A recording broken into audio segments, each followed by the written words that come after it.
the home of Carson-Newman Eagles football. Welcome to the 2025 season of Carson-Newman football, second season of new head coach Ashley Ingram. Carson-Newman football brought to you locally by our title sponsor, Fellowship of Christian Athletes. Also brought to you by Knoxville TVA Employees Credit Union, Ted Russell Nissan, Fleet Tire, and Braden's Lifestyles. Get ready for some live college football action as Adam Cavalier and the rest of his crew bring you all the play-by-play action. Keep it right here on the flagship station, committed to helping you grow in the faith. AM 620 WRJZ Knoxville, FM 102.5 here in Knoxville. Catch the game streaming live at WRJZ.com. Go Eagles! The following is a presentation of the Eagles Sports Network. This is Carson-Newman football on the Eagles Sports Network. We're getting you set for kickoff with the Appalachian Electric Cooperative Tailgate Show. Over the next hour, we'll take you around the happenings on Mossy Creek, go in-depth on games in the South Atlantic Conference, and head back in time with a flashback. Meeks houses it. Touchdown, Carson-Newman. Thank you, Karnak. David Needs. Eagles dial up the post. 27-0. Carson-Newman football is brought to you in part by Appalachian Electric Cooperative. We're AEC, powering the Eagles in Mossy Creek. By Domino's, the official pizza of the Carson-Newman Eagles. By the Eagle Club, the family of Eagles. By Magaha Electric, providing quality electrical services and products to East Tennessee for more than 40 years. By First Bank, the official banking partner of Carson-Newman Athletics. By Inner Digital, IT support and marketing, laser focused on your success. By Fresh Ideas, a foundation of fresh food and speedy service. By Lisa's Country Kitchen, the best food for the best prices. By Food City, value every day. By Premier Building Maintenance, delivering service with pride. By Trilight, dream big with Gig. By Modern Woodman Financial Planning, touching lives and securing futures. By the Mossy Creek Roasting Company, family-owned and operated coffee, fueling the Burt Tarr Stadium Press Box. And by the Eagle Shop, the official store of the Carson-Newman Eagles. Now, here's your host, Brianna DeCrow.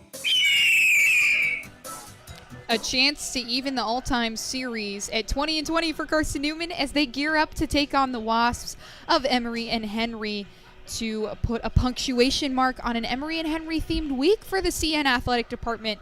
Happy you're here to wrap it all up with us. A beautiful afternoon from the Commonwealth State. Brianna DeCrow and Matt Scalzo with you to set the scene from Fred Self Stadium on the AEC Tailgate Show. Carson-Newman toward their tail end of this gauntlet of a schedule. I guess you could say like mile 19-ish of a 26-mile marathon that has been this Eagles away schedule. Yeah, that's a really great way to describe it. This has been a truly tough test to start the season, especially in conference play for Carson-Newman. You start with Mars Hill, then you get LR, Wingate, and now Emory and Henry. So once you feel like you can get past this slate, the Eagles are going to be feeling pretty good depending on the result of today's contest. And based on the weather we're having, I think we're all hoping that the sky we're looking at stays the same, not a cloud in the sky. So already a better start than what we've seen the last couple of weeks in terms of weather, and I think Carson-Newman just going to try and keep doing what they've been doing. They're facing another dual-threat offense in Emory and Henry. Yeah, just that one blemish on their schedule to Mars Hill. This would definitely be, one of those crowning jewels. You already have LR, you already have Wingate in that win column, but the CNH team has been so good this season and definitely making themselves known in the SAC conference right now. This is a challenging offense to defend, a very RPO-heavy offense, and it starts with their quarterback, Charles Mutter, which I'm sure Adam Cavalier, he's going to talk a whole lot about Mutter and what he's capable of doing, especially after last year's meeting. 2 touchdowns from Mutter, 1 through the air, 1 on the ground, and both being one-play drives. I know Carson-Newman is going to be looking to get revenge after what happened last season. Their first loss of the season last year, 17-10 loss in this same building. And they're going to be looking to right the ship because they feel like they walked out of that one and they let that one get away with them with 4 turnovers in that contest in that loss. Well, we got the full breakdown for you here on the AEC Tailgate Show. Make the right call for energy efficiency and score big savings today. Contact AEC, your trusted energy partner. We're going to take a quick break, but we'll be right back here on the Eagles Sports Network. Stick around.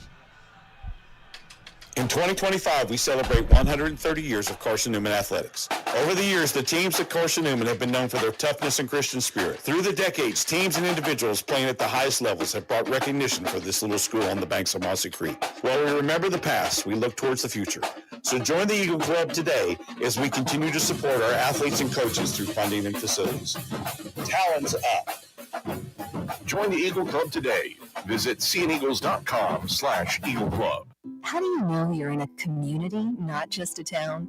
Well, strangers smile as they walk by. They refill your coffee without you asking. And when you ask directions, people offer to walk you there. Communities give more. The way you know when you walk into First Bank that you are in a real community bank. Great products, direct access to your local bankers, and relationships that can last a lifetime. Don't just have an account. Have a community with First Bank.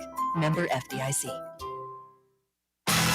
A check of the Eagles shot scoreboard is next. Smith's kick, buried. Eagles win. This is the Eagles Sports Network.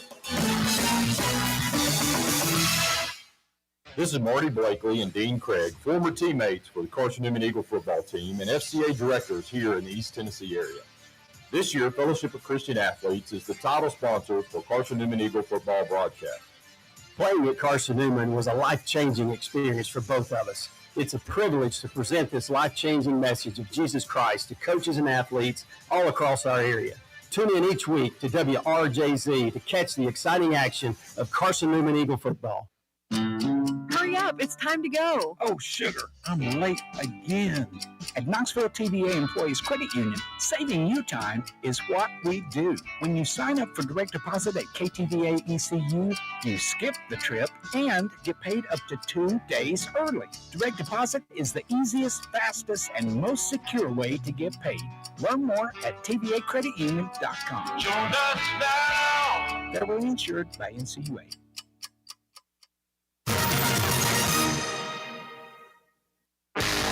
The Eagle Sports Network is a part of SAC Live, the official digital network of the South Atlantic Conference. SAC Live is the home of all your South Atlantic Conference sports action, including 20 SAC championships. Time to get caught up with some SACtion. Here are the happenings around the South Atlantic Conference and the nation. Let's go around the league with a check of the Eagle shop scoreboard. Now back to the field.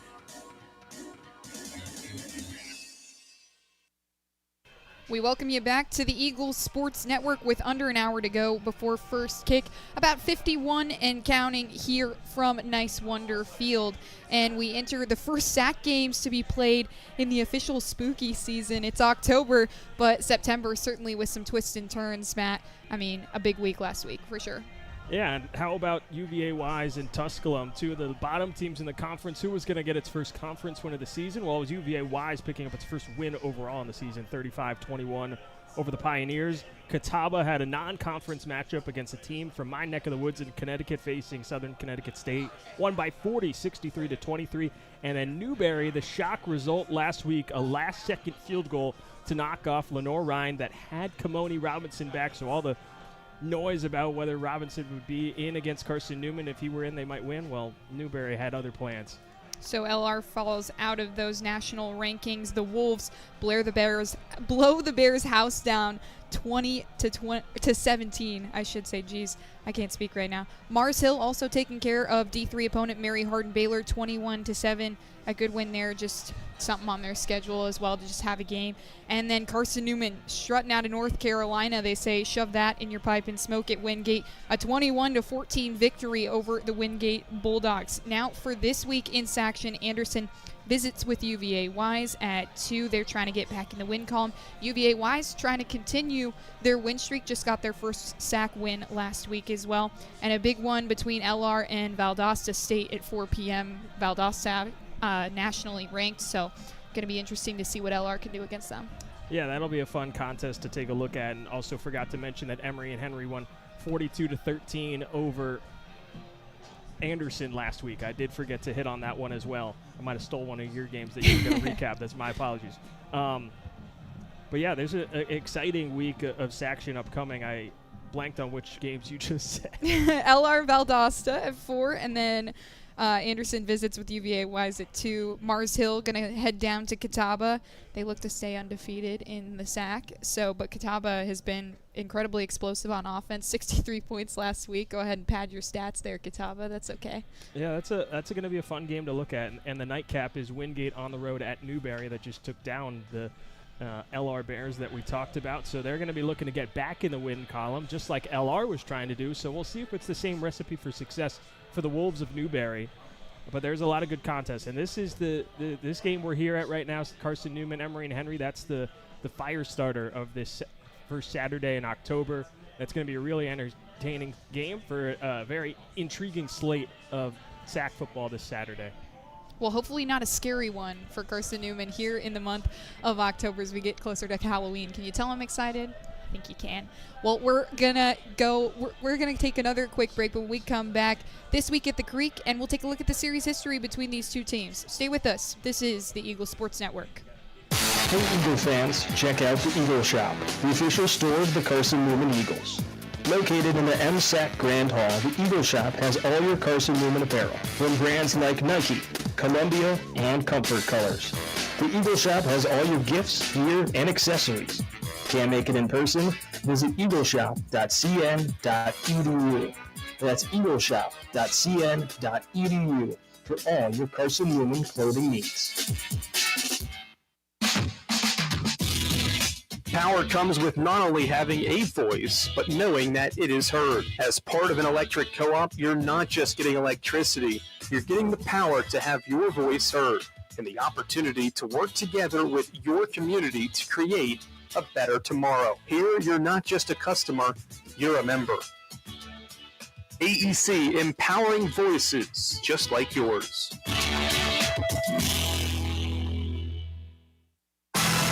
This week at the Creek is next. We're back to the stadium in a moment on the Eagles Sports Network.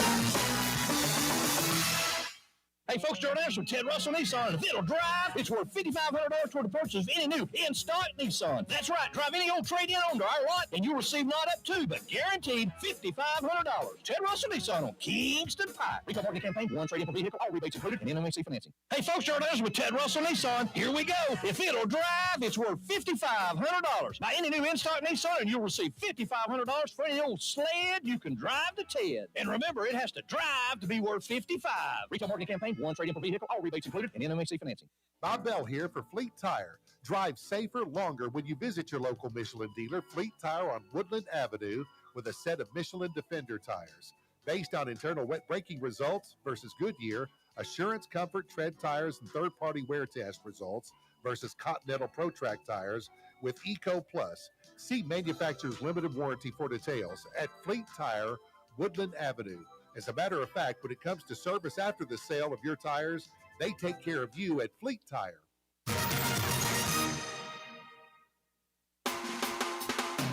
Let's take a closer look around our Carson-Newman athletic family. It's time for This Week at the Creek. Welcome back to Emory, Virginia on the Appalachian Electric Cooperative Tailgate Show. Ahead of number 22, Carson-Newman and Emory and Henry on the Eagle Sports Network. I'm Matt Scalzo, now joined with head tennis coach Nate Gangelhoff. Coach, thanks for joining us. Of course. Thank you very much for having me. You had a strong weekend at ITAs this past weekend. Some good individual plays from Hala, Alex, and Mar, but also Mar and Kira ended up winning the flight beat doubles. How would you view the weekend as a whole? I definitely think it was a success. I think having such a strong showing for our girls' doubles was so awesome to behold for them and also for teammates. I think there's just so much confidence to be gained when you keep winning round after round, and the amount of confidence you can put into yourself but also in your teammates, I think is so fun to see, and it is already kind of showing in practices since we've gotten back from ITAs. There's just been so much more energy and juice from our girls after seeing Kira and Mares go as far as they did, and having them be together and then kind of sharing their experience and their confidence, I think can rub off on their teammates as well. It was an eventful weekend, not just with what happened on court, but there was a lot of weather issues. How do you stay focused through all that? It's something that you can't control. You can't control the weather, so you can be mad at it for maybe a minute or so, maybe for an hour if that's how long the delay is, but it's nothing you can control, so you kind of take it for what it is, and then when it's time to get on court to warm up, then you take it for what it is. That's the time to refocus. That's the time to reset your balance and your energy, and then that's where you go from there. But yeah, it is frustrating because you just want to play. It kind of throws off a bunch of logistical stuff, but that is, like I said, it's nothing you can control, so you just kind of take it for what it is. You take the wins when you can. You take the unfortunate weather delays, as is, and then you move on from there. How does ITAs really kind of set up a springboard towards the rest of the fall and into the spring? It gives us a good sneak peek into what's coming. It's because it's our region. It's not just our conference for SAC, but it's also teams from the Carolinas Conference and from Peach Belt. So we get a good glimpse of what's ahead and what's coming. I was able to schedule a more amount of regional matches this year since it's my first kind of full year being able to schedule that. And now kind of getting a sneak peek of what's coming gives us a good idea of, okay, maybe we need to train harder in some areas. Maybe we need to have a little more focus in other areas and aspects of our game. And I think that speaks more loudly from our players than just me, because it's the players playing on the court. They get to feel the ball. They get to see the speed. They feel the power coming from the other side of the net. So now they can tell their teammates saying, hey, what we're doing in practice isn't good enough. It needs to be better if we are going to really be ready for the spring. A couple weeks off now. Tell people at home what's lying ahead the rest of the fall. Yeah, I'm super excited for what's coming in a couple weeks. We're hosting an invitational tournament, which is going to be a lot of fun. We're hosting a bunch of teams that are kind of within our region again, so it's another chance for us to get a sneak peek of what's coming, but just to see how our guys and girls respond to tougher matches and how they are really preparing themselves for the spring. And then, of course, at the end of our fall season, we have our classic Eagle Open, which is our Navy and Orange scrimmage. So a bunch of trash talking is coming and a bunch of fun camaraderie, but with some competition as well. It's a good way to close out our fall season. So it's going to be exciting, for this whole month. Well, I appreciate you hopping on with us, Coach. Of course. Thank you for having me. Well, best of luck the rest of the season. We're going to send it back over to Ray with a series history breakdown. Thanks so much, Matt. Yeah, an exciting tennis season upcoming. It sounds like Coach Nate is really getting them into shape, and exciting to see what direction they go in as we transition back to the football now, Matt. These two teams, Emory and Henry used to be a Division III. They've now transferred up to Division II, and really it's in terms of series history, the matchup you really got to be concerned about is the one from last year. Both first-year head coaches, Emory and Henry, puts it to Carson-Newman, and it's definitely a revenge game for these Eagles right now. Yeah, and they're coming in here with a lot of fire, similar to what was felt when they took on Wingate last week in that victory through the rain and everything after last year's loss in the SAC championship game. They're coming back here with the same kind of identity. They want to get their revenge after the last time they were here. So many self-inflicted wounds that really hurt them in this contest, and they're going to be looking to bounce back in a big way and try and get back in the win column and snap Emory and Henry's home winning streak, which is the third longest active win streak in Division II football, with 8 games in a row won at home. Something about playing in Virginia. It's beautiful out here. The trees are just starting to change colors. Fall's starting to hit us. But we'll see how it all shakes out, see if these Eagles can come out victorious or if the Wasps hang on to their home win streak. And we got another couple interviews coming up here on the Eagles Sports Network. Kylie Oldenburger joins the show when we come back. Stick around. This is the Eagles Sports Network. We love to cheer for our home teams, like the Eagles. It means more when we're rooting for the people we know. Did you know Tri-Lite is your home team internet provider? We're right here in Jefferson City, serving the people we know with our ultra-fast, ultra-reliable fiber broadband network. And we'd love to serve you. Learn more at trilite.net or by calling 833-847-0824. Go Eagles! Domino's Pizza in Jefferson City has deals for Carson-Newman students. Bring in your valid student ID when you order for pickup or delivery, and Domino's in Jefferson City will give you a steaming hot large one-topping pizza for $4.99. That's a large one-topping pizza for Carson-Newman students for $4.99 at Domino's in Jeff City. Call 865-471-6700 to order. That's 865-471-6700. Domino's, the official pizza of the Carson-Newman Eagles. This is the Eagles Sports Network. Back to the field after 60 seconds from your local stations. Hello, I'm Gary Braden of Braden's Lifestyles Furniture, and for 49 years I've been blessed to lead our family business. Now it's time for me to retire, and my sons Nick and Alexander have big plans for Braden's. Save 50 to 70% off retail on our $12 million of inventory during this historic event. If you ever wanted to own quality furniture, rugs, or patio, rush to our Turkey Creek store or our Maryville Clearance Tent and Warehouse. Stores reopen Friday, September 12th. And as always, thank you and enjoy the sale. This is Marty Blakely and Dean Craig, former teammates for the Carson-Newman Eagle football team and FCA directors here in the East Tennessee area. This year, Fellowship of Christian Athletes is the title sponsor for Carson-Newman Eagle football broadcast. Playing at Carson-Newman was a life-changing experience for both of us. It's a privilege to present this life-changing message of Jesus Christ to coaches and athletes all across our area. Tune in each week to WRJZ to catch the exciting action of Carson-Newman Eagle football. Checking back in on the Eagles Sports Network here for the pregame show. Randa DeCrow alongside Kylie Oldenburger, Alumni Relations Coordinator. Exciting to have you on today. Thanks so much. I'm so happy to be here. Awesome. Well, tell the folks at home a little bit about what you do. So basically, I am the Alumni Relations Coordinator, and everything that I do is basically everything that you can think of with alumni. Our biggest plan or event right now is homecoming, so we're planning everything out. It's a pretty big deal here. So it's our first one. It's me and Hillary's first one as well. And so we're just chugging along with that. And then we do some small events out of state and in state. We haven't planned anything out of state yet, but typically it looks like dinners and stuff like that, just connecting with alumni, bringing them back on campus, and even connecting with alumni whose students or their kids want to come here. So how important is it to have an alumni network who's just around all the time, connected, especially in the world of athletics? I say it's pretty important.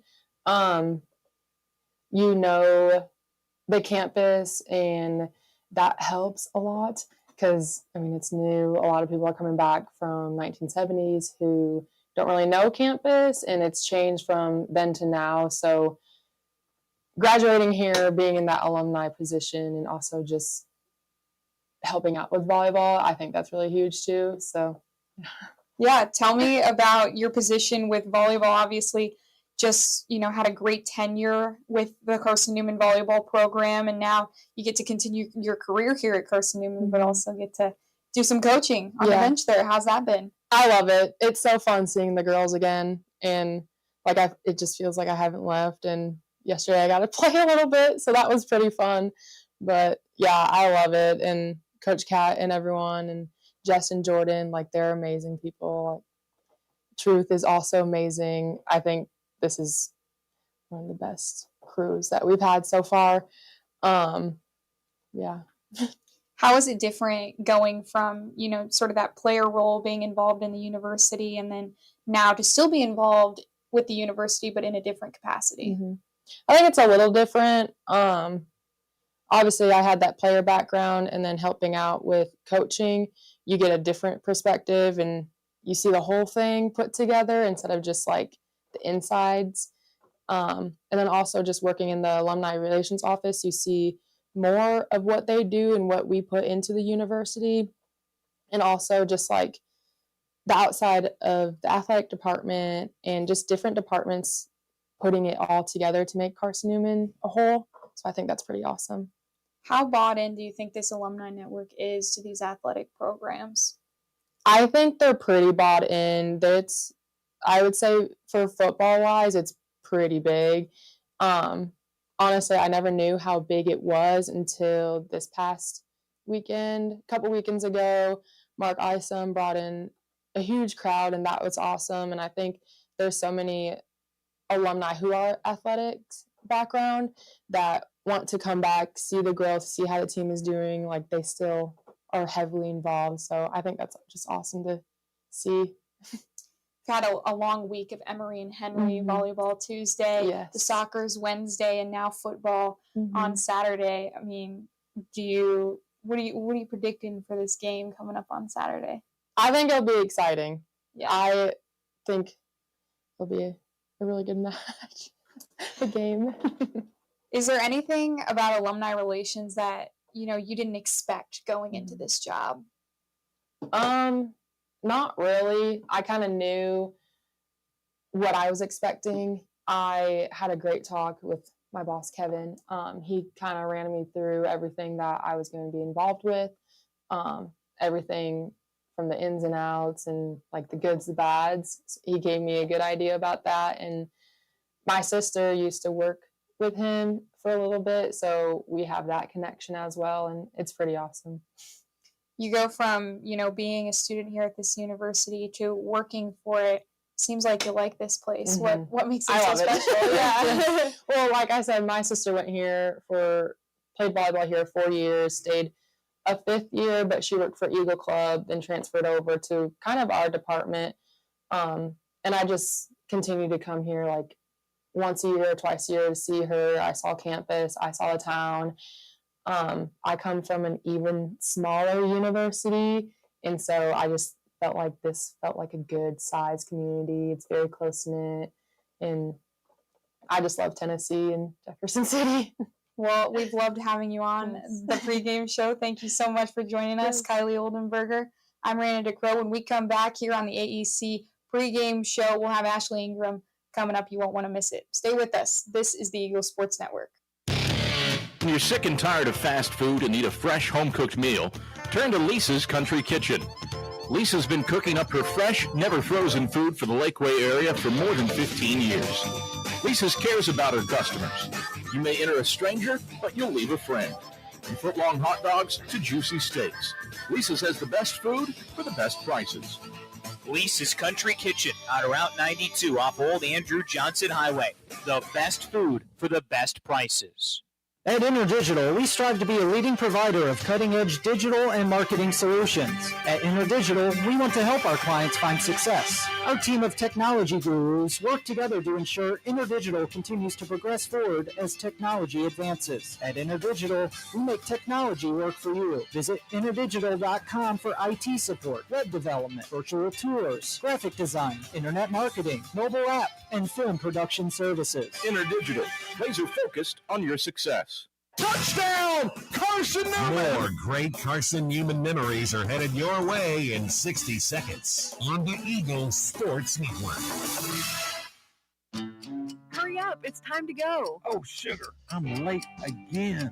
At Knoxville TVA Employees Credit Union, saving you time is what we do. When you sign up for direct deposit at KTVA ECU, you skip the trip and get paid up to 2 days early. Direct deposit is the easiest, fastest, and most secure way to get paid. Learn more at tvacreditunion.com. Join us now! Federally insured by NCUA. Hey folks, Jordan Anderson with Ted Russell Nissan. Here we go. If it'll drive, it's worth $5,500. Buy any new in-stock Nissan and you'll receive $5,500 for any old sled you can drive to Ted. And remember, it has to drive to be worth $55,000. Retail marketing campaign, one trade-in per vehicle, all rebates included, and NMAC financing. Hey folks, Jordan Anderson with Ted Russell Nissan. And if it'll drive, it's worth $5,500 toward the purchase of any new in-stock Nissan. That's right. Drive any old trade-in onto our lot and you'll receive not up to, but guaranteed $5,500. Ted Russell Nissan on Kingston Pike. Retail marketing campaign, one trade-in per vehicle, all rebates included, and NMAC financing.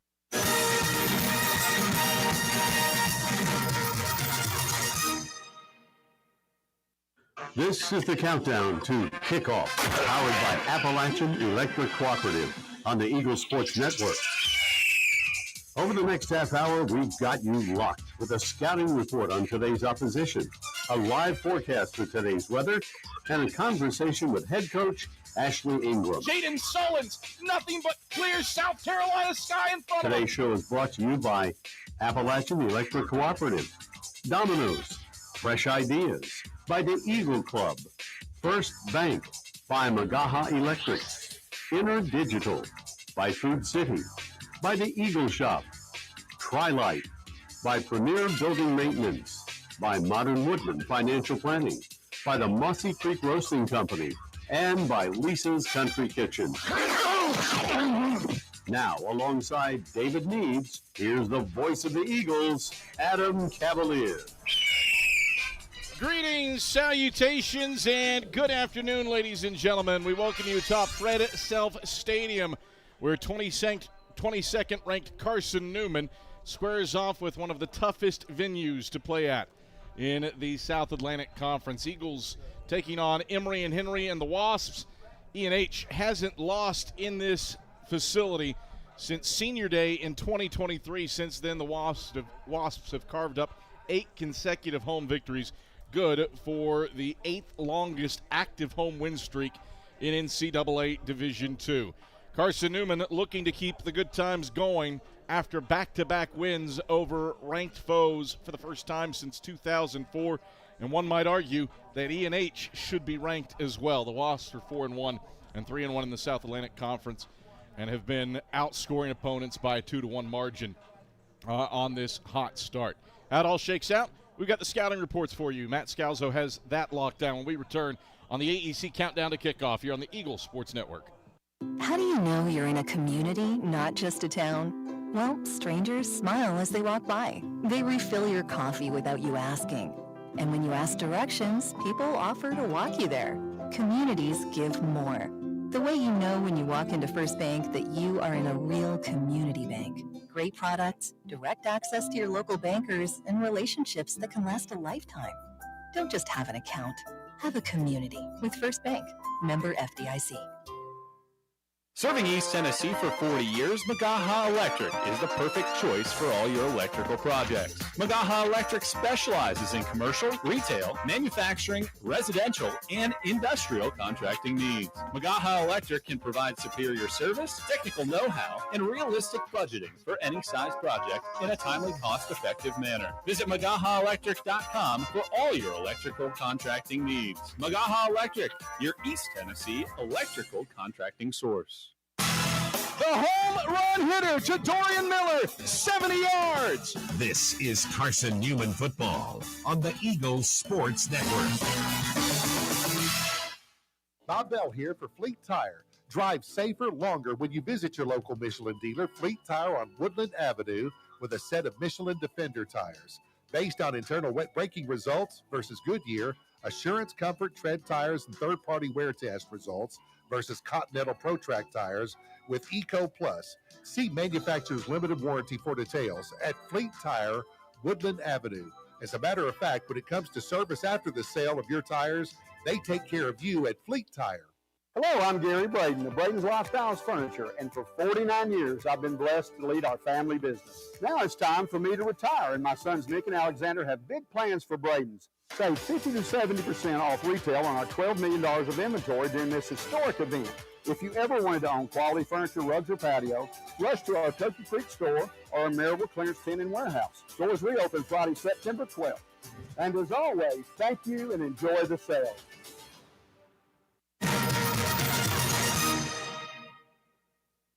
About 25 minutes until kickoff between number 22, Carson-Newman, and Emory and Henry on the Appalachian Electric Cooperative Countdown to Kickoff. Make the right call for your energy efficiency and score big savings today. Contact AEC, your trusted energy partner. Carson-Newman's defense has been on a tear as of late, slowing down the dual threat attacks of Lenore Ryan and Wingate. But today will be another tall task against Charles Mutter and the Wasps. Linebacker Storm Livesey says it starts on the back end to slowing down this RPO-heavy offense. You know, the back end, they got to be locked in on their assignments because he gets the ball out fast too. So back end got to be locked in on reading the receivers and the releases. But we got a plan for it. In last year's meeting, in which the Wasps won 17-10 over then number 17 Carson-Newman, Mutter accounted for over 230 all-purpose yards with 2 total touchdowns, averaging 8.9 yards per carry. Livesey knows discipline will again be so important. Yeah, we just got to be disciplined in our rush lanes when it's drop back pass, and we also got to be disciplined in our gaps with the run game. We got some things going in this week to kind of control that quarterback run game, but we'll get it done. This year, Mutter is off to another hot start with 11 total touchdowns, 4 through the air and 7 on the ground. Coming up on the other side of this break, Jane Sullins gives the keys for the Carson-Newman offense to avoid last year's slow start against the Emory and Henry defense on the Eagle Sports Network. This is Carson-Newman men's basketball alum Taylor Hawkins. I want to help your family secure its financial future. I'm with Modern Woodman Financial Planning, where we touch lives and secure futures. Let Modern Woodman protect your family's financial security through life insurance, retirement planning, and financial services. You can contact me, Taylor Hawkins, at seeandeagles.com/Modern Woodman. That's seeandeagles.com/Modern Woodman. Help secure your family's financial future through Modern Woodman Financial Planning.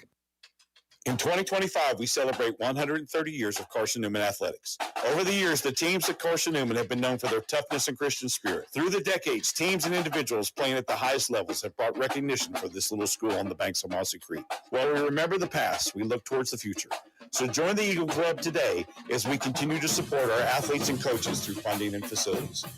Talons up. Join the Eagle Club today. Visit seeandeagles.com/Eagle Club. What a grip and a rip by Des Farrell. You're locked into Carson-Newman football on the Eagle Sports Network.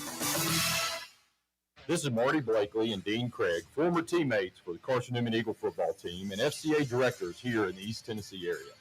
This year, Fellowship of Christian Athletes is the title sponsor for Carson-Newman Eagle football broadcast. Playing at Carson-Newman was a life-changing experience for both of us. It's a privilege to present this life-changing message of Jesus Christ to coaches and athletes all across our area. Tune in each week to WRJZ to catch the exciting action of Carson-Newman Eagle football. Hurry up, it's time to go. Oh, sugar, I'm late again. At Knoxville TVA Employees Credit Union, saving you time is what we do. When you sign up for direct deposit at KTVA ECU, you skip the trip and get paid up to 2 days early. Direct deposit is the easiest, fastest, and most secure way to get paid. Learn more at tvacreditunion.com. Join us now. Federally insured by NCUA.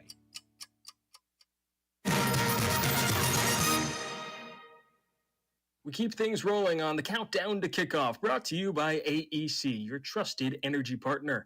Tensions starting to rise between number 22 Carson-Newman and Emory and Henry. Running back Jaden Sullins and the Eagles are preparing for another tough test offensively.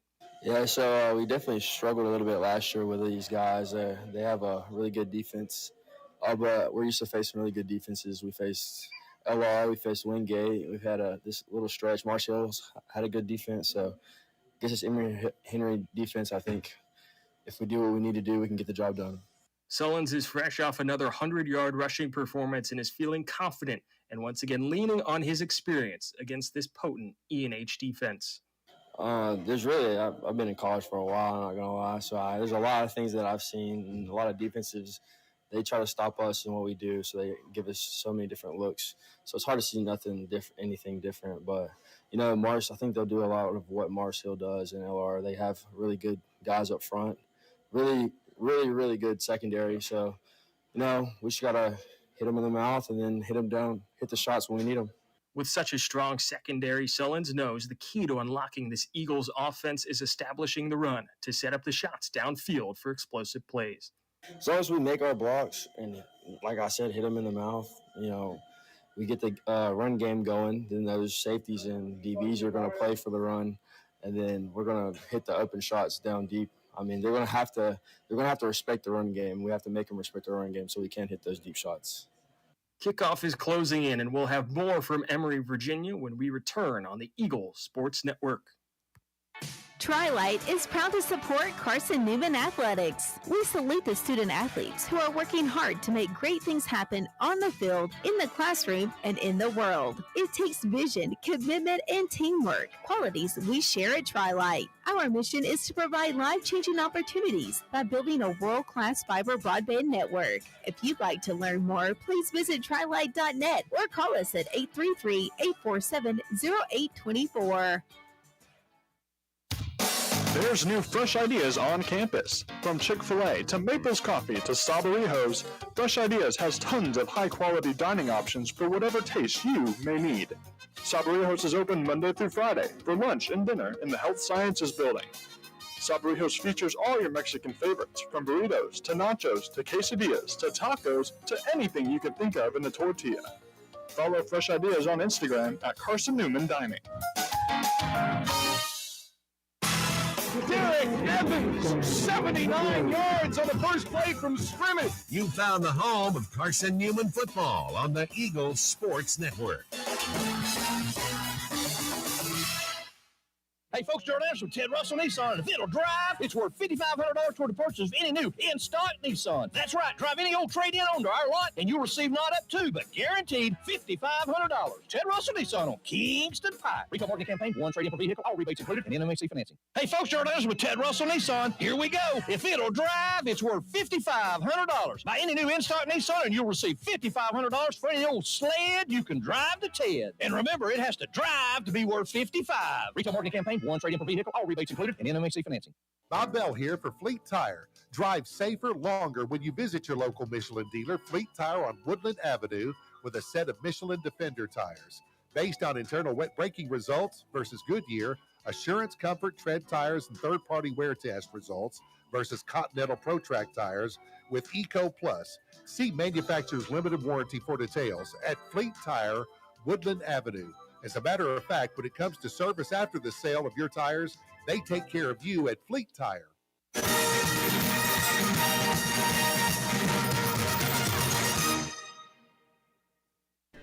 Back here at Nice Wonder Field, Brianna DeCrow alongside Matt Scalzo and Andrew Rogers joins us here on the Eagles Sports Network. A beautiful day in the neighborhood, wouldn't you say, Mr. Rogers? Yes, it is. It is much better weather. I see what you did there. Much better weather than last weekend. It was rainy, cold, night game, 80 degrees. Feels like a September game instead of October. Am I right? Yeah, I mean, you can never tell with this southern weather, I feel like, but it doesn't look like we're going to have any rain delays today, so that's encouraging. Yeah, someone knock on wood. I don't see a cloud in the sky currently, and I think we're all hoping that it's going to stay that way. But maybe it was good luck for Carson-Newman to have those weather delays. We'll see what today holds. Only rain clouds for you guys are just my bad jokes, right?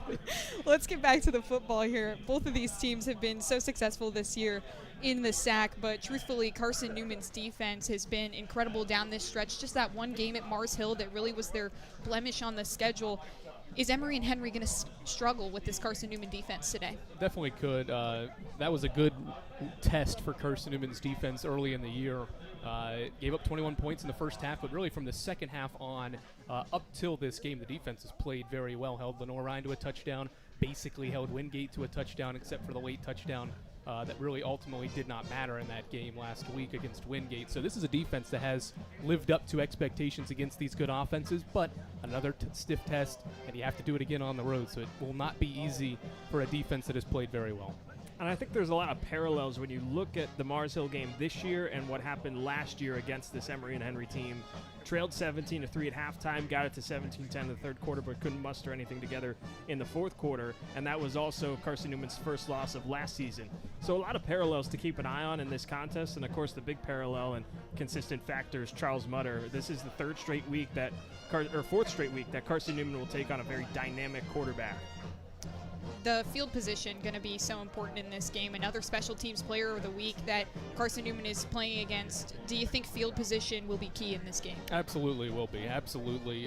Carson-Newman through 4-ish games so far this season is one of the top teams in the league at defending punts. They do not allow teams to get many yards on punt return. Obviously, Grayson Campbell's punting ability has a lot to do with that, but the coverage unit has done well. But this is the stiffest challenge because Cameron Peoples is one of the most explosive players in the South Atlantic Conference. So can you flip field if you go 3 and out? And can you move the football so that if you do have to punt, you're punting near midfield and you can pin E&H inside the 20? Yeah, not only just in the conference, also in the nation overall. It's averaging over 30 yards per return per punt. That's the best mark in the conference. So this will be a tough task. And, I think, and also with Emory and Henry, they are a quick strike offense. So many of their drives this season have come from, I believe it's like 55 yards or less. And especially last year, they had 2 one-play touchdowns against Carson-Newman. So this is a quick strike offense. I think if Carson-Newman's able to limit the offensive plays and limit the short field, it'll be good for them. Well, thanks for entertaining me, guys. I'll be humming Mr. Rogers all day long. We're going to wrap things up here from us on the Eagles Sports Network, but Ashley Ingram will be on when we come back. Stay with us. This is the Eagles Sports Network. Hey, Eagle fans, check out the Eagle Shop, the official store of the Carson-Newman Eagles. Located in the MSAC Grand Hall, the Eagle Shop has all your Carson-Newman apparel, from brands like Nike, Columbia, and Comfort Colors. The Eagle Shop has all your gifts, gear, and accessories. Can't make it in person? Visit eagleshop.cn.edu. That's eagleshop.cn.edu for all your Carson-Newman clothing needs. Domino's Pizza in Jefferson City and Morristown wants to help feed your business. When you're hungry at lunch, show your business card at Domino's in Jefferson City and Morristown when you make your purchase for pickup or delivery to get 25% off the entire order. That's 25% off your order at Domino's in Jeff City and Morristown when you show your business card. Call 865-471-6700 to get a pizza. Domino's, the official pizza of the Carson-Newman Eagles. An interview with head coach Ashley Ingram is headed your way in 60 seconds after these messages from your local stations on the Eagles Sports Network. Hello, I'm Gary Braden of Braden's Lifestyles Furniture, and for 49 years I've been blessed to lead our family business. Now it's time for me to retire, and my sons Nick and Alexander have big plans for Braden's. Save 50 to 70% off retail on our $12 million of inventory during this historic event. If you ever wanted to own quality furniture, rugs, or patio, rush to our Turkey Creek store or our Maryville Clearance Tin and Warehouse. Stores reopen Friday, September 12th. And as always, thank you and enjoy the sale. This is Marty Blakely and Dean Craig, former teammates for the Carson-Newman Eagle football team and FCA directors here in the East Tennessee area. This year, Fellowship of Christian Athletes is the title sponsor for Carson-Newman Eagle football broadcast. Playing at Carson-Newman was a life-changing experience for both of us. It's a privilege to present this life-changing message of Jesus Christ to coaches and athletes all across our area. Tune in each week to WRJZ to catch the exciting action of Carson-Newman Eagle football. Time to check in with the Eagles head man. Here's Carson-Newman head football coach Ashley Ingram, alongside the voice of the Eagles, Adam Cavalier. All right, back on the Eagles Sports Network as Carson-Newman comes to you today from Fred Self Stadium, taking on the Emory and Henry Wasps, who own the third longest active home win streak in the country. Haven't lost at Fred Self Stadium since the final game of 2023. I'm Adam Cavalier alongside Carson-Newman head football coach Ashley Ingram. Ashley, we've been nothing but a broken record for a fourth, fifth straight week. You take on one of the teams in the upper echelon of the SAC, a team that isn't ranked but should be, and one of the top defensive units in the South Atlantic Conference over the last 2 years at causing chaos. What's the attitude, mentality of this team with another pressure cooker-like game against the Wasps? We're excited for an opportunity. You don't get to play many big games like this, and what we've been telling the guys is as you win games, then the next game just gets bigger and magnified. So we have a great challenge, but we're excited for the opportunity. E&H, they led the country in turnovers forced last year. They lead the SAC in forced turnovers this year and are top 25 nationally in that regard. What makes them so good at causing chaos, whether it's with interceptions or forced fumbles? They're very well coached, and then they're just very athletic. The secondary's as good as we'll see. 3 all-conference players with an All-American, just a talented group. You look at what they do offensively, and really since they came into the league, They have been in that Wake Forest RPO, ride it for as long as you can, run pass option. What are the challenges in defending that, and how can the defense utilize what it sees in practice every day with you and apply it to E&H?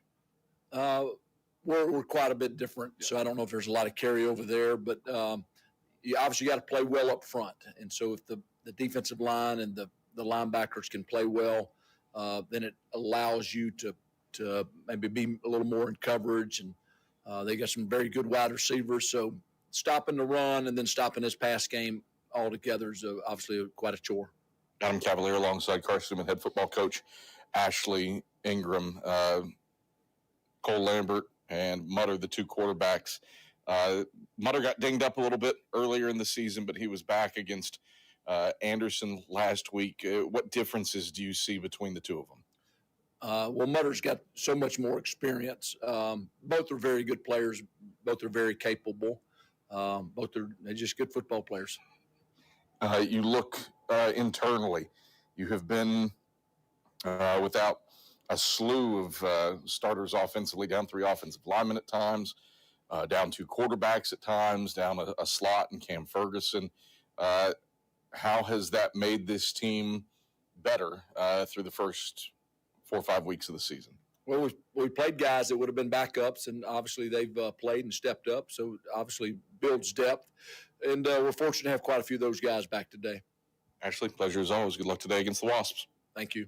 It's Carson-Newman head football coach Ashley Ingram. We've got today's weather report as well as the keys to the game when the AEC countdown to kickoff comes back after this on the Eagles Sports Network. Looking to make your home more comfortable and affordable? Maybe with a new electric heat pump or new attic insulation? And don't forget new doors and windows. AEC is here to help. We have a quality contractor network, easy financing, and incentives for home upgrades. Plus, AEC carefully inspects every job to ensure the highest quality satisfaction. Visit our website at aeccoop.org for applications, contractor lists, and more details. AEC, power what matters most. Dorm food got you down? Need a home-cooked meal?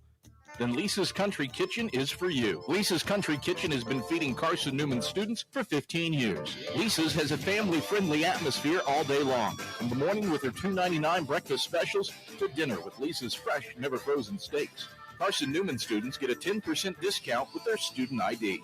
Lisa's Country Kitchen on Route 92 off Old Andrew Johnson Highway. The best food for the best prices. What a grip and a rip by Des Farrell. You're locked in to Carson-Newman football on the Eagles Sports Network. Hurry up, it's time to go. Oh, sugar, I'm late again. At Knoxville TVA Employees Credit Union, saving you time is what we do. When you sign up for direct deposit at KTVA ECU, you skip the trip and get paid up to 2 days early. Direct deposit is the easiest, fastest, and most secure way to get paid. Learn more at tvacreditunion.com. Join us now. Federally insured by NCUA.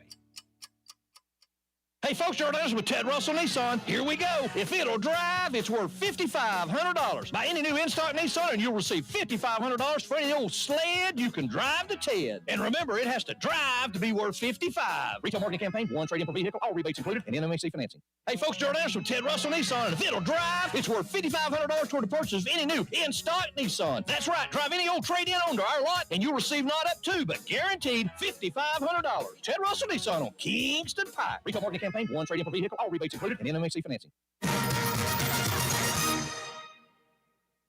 You're listening to WRJZ Knoxville, Joy 620, FM 102.5 in Knoxville, FM 99.5 in Sevierville, the home of Carson-Newman Eagles football. This is Carson-Newman football. Turner to the 40, the 30. Turner to the 20. Nobody's going to catch Vernon Turner. 80 yards, a touchdown on the first play of the game. Vernon Turner has Carson-Newman up 6-0. 131 All-Americans. Williams, house call, touchdown, Carson-Newman. 21 sack titles. He throws down into the end zone, wide open, touchdown, Carson-Newman, Alvin Sanders. 5 national championships. That's it from Wilberforce, Ohio, and Carson-Newman will play for the national championship. 1 legendary history. So we can find an excuse or we can find a way, and we found a way.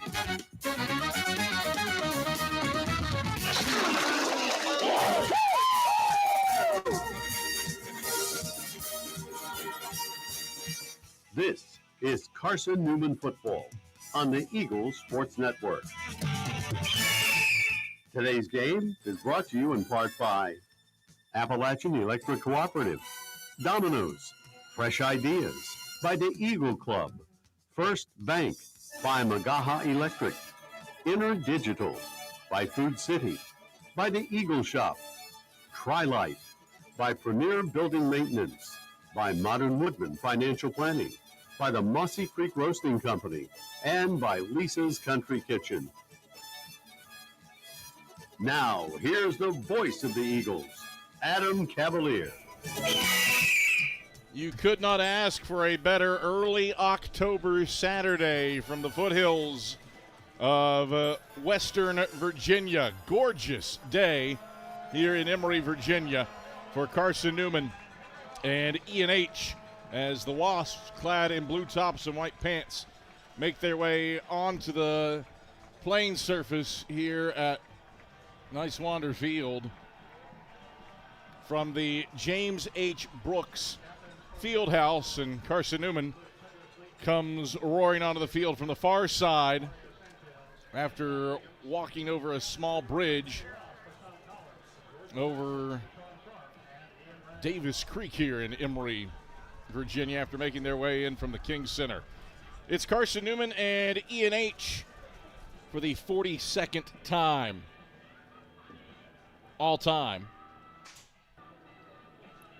E&H leads the all-time ledger by 1 game, 20-19-2. Eagles with an opportunity to level up the all-time series, but more importantly, Andrew Rogers, a win here for Carson-Newman keeps it in the hunt for a South Atlantic Conference title and keeps Carson-Newman in control of its own destiny for an NCAA playoff berth. Yep, absolutely, and that's all set up because of how successful Carson-Newman has been the last 2 weekends. A home victory against a good Lenore-Rhine group, and then went on the road and did it against a Wingate team that the Eagles lost to in the South Atlantic Conference title game a year ago, and certainly the Bulldogs are built up for another run this year. So those 2 wins have set up this game, and now can you go 3 for 3 in what was probably, in everybody's mind, the toughest stretch of any team that they'll go through in the league this season. So can Carson-Newman put together another quality road performance like it did last week? No question that Carson-Newman is battle-tested. The Eagles have the 6th toughest schedule in America, and it's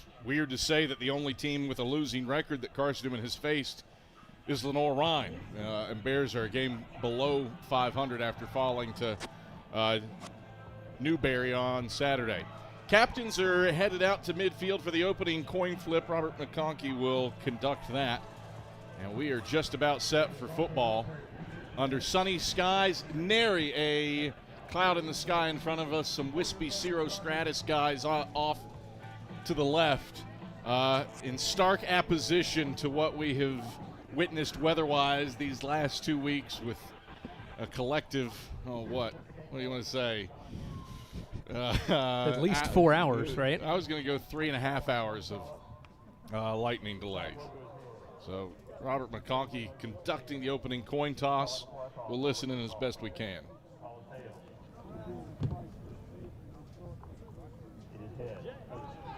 So E&H wins the toss.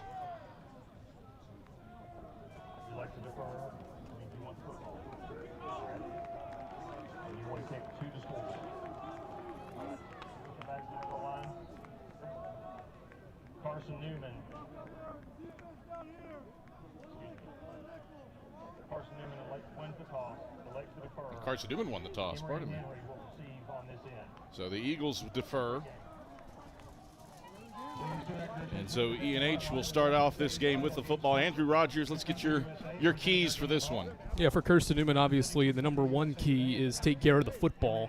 The Eagles have not lost under head coach Ashley Ingram when it wins the turnover battle, and everybody remembers what happened last year. 4 turnovers against E&H and a 1 touchdown loss.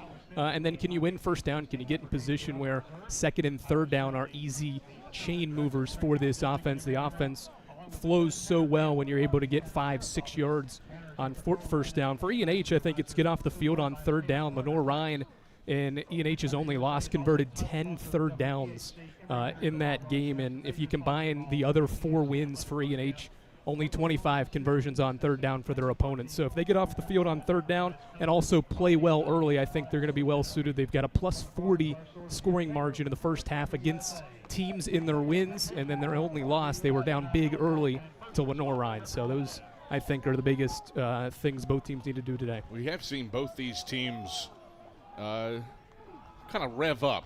I want to say a slow start for Carson-Newman and E&H, but both these teams, it feels like it takes them a quarter or two to get going. Certainly the Mars Hill game comes to mind for Carson-Newman. The Lenore Ryan game will come to mind for E&H. As CN has it teed up. And Bennett Smith will boot it away to the Wasps' Deontay Childs. As well as Xavier James. James on the hashes to the far side, Childs to the near side. Smith strides forward, right boot to ball, a whirligigging kick, heads out of bounds at the 2. And E&H with good starting field position at its own 35-yard line after just the second kick out of bounds for Bennett Smith in his career. I think it's a good segue to talk about field position. Both teams, probably whoever wins the field position battle in this game, will ultimately be victorious because E&H has thrived on short fields, and Carson-Newman's had to drive the ball a lot through the first part of the season. So Carson-Newman, white jersey tops, orange pants. E&H, blue tops, white trousers. Wasps have the yellow helmet with the E&H shield on either side. Eagles with the iconic orange domes with the blue, white, blue stripe down the middle and the eagle head on either side of the helmets for Carson-Newman. Frank Mutter starts out the game in the shotgun for E&H, and he'll hand off to Jackson left side, tries to bounce it outside, and he will not get around left tackle. Terry Lemon is there to stop him for no gain at the 35-yard line, 2nd and 10. Good job by Lemon off the edge. Was able to set that edge and didn't allow the running back to get outside, contain, and that was something I think Wingate at times did well last week, is get to the outside, and early on, obviously, Carson-Newman makes it an emphasis to set that edge. Jackson behind Mutter in the pistol. 3 receivers set, 2 to the short side left, 1 man Mazzell to the wide side right. Snap back to Mutter. He'll give to Jackson right side. Jackson has a bit of a hole, but it closes quickly. Makai Brown launches into him, grabs him around the shoulders, and brings him down, but Jackson drives him between the hashes up to the 43-yard line for an 8-yard gain. 3rd down and a more manageable 2 of a good gain by Jordan Jackson. 3rd down, 2 to go for an E&H team, 3rd in the conference, 38th in the nation, converting at a 45% clip. No score. A minute 10 in, 3rd and 2 for the Wasps, middle of the field at their own 43. Jackson to the left of Mutter in the gun. 2 receivers, 1 each way. Snap back, handoff goes to Jackson. He hurdles a man in the backfield, kicks it off right tackle, and gets up to the 46-yard line where he's cut down by Torrance Polk in the boundary right side. Eagles brought the blitz from Cruz Temple. Jackson hurdled him and picks up 3 yards and a first down. Yeah, nearly blew up the entire run play. Cruz Temple just barreled over E&H's right guard, but Jackson did a good job. He saw the blitz and broke it out wide, but good call on the run blitz. Knew it was coming on 3rd and short. First down, 10 to go for the Wasps. Right hash at their own 46. Mutter stays in the gun. Jackson to his left. High snap back. Will give to Jackson right side. Slivers through a hole, spins around in the boundary right, and gets up near midfield before Cruz Temple and Makai Brown wrap him up. That's a 4-yard gain to bring up 2nd and 6. Steady dose of Jordan Jackson on the ground. 4 carries for 15 yards to start this game. No score, 12:43 left, first quarter.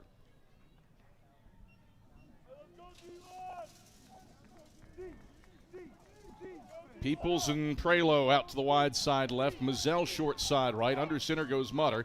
He'll turn and hand off to Jackson on a stretch play to the right. Gets a little bit downfield, a yard down to the 49 before Ted Eugene and Jimmy Olarinde pile him up. Flag flies from the far sideline in the area of procedure. Or an illegal formation. See what Robert McConkey has to say, and it is a legal formation. So back it up to the 45 of E&H, and it'll be second down and 11 to go for the Wasps. No score, 12:24 to play in the first. E&H has only handed the ball off to Jordan Jackson through the first 5 plays of the game. At some point, they're going to open it up a little bit for the quarterback, Charles Mutter. Figure it'll come here in second and long. Trips go to the wide side left. Mazzell single man short side right. Mutter addresses things at the line with an audible. Ambles back into the shotgun for second and 11 from his own 45. Long rip and read. He'll throw it left side. Incomplete. Richmard Melian got his right hand and deflected it away from Cam Peoples over the numbers left side down at the 20.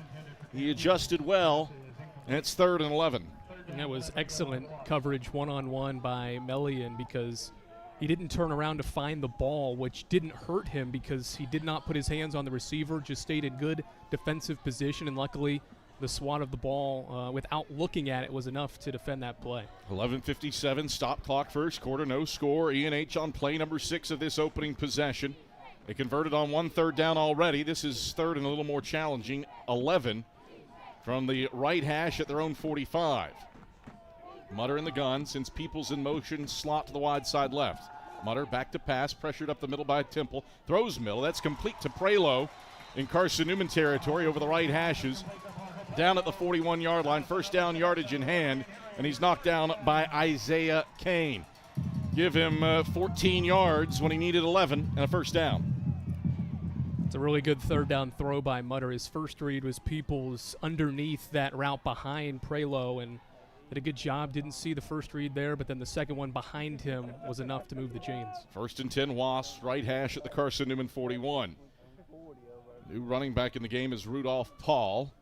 They'll give to him left side, big hole. Paul across the 35, and he's grabbed by Terry Lemon and driven down shy of first down yardage down at the 32-yard line. He gets 9 yards, second and 1. From the Eagles' 32-yard line. Eagle fans, Domino's is the official pizza of the Carson-Newman Eagles. When you're hungry, reach for Domino's. Large one-topping pies are $6.99 with your Carson-Newman ID. Domino's, the official pizza of the Carson-Newman Eagles. Second and 1 for the Wasps toward the left hashes at the Eagle 32. Mutter out of the gun. Paul to his left. Prelu and Moselle split to the wide side right with Tristan Stitt to the short side left. Nate Tunnell, the tight end, left of the line. Snap back. Hand off Paul left side. Picks his way and picks up first down yardage in the boundary left side. How spurts free. Second effort, gets inside the 25 and down to the 23. Thought he was dead to rights. Think he fell on top of a body, twisted free, and picks up 9 yards down to the 23 for a first down. E&H moving the ball on the ground. 6 rushes for 33 yards now for E&H on this first drive. 5.5 yards a carry. Any team will take that any day of the week. No score. 5 minutes into the first quarter. First and 10 Wasp, left hash at the Carson-Newman 23. Mutter out of the gun, takes the snap, hands off Jackson straight ahead.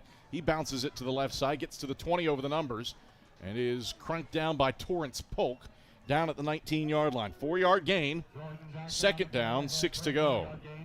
E&H, not a ton of RPO. These have just been direct handoffs, save for 1 or 2 early. Right, the only RPO play that was a pass was the long, deep pass down the field that was incomplete. It is a steady dose of both Jackson and Paul out of the backfield, and it's worked here as this drive has continued on. Second and 6 for the Wasps. Left hash at the Carson-Newman 19-yard line. Mutter out of the gun, Jackson to his left. Snap back will give to Jackson right side.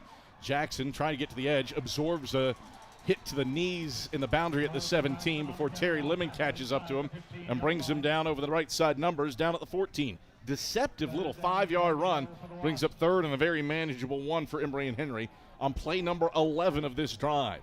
A few of these last runs have been after contact, E&H's running backs have been able to get yards. That was a run that could have gone for no gain, but a broken tackle by Jackson, able to get 4 out of it to set up another manageable third down. 3rd and 1 for the Wasps. Right hash at the Carson-Newman 14. Mutter from the gun. Jackson to his left. Trips go to the wide side left. Stitt, Mizell, and Peoples. Snap back to Mutter.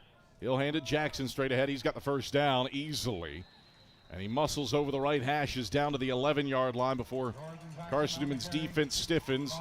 Martavis Mason, Terry Lemon, Jesse Combs stand him up, but it's a 3-yard gain and a first down. Wasps 3 for 3 on third downs on this possession against a Carson-Newman team coming in that was 4th in the sack and third down defense. Interesting dynamic here as we get down to the red zone. Definitely one of the longer E&H drives this season. They've had to move basically the entire field against a Carson-Newman defense that's good in the red zone. 1st and 10. Mutter will keep it right side, picks his spot, leaps, and lands down at the 6-yard line after Torrance Polk cut him down at the knees. Mutter, very patient run, picks up 5 yards down to the 6. 2nd down, 5 to go. E&H can get a first down at the 1. No score, 7:35 to play in the first quarter. This drive started back at the 35. The Wasps have converted on a trio of third downs and have it 2nd and 5 from the Carson-Newman 6. Mizell to the short side right. Peoples to the wide side left. Tight end to the right side of the formation, and Jackson off of Mutter's right hip in the gun for 2nd and 5. Takes the snap, gives to Jackson straight ahead. He picks his way forward and loses yardage. Martavis Mason not fooled by the hop left. He brings him down over the right side hashes for a loss of 1. Back to the 7. 3rd down. And 6 to go for E&H. No score, 6:55 to play in this first quarter. E&H has had the football for 8 minutes and change at this point. Play number 14 coming up. Can Carson-Newman get a third down stop? E&H is perfect on this drive on third down. This one the second longest of the drive. Paul to the left of Mutter in the gun. Single receiver each way. Tight end to the left of the line is Austin Talley.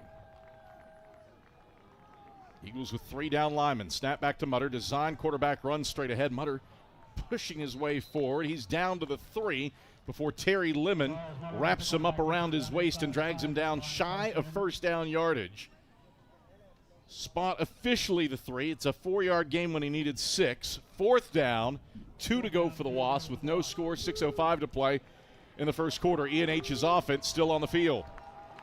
Figure with that quarterback draw play that this was going to be 4-down territory if they didn't get it. Mutter sends Paul off his left hip. 4th and 2 from the Carson-Newman 3. Flag, a false start on a hard count by E&H.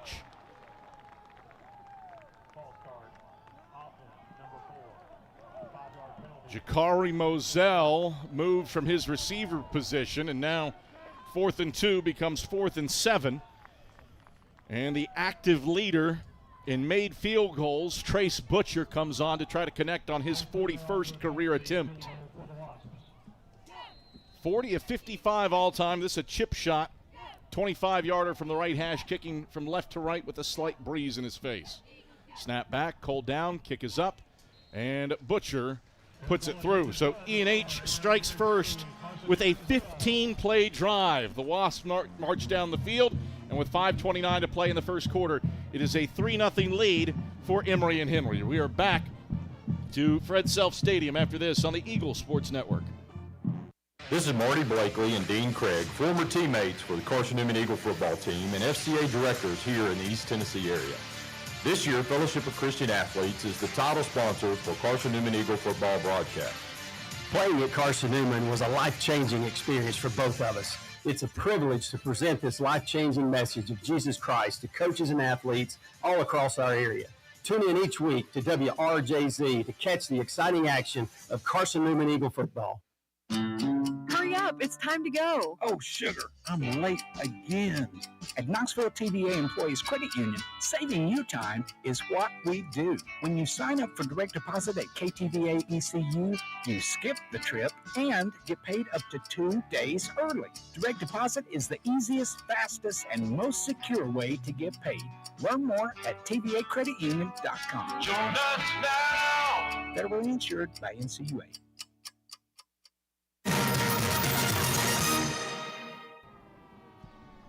E&H kicks off into the end zone for a touchback, and Carson-Newman will start out 1st and 10 at its own 25-yard line. Adam Cavalier alongside Andrew Rogers. Sideline reporter Matt Scalzo, our spotter Rayanna DeCrow, Dave Clabo running the show back inside of network control, and E&H on the board first with a 3-0 lead. 5:29 to play in the first quarter off of a 15-play, 57-yard drive. 9 minutes, 31 seconds off the clock. Longest scoring drive time that Carson-Newman has allowed in a game in the last 14 years at 9 minutes and 31 seconds. But Eagles defense stiffens and only gives up 3. Now Carson-Newman's offense onto the field. Teddy Gleaton back at quarterback after an ankle injury. He takes the first down snap, runs quarterback option to the right, and Gleaton powers in the boundary right side up to the 29-yard line for a 4-yard gain before he's brought down by A.J. Burgess. 2nd down and 6 to go. We've seen really good things from Teddy Gleaton in a couple of games this season, and obviously this is an important drive, I think, for him to get his footing back. Didn't play last week and really hasn't played a full game for this team in a couple of weeks. So this is a good opening drive potentially for him to get his feet wet and get the Eagles on the board. 2nd and 6, right hash for Carson-Newman at its own 29. Double barrels for the shotgun for Gleaton. He'll take and give to Sullins straight ahead, and Sullins just a yard on the dive up to the 30. A.J. Burgess, the first man there. Chindrick Can also in on the stop. Yard gain up to the 30. It's 3rd down, and 5 to go. 4:33, rolling clock, first quarter. E&H an early 3-0 lead. First time that Carson-Newman has trailed since the Mars Hill game. Eagles have led wire to wire against both Lenore Ryan and Wingate. And now facing 3rd and 5 from the right hash at their own 30. Gleaton goes into the gun. Sullins to his left. Griffin and Carroll to the wide side left. There's a man in motion. Handoff goes to Dom Bradley left side, and he is wrapped up before he gets first down yardage. He's up to the 33-yard line. A.J. Burgess and Emmanuel Luska run him down in the alleyway. Good pursuit. Stops him after a gain of 3 on the end-around handoff.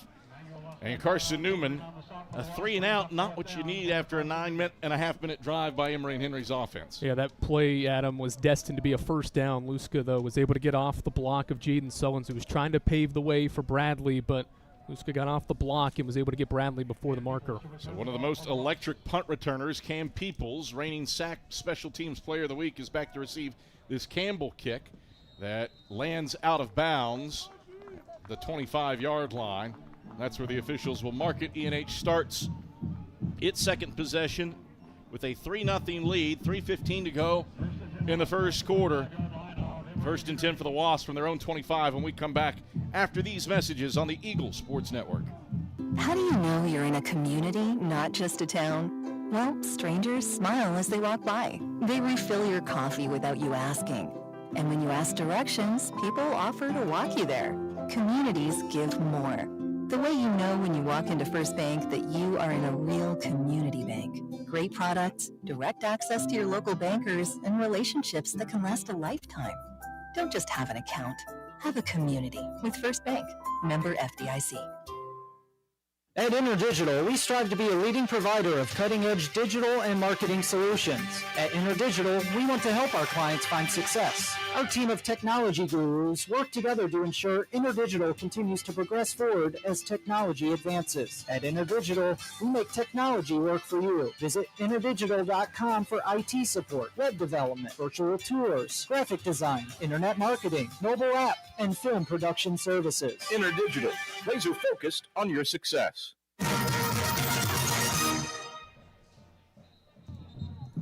Back at Fred Self Stadium, Adam Cavalier alongside Andrew Rogers. A 3-0 lead for Emory and Henry with 3:15 to go in the first quarter. Eagle fans, AEC is your local electric co-op. Service you can trust and value you can depend on. Powering Mossy Creek, we're AEC. Powering what matters most.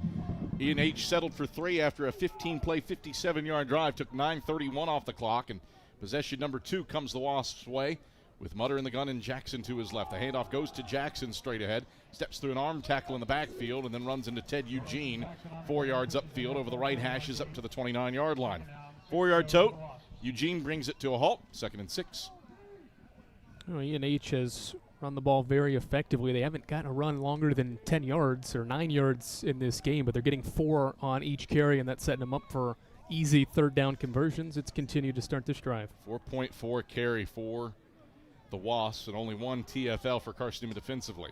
Handoff goes to Jackson up the middle. Jackson pushes outside the right hashes for first down yardage up to the 35-yard line.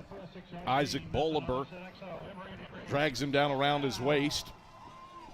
A 6-yard gain and a first down for E&H. Right now, E&H just winning first, second, and getting in third and manageable are the Wasps. And what this running will do is open up the passing option of this offense. And so Carson-Newman, obviously, if they stack an extra body in there to stop the run, that will open up things outside. So right now the Eagles just keeping it 6 in the box and not wanting to give up that pass play. Mutter in the gun, Jackson to his right. High snap back. Jackson gets the handoff, runs into Storm Livesey in the backfield, and Livesey snatches him from the backside of the play, and Jackson only gets a yard between the hashes up to the 36. 2nd down, 9 to go. It's basically 4 down linemen for Carson-Newman, 2 linebackers against 5 offensive linemen and a tight end. So can these Carson-Newman defensive players win one-on-one battles at the line of scrimmage? This game will probably be one in the trenches on both sides of the ball, offensively and defensively for the Eagles. 90 seconds left in the first quarter, a 3-0 lead for E&H. 2nd and 9 Wasps. Toward the right hashes at their own 36. Play clock at 5. Mutter in the gun. Claps his hands 3 times, takes the snap and gives to Jackson right side. He's stacked up, turned around, and driven down for a loss of 1. Javian Winston and Storm Livesey. Livesey took him low, Winston took him high, and they combo him down on the boundary right side back at the 35 for a loss of 1. 3rd down, 10 to go. E&H 3 for 4 on 3rd downs, and they have converted on a 3rd and 11. 2 receivers split wide side left, Mazzell short side right. Jackson to the left of Mutter in the gun. Peoples and Prelo out to the wide side left. The tight end Tinnell to the left side of the line as well. Play clock at 7. Mutter, 3 claps, gets the snap, stands in the pocket, pressured, escapes to the left. Mutter has Luke Scott on him, throws off of his back foot, right sideline, incomplete and out of bounds. Mazzell, the target at midfield. Drayvon Hollis and Torrance Polk were bracketing him with coverage. Good escapability by Mutter to avoid Luke Scott with pursuit back at the 25, and doesn't turn it over, putting it where only Mazzell had a prayer along that right sideline. 4th and 10, and the Wasps punt. That was all about Carson-Newman's secondary. They were sticky as can be against these E&H wide receivers. Mutter had all day. Eagles didn't get any pressure, but their secondary players did an excellent job staying tight to the E&H receivers. Hanley boots a line drive punt, rugby style, that will bounce at the 25, takes a big Carson-Newman hop backward, and then contacts an E&H bullet man as it lands at the 24 over the right hashes. And the Eagles take over 1st and 10 at their own 24-yard line with 13 seconds left in the first quarter. Eagle fans, Lisa's Country Kitchen serves the best home-cooked meals that the Lakeway region has to offer. Lisa's Country Kitchen, it is the official restaurant of the Carson-Newman Eagles. 3-0. A Trace Butcher 25-yard field goal, the 41st of his career, is the difference right now, and the Eagles hoping for better than a 3-and-out on drive number 2, trailing 3-0. Flexbone for Teddy Gleaton. He's under center. Sullins the fullback. Gleaton takes the snap. Will give on the dive to Jaden Sullins, and he runs square into Emmanuel Luska. And Porter, no gain. Actually, no, give him a yard up to the... No, I guess the original spot was the 25. So no gain officially to the 25 on what is the final play of the first quarter. 2nd and 10 for Carson-Newman. When we return to Fred Self Stadium, Eagles trail 3-0 here on the Eagles Sports Network. Bob Bell here for Fleet Tire. Drive safer, longer when you visit your local Michelin dealer, Fleet Tire on Woodland Avenue, with a set of Michelin Defender tires. Based on internal wet braking results versus Goodyear, Assurance Comfort Tread tires and third-party wear test results versus Continental Pro Track tires with Eco Plus. See manufacturer's limited warranty for details at Fleet Tire, Woodland Avenue. As a matter of fact, when it comes to service after the sale of your tires, they take care of you at Fleet Tire. Hello, I'm Gary Braden of Braden's Lifestyles Furniture, and for 49 years I've been blessed to lead our family business. Now it's time for me to retire, and my sons Nick and Alexander have big plans for Braden's. Save 50 to 70% off retail on our $12 million of inventory during this historic event. If you ever wanted to own quality furniture, rugs, or patio, rush to our Turkey Creek store or our Maryville Clearance 10 and warehouse. Stores reopen Friday, September 12th. And as always, thank you and enjoy the sale.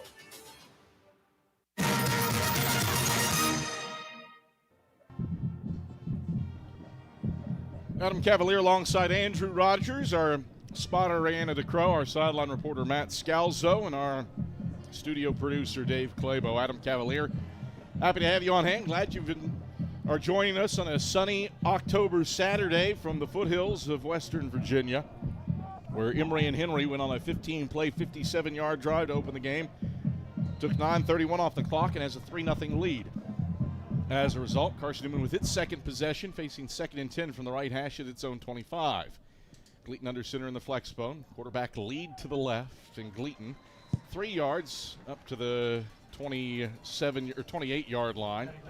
Emmanuel Luska again on the tackle. Brings up 3rd and a long 7 for Carson-Newman. Eagles have yet to take to the air. That was a struggle last year against the Wasps. Carson-Newman 1 of 11 passing, threw more passes to E&H with 2 interceptions than it completed to its own receivers. Gleaton in the gun.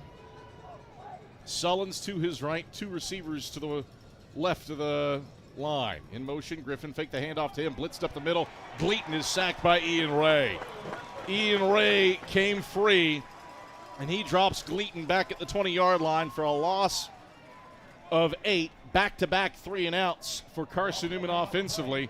Nobody touched Ian Ray. He was turned loose. And after the fake handoff to Griffin on the end around, Ray was just right there. Yeah, one of the best edge rushers, makes his presence felt right there. And the Eagles may have had something on the little play-action fake, but couldn't block Ray as he came off the edge too quick.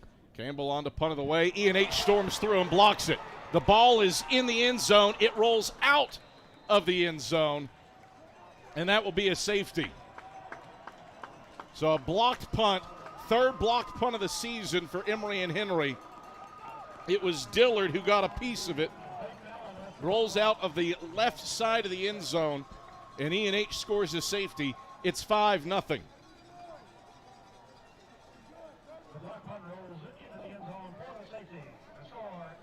Eagles protected for the most part, but 4 guys got loose from the initial line of scrimmage, and Carson-Newman only had 3 blockers in front of the punter, and 1 got free and was able to get a hand on it. And obviously, it's lucky that Carson-Newman sees it ends up going through the end zone. You save, 5 points instead of a touchdown and an extra point, so it's not worst-case scenario, but obviously not something that Carson-Newman wanted to have happen this early in the game. First time Carson-Newman has conceded a safety since October 22nd, 2021, 31 games ago. TJ King was tackled in the end zone at Mars Hill. So E&H 5, Carson-Newman nothing.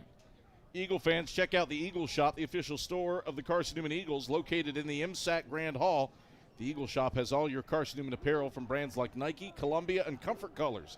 Visit them online at eagleshop.cn.edu.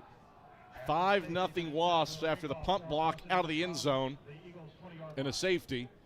And now Bennett Smith will kick off from his 20. So a return possible for Childs or James. Smith strides forward, right boot to it. Childs will retreat and field it at his 14 over the right hashes. Childs heading left, has a seam and blockers. Childs across the 40 and 45. He's across midfield, and he's grabbed by Rich Melian and tackled in Carson-Newman territory down at the 40. There are 3 flags, though, sprinkled throughout the middle of the field around the 39-yard line. We'll let this officiating crew sort that out, led by Robert McConkey. Going to presume at least one of those is probably a block in the back, and maybe two of the officials saw the same thing. Could be a second flag, but all three right in the same area.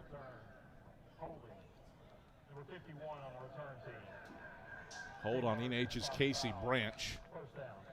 And so the Wasps will not take over from inside Carson-Newman territory. It'll be 1st and 10 for the Wasps from their own 29, 28. See where the official spot is. 28-yard line. 5-0 ENH. 13:25 to go in the second. That's bigger than it seems, that penalty, because instead of a short field, which ENH has had so often early in the year, now they've got to go 70-plus yards to get in the end zone. That is a massive penalty to help this Eagles defense that's been on the field a lot early in this game. Jackson to the right of Mutter in the gun, a single receiver each way. Snap back, RPO, Mutter going to throw. Wants it long over the right sideline, incomplete. That was always over the top of Jakari Moselle. The pass landed at the 32 along the right sideline. Moselle was at the 42 and blanketed by a couple defenders. Not sure if he broke it off or got a hitch in his giddy-up, but it's 2nd and 10. Carson-Newman's corners are doing an excellent job so far out wide. They have been playing one-on-one single coverage when ENH has decided to pass, which hasn't been very often in this opening half. And we're seeing there why ENH has run the ball so often, because the pass game at the moment, it just isn't there. The running attack has been what's moved this offense so far. 2nd and 10 for the Wasps. Hold the phone. Timeout for ENH. We'll step aside for a break as well. 5-0. ENH leads Carson-Newman. A field goal and a safety. 13-19 to go in the second quarter. Back after this on the Eagle Sports Network.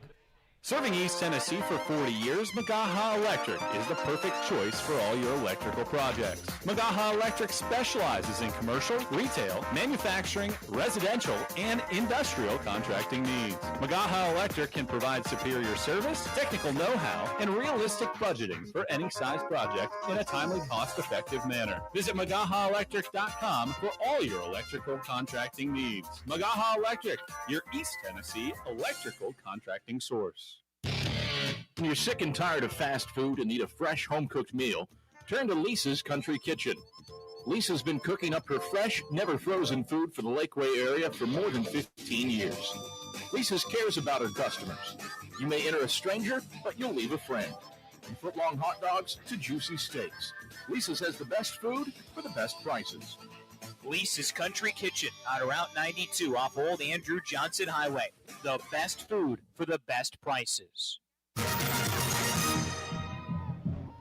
13-19 to go in the second quarter. ENH has a 5-0 lead on Carson-Newman. A field goal and a safety. Wasps outgaining the Eagles 77 yards to 4. And Carson-Newman, at the end of the day, after a blocked punt, fortunate to only be down 5 right now. 2nd and 10 Wasps, right hash at their own 28. Mutter in the gun with Jackson to his left. Takes the snap, will give to Jackson. No, it's a play fake. Mutter throwing long. Peoples, middle of the field, incomplete. Through his fingertips, down at the 35-yard line. Drayvon Hollis and Rich Martin-Melian were on him, but Peoples had receivable position on Hollis. Ball hit him in his hands, couldn't bring it in. Good play fake by Mutter, 3rd and 10. No kidding. Boy, oh boy, he is very decisive with that play fake, because I was watching the running back and had no clue Mutter had the ball until you said it, because he almost hides that thing after he fakes it off to his side, which can fool the linebackers, did not fool the secondary guys because they're in man coverage, so they're running with the receiver regardless. 3rd down, 10 to go for ENH. Wasps trying to avoid a 3-and-out. They go trips to the short side right. Mutter out of the gun, back to pass. He's blitzed backside and sacked. Jesse Combs crumples him back at the 23-yard line. It's a loss of 5, and Carson-Newman's sack streak extends to a 27th straight week. A flag on the play. Penalty flag on the play. I think it's on ENH. I would tend to agree based on the conversation with Ashley Ingram. Illegal formation. Offense.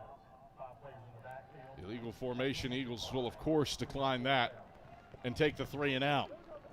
27 straight weeks with a sack. Jesse Combs, the first guy there. Champ Baker will also get a half sack credit.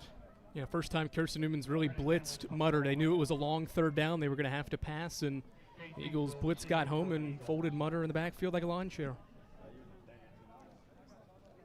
12:50 to play in the second. Hanley to punt. It's off a twirling kick that Meeks fields with a fair catch at his own 35-yard line. And Carson-Newman will take over 1st and 10 from that mark. 12:41 to go in the second, trailing. No, this is not a mistake. Trailing 5-0. While we have a moment, let's send it down to the third member of our crew, Matt Scalzo. Matt. After that blocked punt by Emory and Henry, Martavis Mason was going up and down the sideline, preaching that next play mentality for Carson-Newman. They get a big stop there with that sack on third down. Now a chance for the offense to flip the field and get some momentum going on the offense side of the ball. Back up to you, Adam. All right, thank you very much, Matt Scalzo. Serving East Tennessee for 40 years, Magaha Electric is the perfect choice for all your electrical projects. Visit MagahaElectric.com for all your electrical contracting needs. Magaha Electric, your East Tennessee electrical contracting source. Zane Whitson, after a tweaked hammy against Wingate, is into the game at quarterback, and he'll play fake and run up the middle across the 40, across the 45. First down yardage for Zane Whitson on the zone read off of jet sweep action, and he's up to the 47-yard line, splitting the hashes for a 12-yard gain before Collins brought him down. First down, Eagles. Yeah, first down of the game, and that's something that Carson-Newman needs to do well. Get drives going, and that's establishing a drive with a good first down play, and obviously doing so there. Ferguson slot left, Bradley slot right. Whitson under center in the flex bone. Takes the snap, hands off dive. Sullins second level across midfield. And he's cut down to the boundary right side, down at the 48-yard line. Emmanuel Luska again in on the stop. He's been all over the place, but Jaden Sullins picks up 5 yards to make it 2nd and 5. That run for Zane Whitson can do a lot now for this offense, because that's the biggest hole that Sullins has had so far for Carson-Newman offensively. Probably could have got more than 5. It was a good shoestring tackle by Luska, but now things can open up a little bit because of that first down run to start this drive for Whitson. 5. Hold the phone. Robert McConkey has instruction and asked for the game clock to be reset. That's been done. 2nd and 5 for the Eagles. Right hash in E&H territory for the first time at the Wasp 48. Whitson under center in the flex bone. Takes the snap, option left, pitches left for Bradley. Bradley squiggles through a little bit of a hole, but it closed quickly as Luska and Casey Branch knock him down on the boundary left side, down at the 47. Just a yard. 3rd down, 4 to go for the Eagles, trailing 5-0 with 10:55 to go in the second quarter.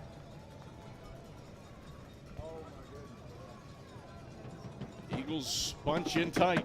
Zach Williams tight end right. Carroll tight left. 3rd and 5 for the Eagles from the Wasp 47. Whitson, option to the right, lowers his shoulder, spins through a couple tackles, picks up first down yardage, stays on his feet, fights for extra yardage inside the 40, and moves the chains down to the 37-yard line.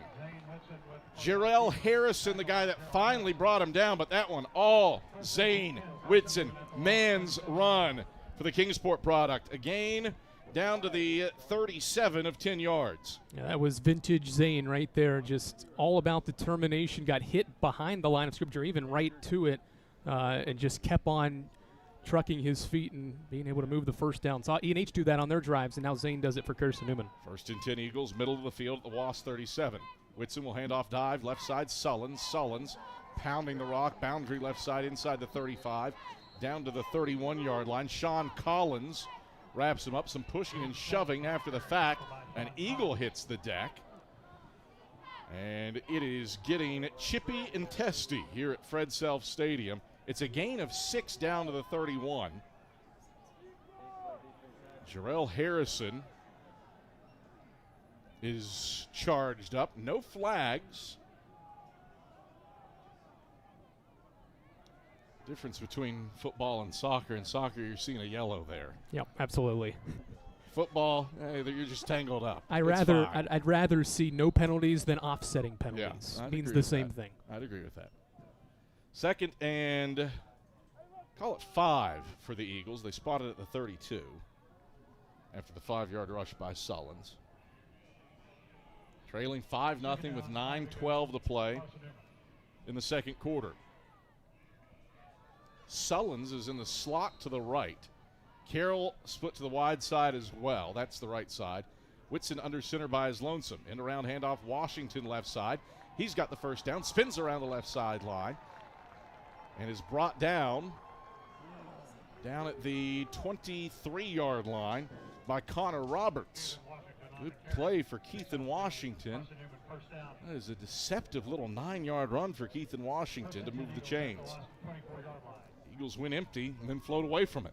Yep, and it was a weird formation because you mentioned Sullins in the slot, but he was way down to this near side with Carroll, and so the formation, I think, confused D&H, and the Eagles went opposite. Flexbone for Whitson, takes the snap, option keeper on midline through the middle, and not much there for him. Runs inside the left hashes down to the 23-yard line.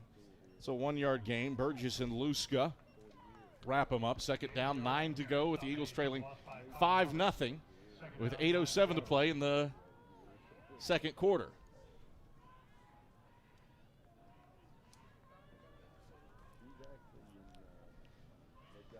Unseasonably warm October. It's brought the stink bugs out.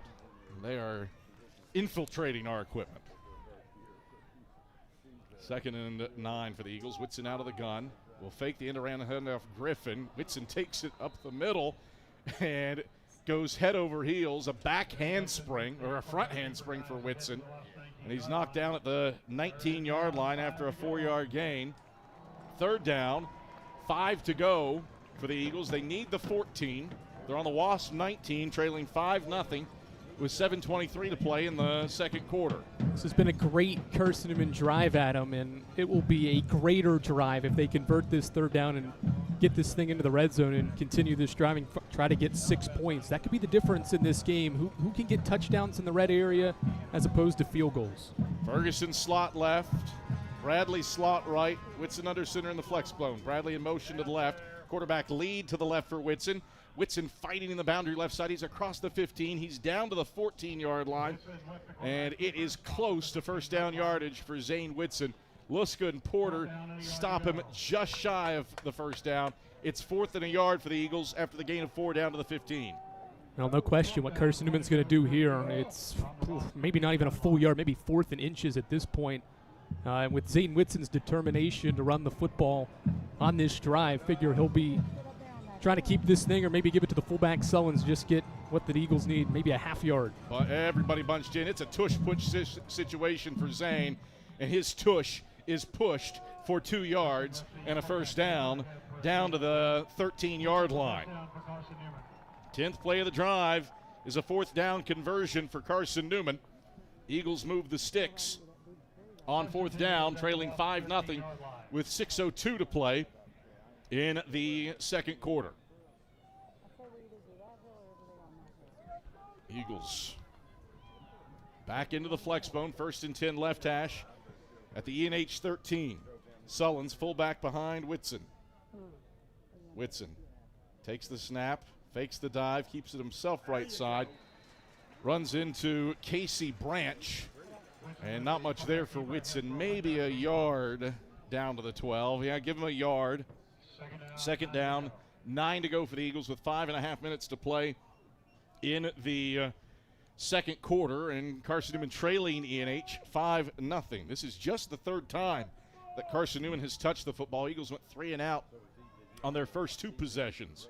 Low possession half of football here at Fred Self Stadium. 2nd and 9 for the Eagles toward the left hash, the Wasp 12. Whitson, end around handoff, Griffin left side. Griffin fights his way left side numbers down to the 10 and is upended by Porter down at the 9-yard line. 3-yard gain, 3rd down, 6 to go for the Eagles. 4:50 rolling clock, second quarter. Eagles trailing 5-0. This will be Carson-Newman's third down on this drive. This will be the longest on this drive. The last one was a 3rd and manageable, 3rd and 5. Zane Whitson kept it and got them to 4th and short. The previous one, the first one on this drive, was a 3rd and 4, and the Eagles converted that. So what will they go to here, and will it be 4-down territory depending on how much yardage they get? Carson-Newman 1 for 4 on 3rd downs today. Whitson under center in the flex bone. Fakes the toss left to Ferguson, rolls the pocket right. Whitson pursued. He stops, a stiff arm. Whitson chucks it, end zone, incomplete. Whitson, a miracle that he kept the play alive. Branch had tons of pressure. Whitson stiff-armed him and discarded him, then threw off balance in between two E&H defenders near the H and Henry in the end zone. Cade Parker was in the neighborhood, but Whitson did a good job to find nobody as opposed to trying to force it to Parker. And Carson-Newman will settle for a field goal of 26 yards from the left hash from Bennett Smith.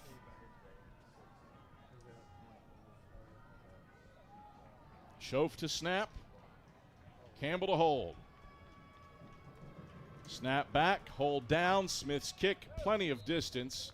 It's way over top of the uprights, and it is good. And onto the roof of the food court atop James H. Brooks Fieldhouse. We got a baseball game going. It's 5-3. 4:06 to play in the second quarter. Eagles strike on the Smith 26-yard field goal. Back after this on the Eagles Sports Network. This is Marty Blakely and Dean Craig, former teammates for the Carson-Newman Eagle football team and FCA directors here in the East Tennessee area. This year, Fellowship of Christian Athletes is the title sponsor for Carson-Newman Eagle football broadcast. Playing at Carson-Newman was a life-changing experience for both of us. It's a privilege to present this life-changing message of Jesus Christ to coaches and athletes all across our area. Tune in each week to WRJZ to catch the exciting action of Carson-Newman Eagle football. Hurry up, it's time to go. Oh, sugar, I'm late again. At Knoxville TVA Employees Credit Union, saving you time is what we do. When you sign up for direct deposit at KTVA ECU, you skip the trip and get paid up to 2 days early. Direct deposit is the easiest, fastest, and most secure way to get paid. Learn more at tvacreditunion.com. Join us now. Federally insured by NCUA. 4:06 to play in the second quarter. This is scorigami territory. I was thinking that in the break. I didn't say it, though. So 5-3 is the score. We've had 2 field goals and a safety. E&H, a 15-play, 57-yard drive, 9:31 off the clock. Blocked a punt out of the end zone for a safety, and then Carson-Newman counters with a 14-play, 56-yard drive that stalls out at the 9. 8:35 off the clock, and Bennett Smith punches through a 26-yard field goal. So that's where we stand. Is that your first scorigami reference on air this year? It is. It is. Do you need to explain to the listeners? Scorigami is the thought of finding unique scores, of which there have been 529 in the history of Carson-Newman football. You get one, you check it off. There have been a lot of 0-0 ties. 13-0, the most common score in Carson-Newman football history. As Smith kicks off, it bounces and will be fielded at the 1. Return man brings it out to the 10, across the 15. When he stopped, whistles blew, the return man was still going, and he got plastered by Freddie Moala. It was Childs who brought it out and got punished by Moala. As a result, not sure if there was an inadvertent whistle or not, but Childs was still running, kicked it off to the right. I never saw his knee hit, but granted, I was screened in by a bunch of players. And then he got cut down by Freddie Moala. 16-yard return out to the 17-yard line. Worst starting field position of the day for the Wasps with 3:59 to play in the second quarter, leading Carson-Newman 5-3. Mutter in the gun, Jackson to his left, or right now. He shuffles spots, takes the snap, fakes the handoff. Mutter keeps up the middle, and nothing doing for Charles Mutter III. He's gummed up by Martavis Mason, Jesse Combs, and a whole host of other white-clad Eagle jerseys. Give him a yard up to the 17. Second down and 9 to go for E&H. And we talked about field position, and again, this is a win for Carson-Newman because there's not a lot of time left, just 3.5 minutes left in this half, and with E&H backed up, you almost think a 3 and out from this Carson-Newman defense could be important to get the ball back and maybe a late score in this first half. Mutter out of the gun, takes the snap, 3-step drop, going to throw. Mutter settles, chucks it long, a jump ball, incomplete for Jakari Mazzell. Javian Winston and Richmard Melian defended him along the left sideline up at the 48-yard line. Mazzell stopped like it was going to land at the 45. That baited some contact. Then he retreated and had a decent shot at what likely would have been a pick if he doesn't have that little deke move to force Carson-Newman's defenders to defend him. Yeah, and I think that's why it's not pass interference there as well. If that ball does force the receiver to come back to it and there was contact, you could have got a defensive pass interference, but because that ball went toward the sideline, the receiver kind of played through the contact. 3rd and 9 for the Wasps, right hash at their own 17. Mutter back to pass, steps up in the pocket, and has a lot of running room. He takes off. Mutter sprinting with first down yardage across the 40 in midfield, and he is ushered out of bounds in Carson-Newman territory by Torrance Polk down at the 42-yard line. So Charles Mutter scampers. Eagles lose contain. Not sure if the spy lost him, but Charles Mutter rambles into Carson-Newman territory down to the 42 with a 41-yard rush. 1st and 10 Wasps from the Carson-Newman 42. That's the downside to playing man-to-man because all the defensive backs have their back to the quarterback. So if the Eagles do lose contain, that's going to be open a lot today. 1st and 10, Mutter, option keeper to the right. Mutter slides down feet first in front of Jacob Madison and gives himself up over the right hashes down at the 36-yard line. 6-yard gain for Charles Mutter. And it's 2nd down and 4 to go.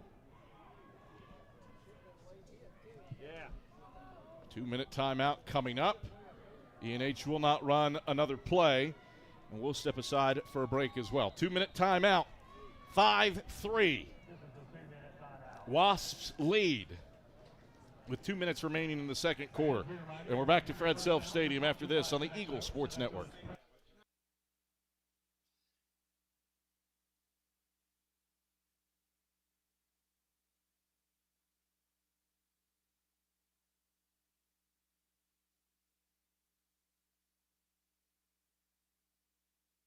In the Health Sciences Building. Sabarijo's features all your Mexican favorites, from burritos to nachos to quesadillas to tacos to anything you can think of in a tortilla. Follow Fresh Ideas on Instagram at Carson-Newman Dining. Tri-Light is proud to support Carson-Newman Athletics. We salute the student athletes who are working hard to make great things happen on the field, in the classroom, and in the world. It takes vision, commitment, and teamwork, qualities we share at Tri-Light. Our mission is to provide life-changing opportunities by building a world-class fiber broadband network. If you'd like to learn more, please visit trilight.net or call us at 833-847-0824.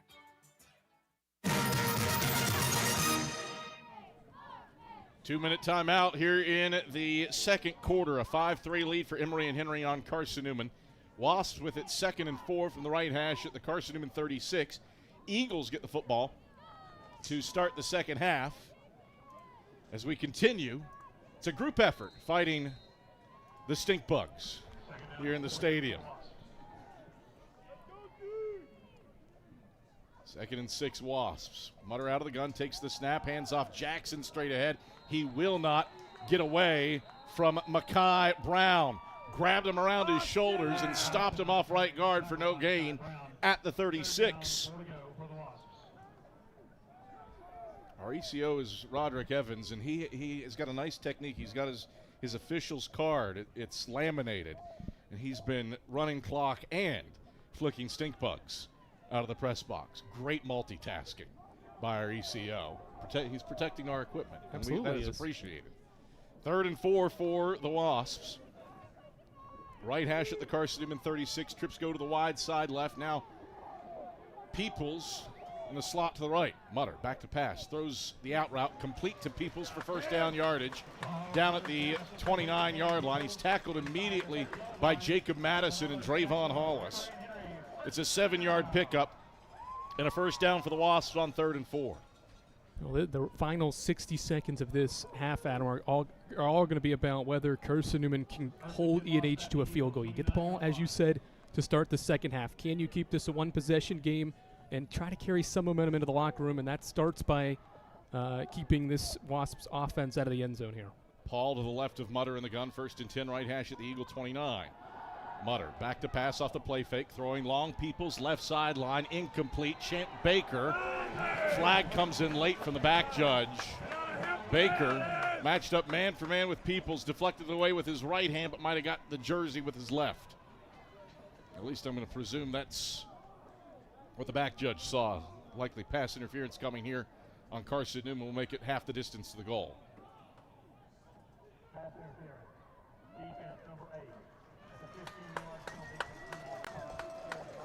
I'm not sure my feelings on that one because the receiver almost was a defensive back. It looked like he didn't really try to catch the ball, and that may have been because of Champ Baker holding on to the opposite arm of Peoples. So certainly there have been a lot of pushing, shoving on the outsides. They've played it relatively physical on the outside, and that's a big penalty here because now E&H is in the red zone, 2 timeouts to work with as well. 38 seconds left in the second half. Or the second quarter, pardon me, a 5-3 lead for the Wasps. Ball left hash at the Carson-Newman 14. The first half that has taken 54 real-time minutes to play thus far.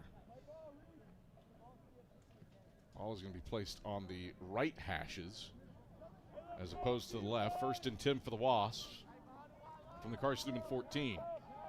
Stitt and Prelo split to the wide side left. Mazzell to the short side right. Tennell tight end left of the line.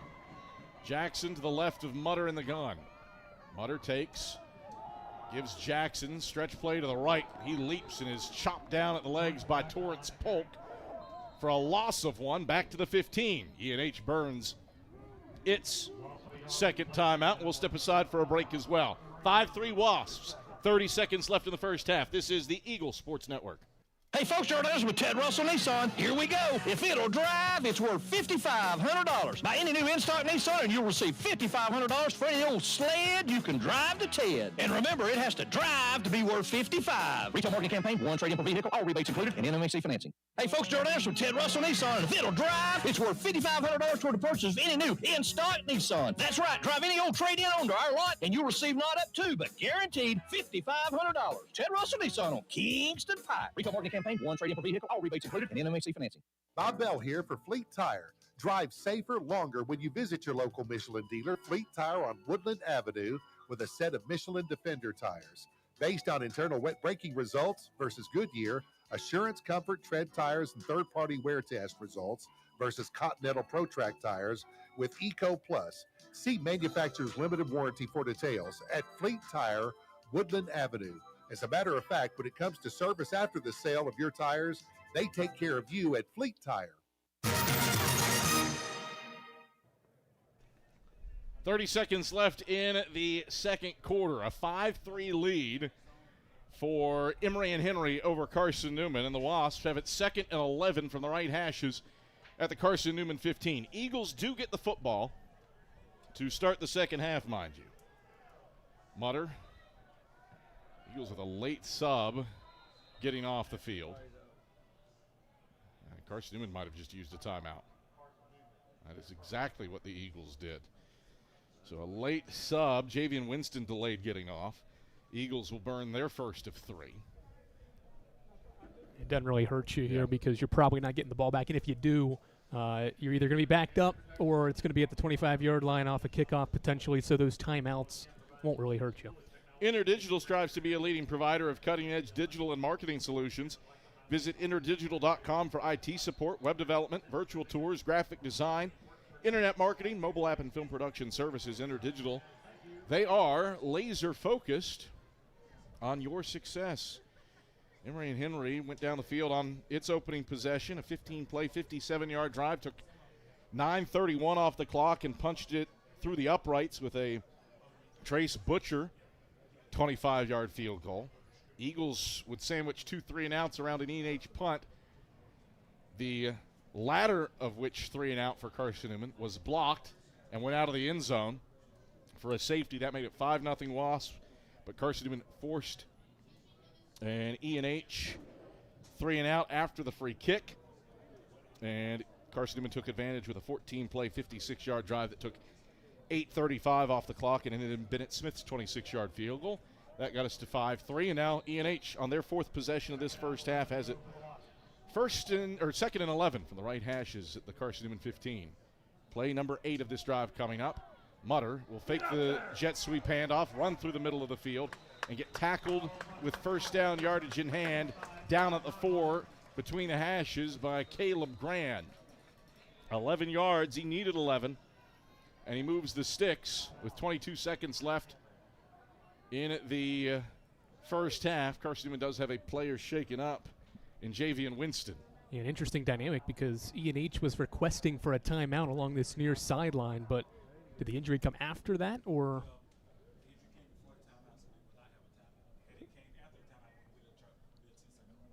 Well, it's great to be sitting next to our ECO, who just explained the injury came before the timeout, so you don't have the 10-second runoff. That's important because the Wasps will save a timeout with 22 seconds unless they decide to burn one. So they got it first and goal from the 4. Wasps with 1 timeout left, so they've got a couple cracks at the end zone before it becomes time for a field goal. Jackson to the left of Mutter in the gun.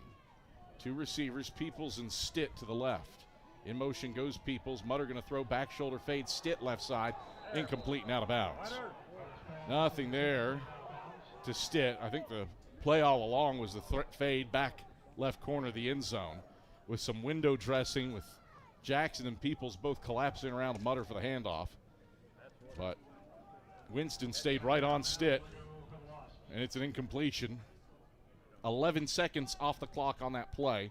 11 seconds left in the first half with second and goal from the 4. Eagles still have to be ready for a run play because E&H still has a timeout, so they can stop the clock and not worry about this half coming to a close. They can stop it again if they decide to run it and don't get in the end zone.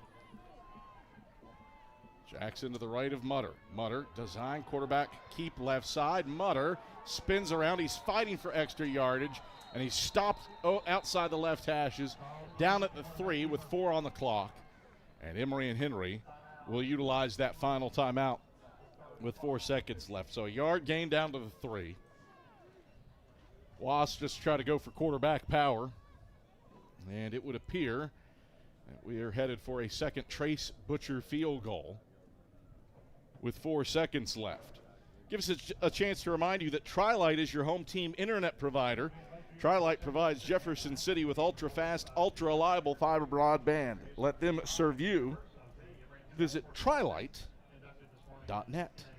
This could be the biggest play of the half if Emory and Henry decides to go for this 4th down. They're going to need about 2-3 yards at the goal line. It's going to be the final play of this opening half. So if they decide to go for it and get the end zone, they've got all the momentum. But if Carson-Newman can stop a potential 4th down try, the Eagles get all this momentum. They're only down 2 points, and they get the ball in the second half. So very interesting decision. Do you take the 3, or do you try to power this thing in the end zone and make this a 2-possession game at the break? You take the 3, you're at least, outside the realm of it being a field goal game. So I think you take the points. You make it an 8-3 ball game. You hope. You got Trace Butcher, who's number 1 in Division II right now among active players in career field goals made with 41. Trust your guy, I suppose.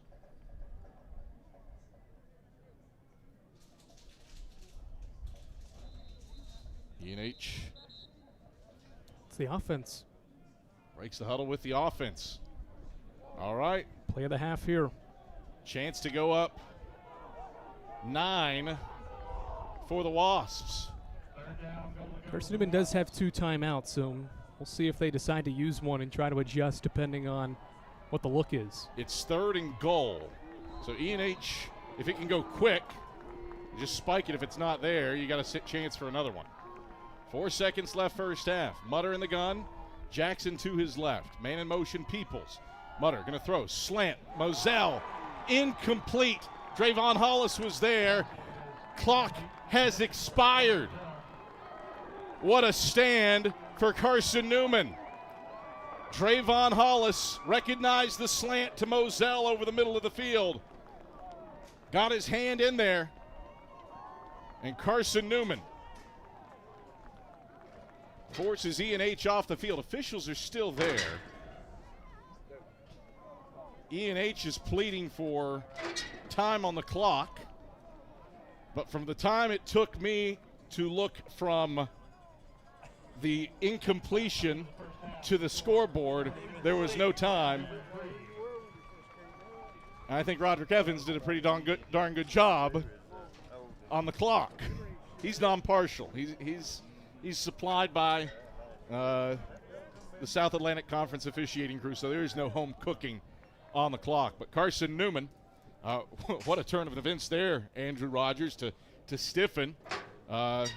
E&H went for the gusto, and it's a 2-point game as a result at the half. Yep, the Eagles have come up with 2 massive red zone stops. On the opening drive, E&H was moving that football all the way down the field. Eagles bowed up, and a penalty ended that drive to settle for 3. And then right there, the Eagles do a good job defensively, and they've been good all season in the red zone. One of the best red zone defensive teams. It's showing up again in this game, and despite the offense only having 1 good drive and the blocked punt, it's a 2-point game because this defense and this team in general has made winning plays in the first 30 minutes. You got a couple of RBI singles, an RBI double. Somebody's hit a 2-run home run. We'll let you piece together how the scoring actually works. That very traditional football score of 5-3 at the halftime break. Carson-Newman trailing by 2 at the half, but the Eagles get the football to start the second half. The Eagle Shop halftime report headed your way when we come back after this on the Eagle Sports Network. There's new fresh ideas on campus. From Chick-fil-A to Maples Coffee to Saborijos, Fresh Ideas has tons of high-quality dining options for whatever taste you may need. Saborijos is open Monday through Friday for lunch and dinner in the Health Sciences Building. Saborijos features all your Mexican favorites, from burritos to nachos to quesadillas to tacos to anything you can think of in a tortilla. Follow Fresh Ideas on Instagram at Carson-Newman Dining. How do you know you're in a community, not just a town? Well, strangers smile as they walk by. They refill your coffee without you asking. And when you ask directions, people offer to walk you there. Communities give more.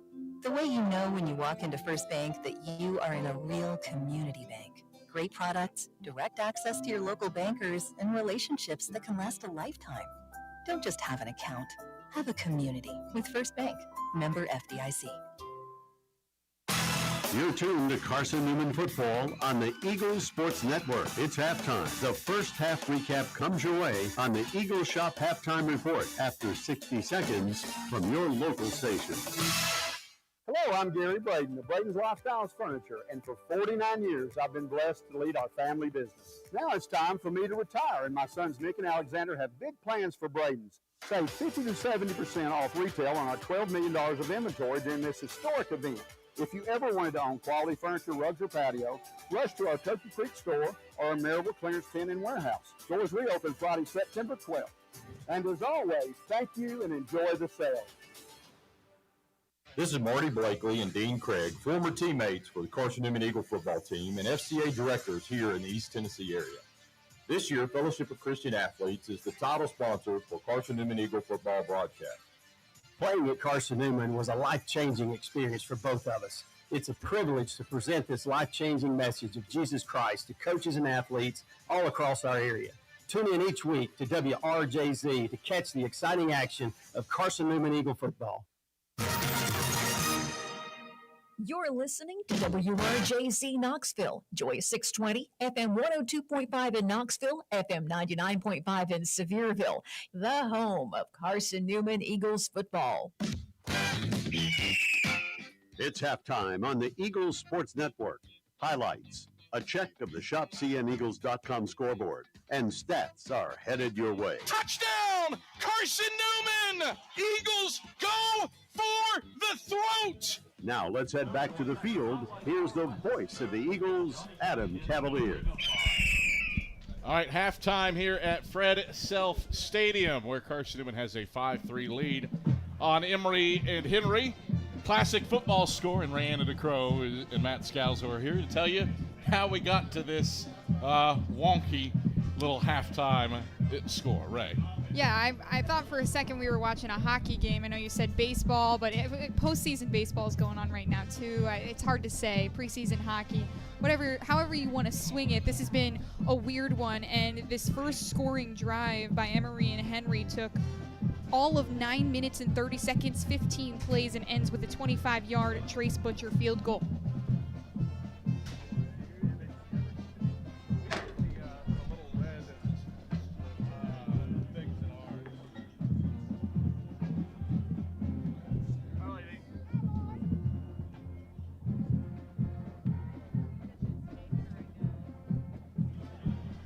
So E&H would go up by 3, and following that, on the punt from the Carson-Newman drive, a safety would happen, a blocked punt by that E&H special teams who has been so good this year, and then the scoring play for Carson-Newman. 8 minutes and 35 seconds, they respond with a long drive of their own, 14 plays in Bennett Smith drills, a 26-yarder.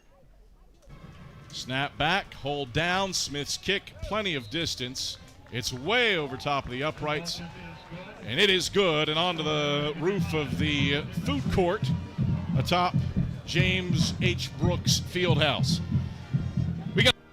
So 3-5 the score here from Nice Wonder Field at Fred Self Stadium. When we come back, we will catch up on the scores around the SAC, at least the games that have begun, and as well as give our thoughts on that first half of weird action.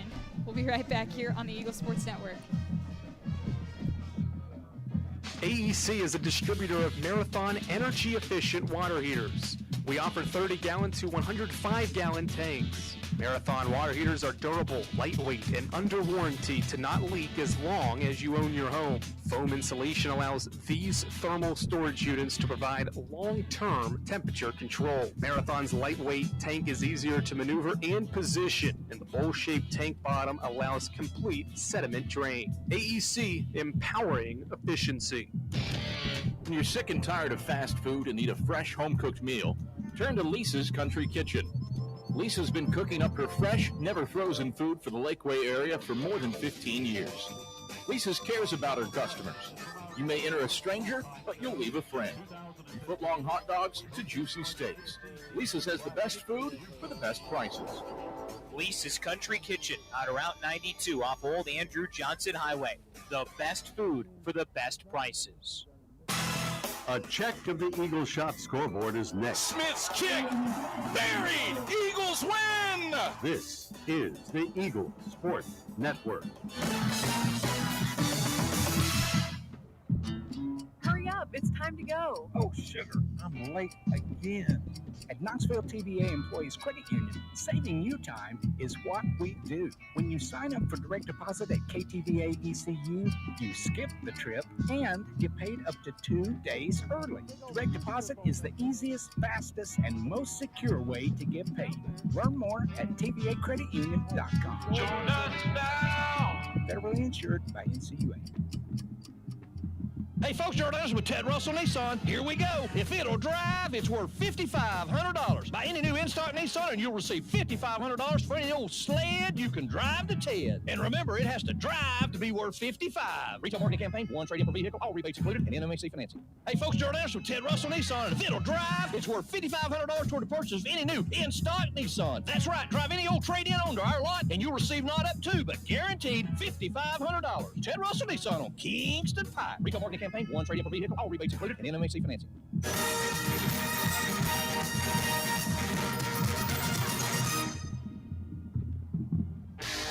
The Eagle Sports Network is a part of SAC Live, the official digital network of the South Atlantic Conference. SAC Live is the home of all your South Atlantic Conference sports action, including 20 SAC championships. Time to get caught up with some SACtion. Here are the happenings around the South Atlantic Conference and the nation. Let's go around the league with a check of the Eagle Shop scoreboard. Now back to the field.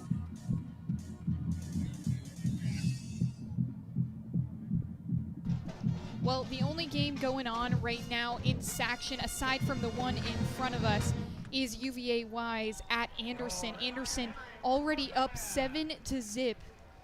Less than 5 minutes into this ball game, a 18-yard gain for Tyler Wesley makes it 7-0 in favor of the Trojans, so they're currently beating UVA-Wise. Around the country, a couple of ranked games going on. You have Slippery Rock, who's down to Gannon right now, 35-28. Kutztown up 35-0 against Shippensburg. A couple other ones going on around, but a lot of ranked games. And the one in front of us, obviously a big one, number 22, Carson-Newman, down 5-3 to Emory and Henry. A weird score, but nonetheless, it's been kind of these teams getting right to the goal line and then no action. Yeah, both defenses are doing a really strong job when it gets inside the red zone. A really good way to describe it is the bend, don't break mantra that a lot of defenses use and a lot of teams use. So I feel like that's a good adjective to describe this contest so far between these two teams. Emory and Henry's had a bit more of momentum. We saw that good drive from Carson-Newman towards the end of the half when Zane Whitson was put in at quarterback. We saw Teddy Leeton start the game. Down on the sideline, it did look like he just kind of – he didn't have the same Teddy energy and Teddy speed that we've been used to seeing. So that's why I think the change to Zane was made, and kind of saw that early burst between the two quarterbacks. But both defenses doing a really strong job. Great job by Carson-Newman at the end of that half to hold Emory and Henry to no points. They were set up on a long Charles Mutter run of 41 yards, and then the pass interference penalty. Those are the really only two plays, if you're looking back at it, at Carson-Newman that you're upset with. But to get that pass breakup at the end of the half to put no more points on the board, you got to feel good where you're at, and you get the ball to start second half. 0 passing yards for the Eagles, 60 yards in total offense. All 60 of them have come on the ground for the Eagles. Emory and Henry, on the other hand, a couple of passes, but 117 yards on the ground in this first half. And I think what's made the biggest difference, honestly, Matt, has been that third down conversion. ENH 5 for 9, Carson-Newman 1 for 5. So Eagles struggling in that third down. Yeah, and they haven't been keeping themselves on schedule to get to those third and manageable situations. You saw the fourth down conversion that they got, so I'd give them half a point on that third down conversion to get to fourth in a few inches based off what I saw from my vantage point on the sideline. But you talk about the passing yards. I think coming into this game, you weren't exactly really looking towards the passing yards in both of these teams. I think the rushing game is where both these teams shine. But both teams are going to try and open it up a little bit. The Eagles have just attempted 2 passes, but they haven't had a strong enough ground game and enough outside running for them to really open up the playbook and set up those shots downfield that Jane Sullins talked about during the scouts leading up to today.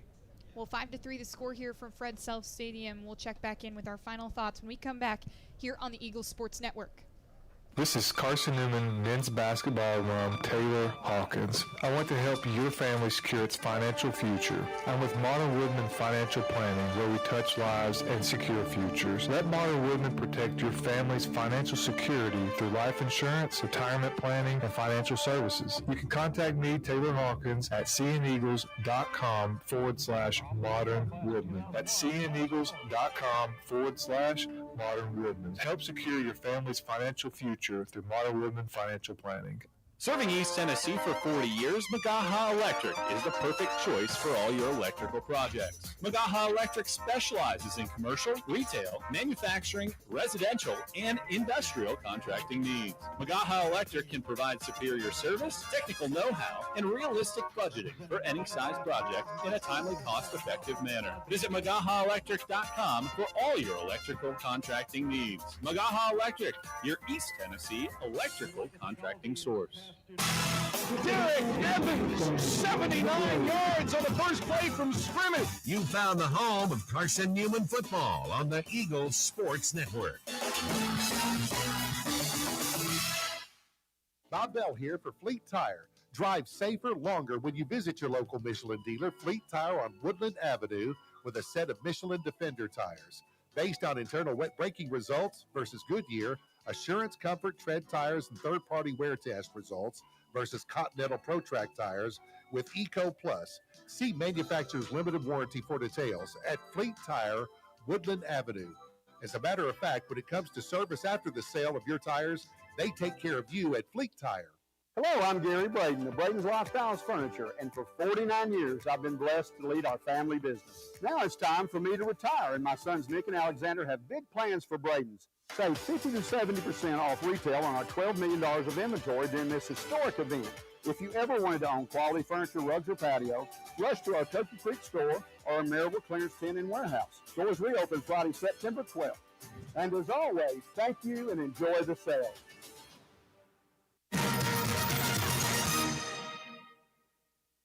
Back here on the Eagles Shop halftime show as we welcome you back to Fred Self Stadium. Rihanna DeCrow and Matt Scalzo checking in with you for the final time here on the Shop Eagles halftime show.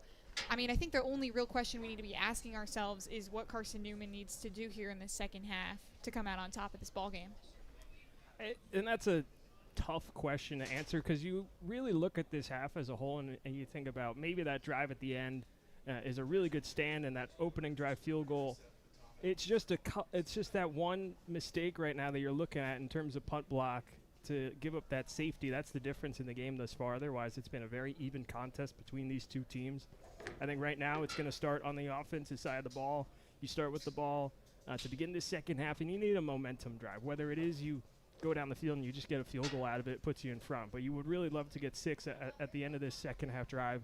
The biggest thing you don't want to have is you don't want to have a 3-and-out. Stall, momentum swings back to E&H's way after that big stand right before the end of the half. So it's going to start with the run game, and that's just how it's going to have to go. You saw some changes on the offensive line. Garrett Rice came back in. He's got his whole right or left arm all wrapped up. That's really tough for any offensive lineman to block with, especially an interior guy. But it's going to have to start with the running game and trying to get that into gear. Yeah, tough clock management right there at the end from the Wasps, but we'll see how it all shakes out here in this second half. 5-3 the score going into this third quarter, and we will see how it shakes out if Carson-Newman can continue their win streak and move up to 3-1 in the SAC. That's all for the Eagle Shop halftime show. Rihanna DeCrow, Matt Scalzo signing off for now on the Eagle Sports Network. Hey Eagle fans, check out the Eagle Shop, the official store of the Carson-Newman Eagles. Located in the MSAC Grand Hall, the Eagle Shop has all your Carson-Newman apparel from brands like Nike, Columbia, and Comfort Colors. The Eagle Shop has all your gifts, gear, and accessories. Can't make it in person? Visit eagleshop.cn.edu. That's eagleshop.cn.edu for all your Carson-Newman clothing needs. Domino's Pizza in Jefferson City and Morristown wants to help feed your business. When you're hungry at lunch, show your business card at Domino's in Jefferson City and Morristown when you make your purchase for pickup or delivery to get 25% off the entire order. That's 25% off your order at Domino's in Jeff City and Morristown when you show your business card. Call 865-471-6700 to get a pizza. Domino's, the official pizza of the Carson-Newman Eagles. The home run hitter to Dorian Miller, 70 yards. This is Carson-Newman football on the Eagles Sports Network.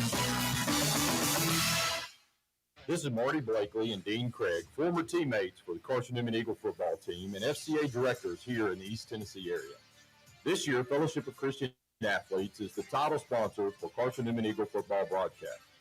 Playing at Carson-Newman was a life-changing experience for both of us. It's a privilege to present this life-changing message of Jesus Christ to coaches and athletes all across our area. Tune in each week to WRJZ to catch the exciting action of Carson-Newman Eagle football. Hurry up, it's time to go. Oh, sugar, I'm late again. At Knoxville TVA Employees Credit Union, saving you time is what we do. When you sign up for direct deposit at KTVA ECU, you skip the trip and get paid up to 2 days early. Direct deposit is the easiest, fastest, and most secure way to get paid. Learn more at tvacreditunion.com. Join us now. Federally insured by NCUA.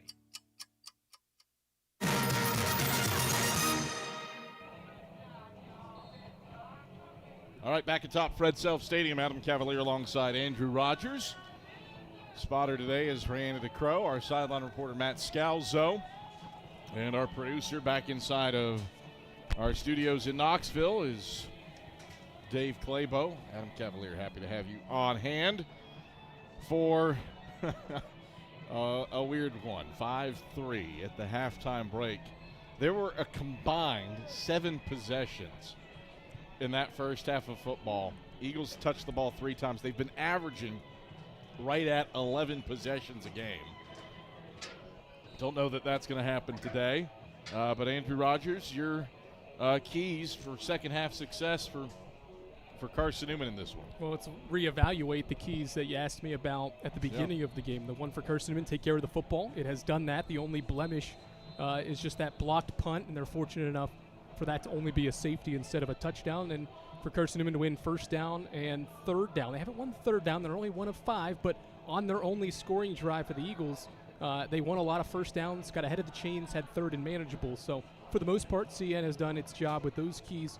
And then on E&H's side, they had to play well early. E&H played well, but the scoreboard doesn't reflect that because of not scoring in the red zone on the final play of the half and not getting a touchdown on that long opening drive. And so they played well early, but Carson-Newman was able to make key plays to keep this close. So that's a key, but this could very easily be a 21-3 game. Absolutely. Right now, if you punch, or I mean, the flip true for Carson-Newman, you could say 21-7. Yep. If Carson-Newman punches in its drive and when it had it inside the 10 instead of settling for a field goal, but Carson-Newman left an opportunity on the field there, but certainly the blocked punt going out of the end zone instead of being recovered in the end zone, that looms large. And, of course, the possession at the end of the first half where E&H elected to go for it, had it first and goal. Yeah, first and goal from the 3. It was third down on that series, and instead of taking 3, making it a 5-point game, now Carson-Newman has an opportunity to drive down the field and take a lead. Yep. Taking care of the football for both sides is going to be critical in this second half because that one big defensive play could turn into points for one or the other, and so this is a game where every possession too is so precious because you talked about CN only having 3 offensive possessions and averaging 11 per game. So when these two teams have the football, we've seen long sustained drives. Can one of these two teams sustain a drive but get 6 points on the board as well? 138 yards of offense for the Wasps to 60 for Carson-Newman as a consequence of it being a low possession game. Kickoff is into the end zone for Emory and Henry, and Carson-Newman will take over first and 10 at its own 25-yard line. We saw Teddy Gleat in the first 2 drives of the game. Eagles went 3 and out both times. He had the football under center. Zane Whitson, who thought he was questionable for today's game after he injured his hamstring against Wingate. He led the Eagles down the field on their only scoring drive. Yeah, hard to believe that he only had 1 drive because it was in that second quarter when Carson-Newman scored. So he's going to get his second drive, weirdly enough, to start the second half. First and 10 Eagles, left hash at their own 25-yard line. Flex bone for Whitson. He takes the snap, fakes the dive, pitches right for Griffin. Griffin to the 30, spins around. He's picked up in the air by Jarrell Harrison and driven down outside the right sideline up at the spot him at the 29-yard line. I thought he got the 30, so give him 4 yards up to the 29. It's 2nd and 6. Those outside runs with the option play and the pitch have not been there too much. Eagles have thrived. I think Keith and Washington had one in the first half. They were able to get to the edge for a first down, but E&H has played well defensively, moving side to side and forcing CN to really run between the tackles more than the outside. 2nd and 6 for Carson-Newman, right hash at their own 29. Whitson takes, pitch left for Bradley. Bradley has the edge. He's across the 35 with first down yardage, and he's grabbed across the 40 in the boundary left side up at the 42-yard line by Casey Branch. Go outside, and the Eagles pick up 13 yards. Ignore what I said after the previous down. Well, it was the outside plays that worked so well for Carson-Newman in the meeting here last year. Carson-Newman had 320 yards rushing against the Wasps in the meeting here at Fred Self Stadium a year ago. 77 yards for the Eagles, all on the ground. They've only attempted 1 pass. Well, 2. There was a sack. First and 10 Eagles, left hash at their own 42. Whitson from the flex bone, hands off on the dive to Sullins. Sullins pounding his way between the hashes up to the 45-yard line before he's twisted around, some shoving after the fact. Multiple flags are out as Mason Carnell hit the deck. So you got a 3-yard gain up to the 45 with Branch wrapping up Sullins high. And then after the fact, all I saw was Mason Carnell hit the deck. Might have been Corey Prince that shoved him. We'll get the word from Robert McConkey. That is the case. So Prince with the unnecessary roughness. Well, after the play, he was in a one-on-one battle. If one of the left side offensive linemen, either the left tackle or the left guard, and just well after the play, pushed him over to the ground. That's a costly penalty. It was Winona State transfer Mason Carnell that hit the deck, and it moves it from the Carson-Newman 45 down to the E&H 40. Eagles trailing 5-3. Yes, 5-3, with 13:22 to play in the third quarter. This is Carson-Newman's 4th possession of the game. Flex bone for the Eagles from the Wasps 40 at the left hash.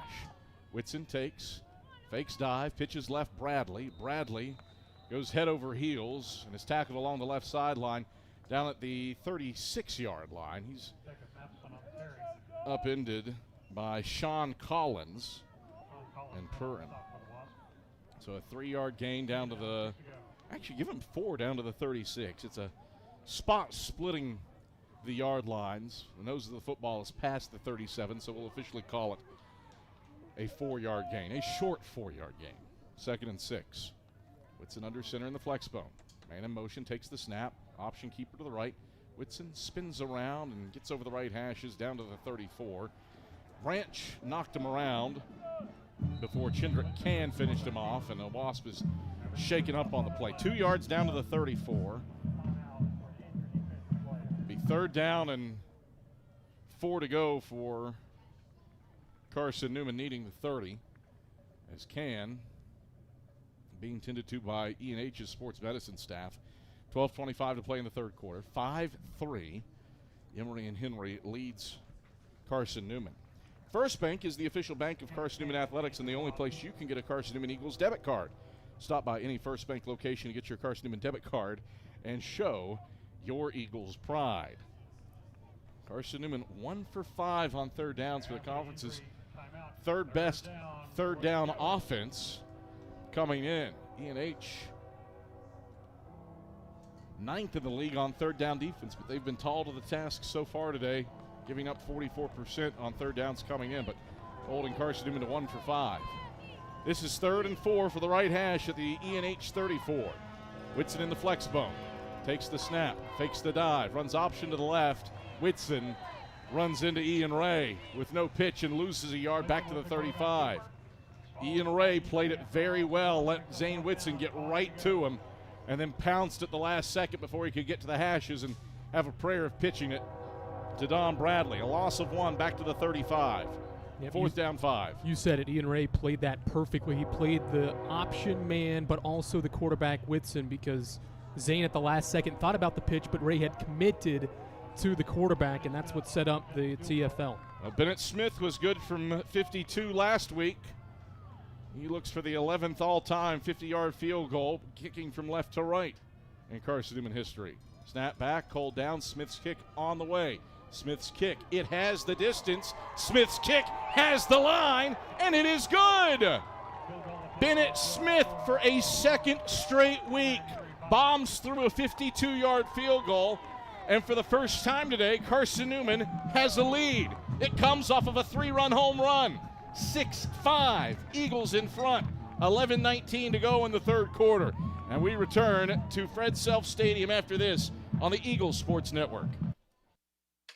In 2025, we celebrate 130 years of Carson-Newman athletics. Over the years, the teams at Carson-Newman have been known for their toughness and Christian spirit. Through the decades, teams and individuals playing at the highest levels have brought recognition for this little school on the banks of Mossy Creek. While we remember the past, we look towards the future.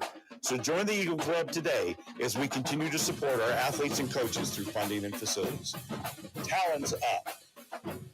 Join the Eagle Club today. Visit seeandeagles.com/Eagle Club. Domino's Pizza in Jefferson City has deals for Carson-Newman students. Bring in your valid student ID when you order for pickup or delivery, and Domino's in Jefferson City will give you a steaming hot large one-topping pizza for $4.99. That's a large one-topping pizza for Carson-Newman students for $4.99 at Domino's in Jeff City. Call 865-471-6700 to order. That's 865-471-6700. Domino's, the official pizza of the Carson-Newman Eagles. 11:19 to go in the third quarter. Carson-Newman has its first lead of the day. It's 6-5. Still feels weird to say. But 2 field goals for Carson-Newman, a field goal and a safety for Emory Henry, and it's a 1-run game here at the old ball yards. Boy, is Bennett Smith a weapon, though. That's back-to-back weeks. He just continues to impress. Only a sophomore, too, and he has been clutch. Ties himself for the 4th longest field goal in school history with that 52-yarder. Now E&H on offense. Mutter keeping left side, runs into Richmard Melly, and it was a touchback, by the way, on the kickoff. And he gets 4 yards up to the 29-yard line. Oh, pardon me, Jackson, not Mutter with the rush. 4-yard gain, 2nd and 6 regardless. Carson-Newman bottled up Jackson in that first half. He only ends up with 35 yards. He started well, but only ends up with 2 yards a tote, 2.5 yards a run. It was really the quarterback run with Mutter as the half grew on that killed Carson-Newman. So how much more of that do we see from this E&H offense as this game wears on? 2nd and 6 for the Wasps. Left hash at their own 29. Mutter out of the gun, takes the snap, gives Jackson straight ahead, stonewalled by Luke Scott and Martavis Mason, and he just gets a yard up to the 30. 3rd down, 5 to go for E&H. Carson-Newman has gone 3 and out twice. E&H has gone 3 and out once in this game. Wasps trying to avoid their second on this possession, trailing 6-5 with 10:10 to play in the third quarter. 3rd and 5 for Mutter. Left hash at his own 30. Peoples in motion to the wide side right, trips that way. Mutter takes the shotgun snap, 5-man rush, pressured up the middle by Mekhi Brown, and Mutter is bound for the turf. Ted Eugene and Fortune Woods also in the fray. Mutter sacked back at the 20, a loss of 10. 3 and out for Carson-Newman defensively. That was not a blitz. That was a 4-man rush. Carson-Newman went back into a zone coverage, and Mutter's initial look wasn't there, and he had to panic because Mekhi Brown circled around the defensive tackles and split between the guard and the center and got a free rush on Mutter. So Hanley on to punt it away. No pressure from the Eagles. He drives Meeks backward, who fields it at his 33. Meeks started left, back right. Meeks gets over the boundary right side, across the 35, up to the 37 for a 4-yard return before Jarrell Harrison grabbed the back of his jersey, latched on, and pulled him down. Decent starting field position, though, for the Eagles at their own 37-yard line. Modern Woodman Financial Planning, touching lives and securing futures. Let Modern Woodman protect your family's financial security through life insurance, retirement planning, and financial services. Contact men's basketball alum Taylor Hawkins at cneagles.com/modernwoodman to help secure your family's financial future. 6-5 Eagles lead. Carson-Newman gets the football back. 1st and 10 from their own 37 when we return to Emory, Virginia after this on the Eagles Sports Network. For 49 years, I've been blessed to lead our family business. Now it's time for me to retire, and my sons Nick and Alexander have big plans for Braden's. Save 50 to 70% off retail on our $12 million of inventory during this historic event. If you ever wanted to own quality furniture, rugs, or patio, rush to our Turkey Creek store or our Maryville Clearance Tent and Warehouse. Stores reopen Friday, September 12th. And as always, thank you and enjoy the sale. This is Marty Blakely and Dean Craig, former teammates for the Carson-Newman Eagle football team and FCA directors here in the East Tennessee area. This year, Fellowship of Christian Athletes is the title sponsor for Carson-Newman Eagle football broadcast. Playing at Carson-Newman was a life-changing experience for both of us. It's a privilege to present this life-changing message of Jesus Christ to coaches and athletes all across our area. Tune in each week to WRJZ to catch the exciting action of Carson-Newman Eagle football.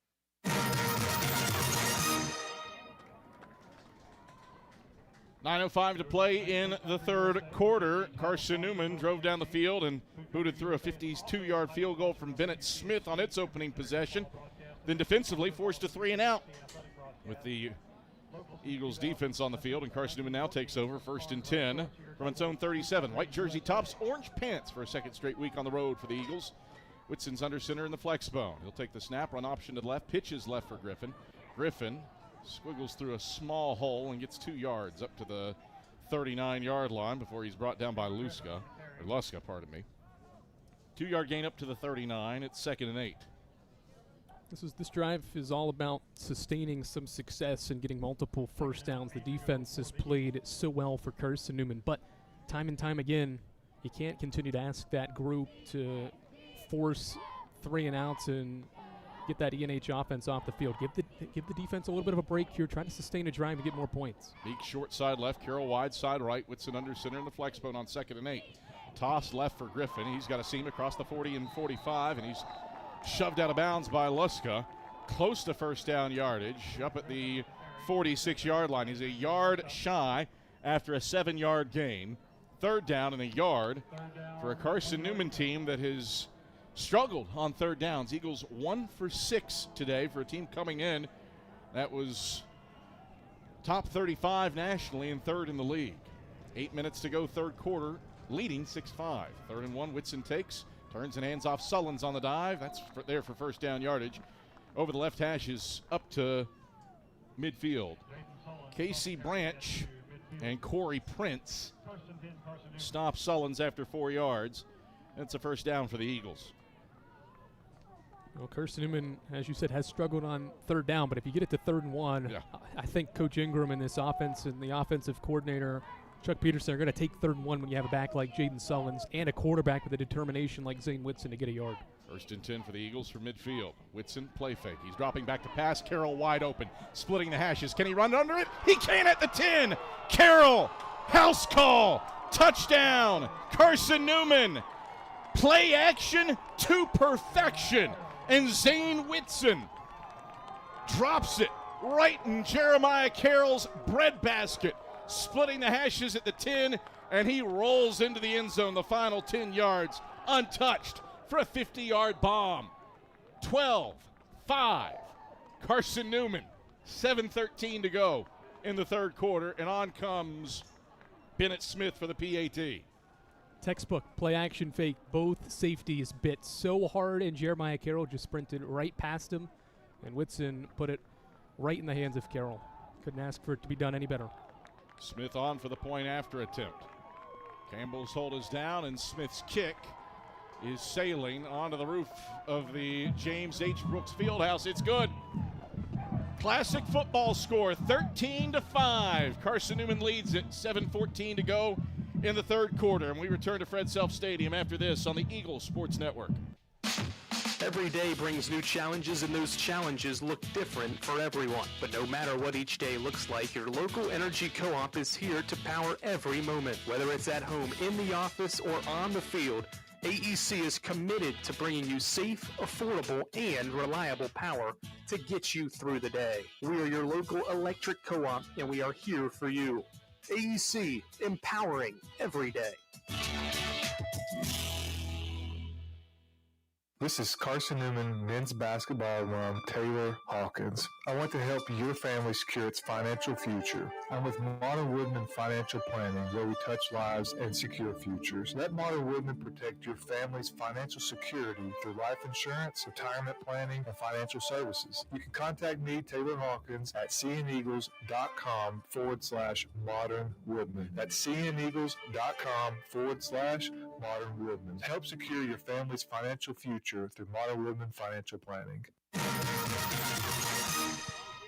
Bennett Smith kicks off an end-over-end kick that will be fielded by Childs and brought out. He's across the 10, he's across the 20, and he's snatched down by Conrad Bryant and Storm Livesey up at the 21-yard line. So a 19-yard return. E&H takes over 1st and 10.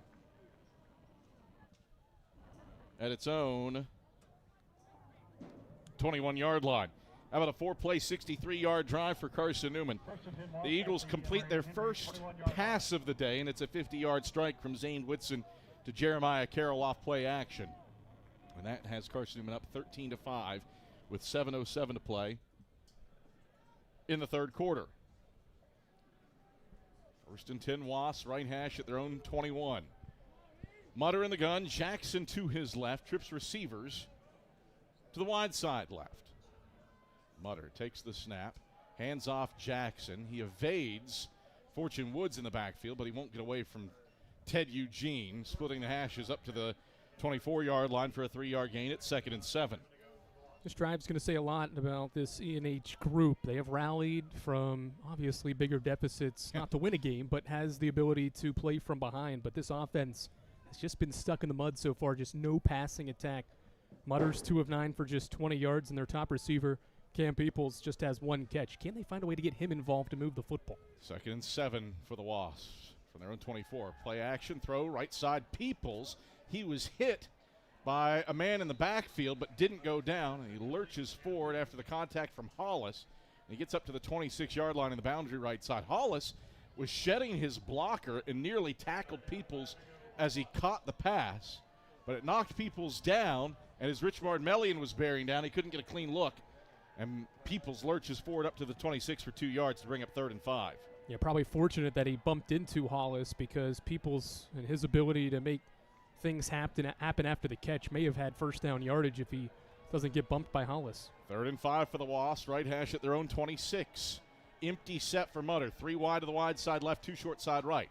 Pressured up the middle. Mutter throws quick. It's complete to Peoples on a hitch for first down yardage up at the 32. That's where the blitz came from. And he gets up to the 42 for first down yardage before Torrance Polk tackles him. Give him 16 yards in the first down.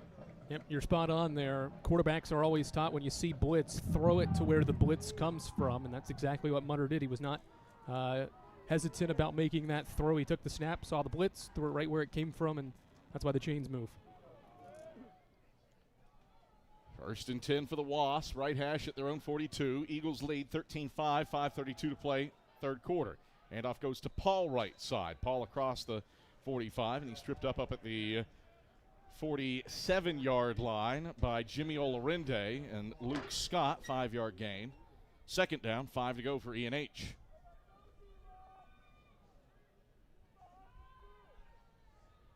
Clock continues to wind past 4:50 in the third. A 13-5 lead for the Eagles. Mutter in the gun. Paul to his right. 2 receivers to the wide side left. Hand off to Paul left side on a stretch play. He gets around one man and is off and running. He's across the 40. He's spun around and tackled by Jacob Madison as he crosses the 35 in the boundary left side. Down at the 33-yard line. There's a flag on the play at the line of scrimmage, and E&H is backing up. A hold on the tight end, Nate Tennell. Erases what was a 23-yard rush. And that's why he got a 23-yard rush. The flag was thrown right where the running back, Paul, made his move left to get to the edge. If there's no holding, it's probably a 2, 3, 4-yard run, but instead the holding call was made, and that's why it was a 20-yard run. Costly penalty because this E&H offense was starting to find a little bit of a groove, and now a penalty kills them and puts them behind the sticks. 4:20 rolling clock, third quarter. Number 22, Carson-Newman, leading 13-5 at Fred Self Stadium, where E&H hasn't lost in 8 games. Trips go to the wide side right. Snap back to Mutter in the gun on 2nd and 15. Mutter hit as he throws. Deep ball, short for Peoples. Lays out and hauls it in between the hashes down at the 27-yard line. Mutter took a shot as he unfurled it. It impacted the trajectory of the ball, but Peoples had the wherewithal to come back for it at the 27 and pick up first down yardage, sliding down on his belly for a 36-yard pitch and catch from Mutter under duress. Another half second, and Carson-Newman has another sack to its ledger, but Mutter just able to get it out of his hands, and sometimes defensive backs, it's so hard to defend a floating ball like that. The advantage goes to the receiver because he can see where it's coming. First he can and 10, adjust. Wass left hash at the Eagle 28. Play fake for Mutter. He's going to throw long into the end zone, incomplete, over the top of Peoples, who was running over the left hashes. Ball landed outside of the end zone. Peoples was step for step with Drayvon Hollis. And it's 2nd and 10 for E&H.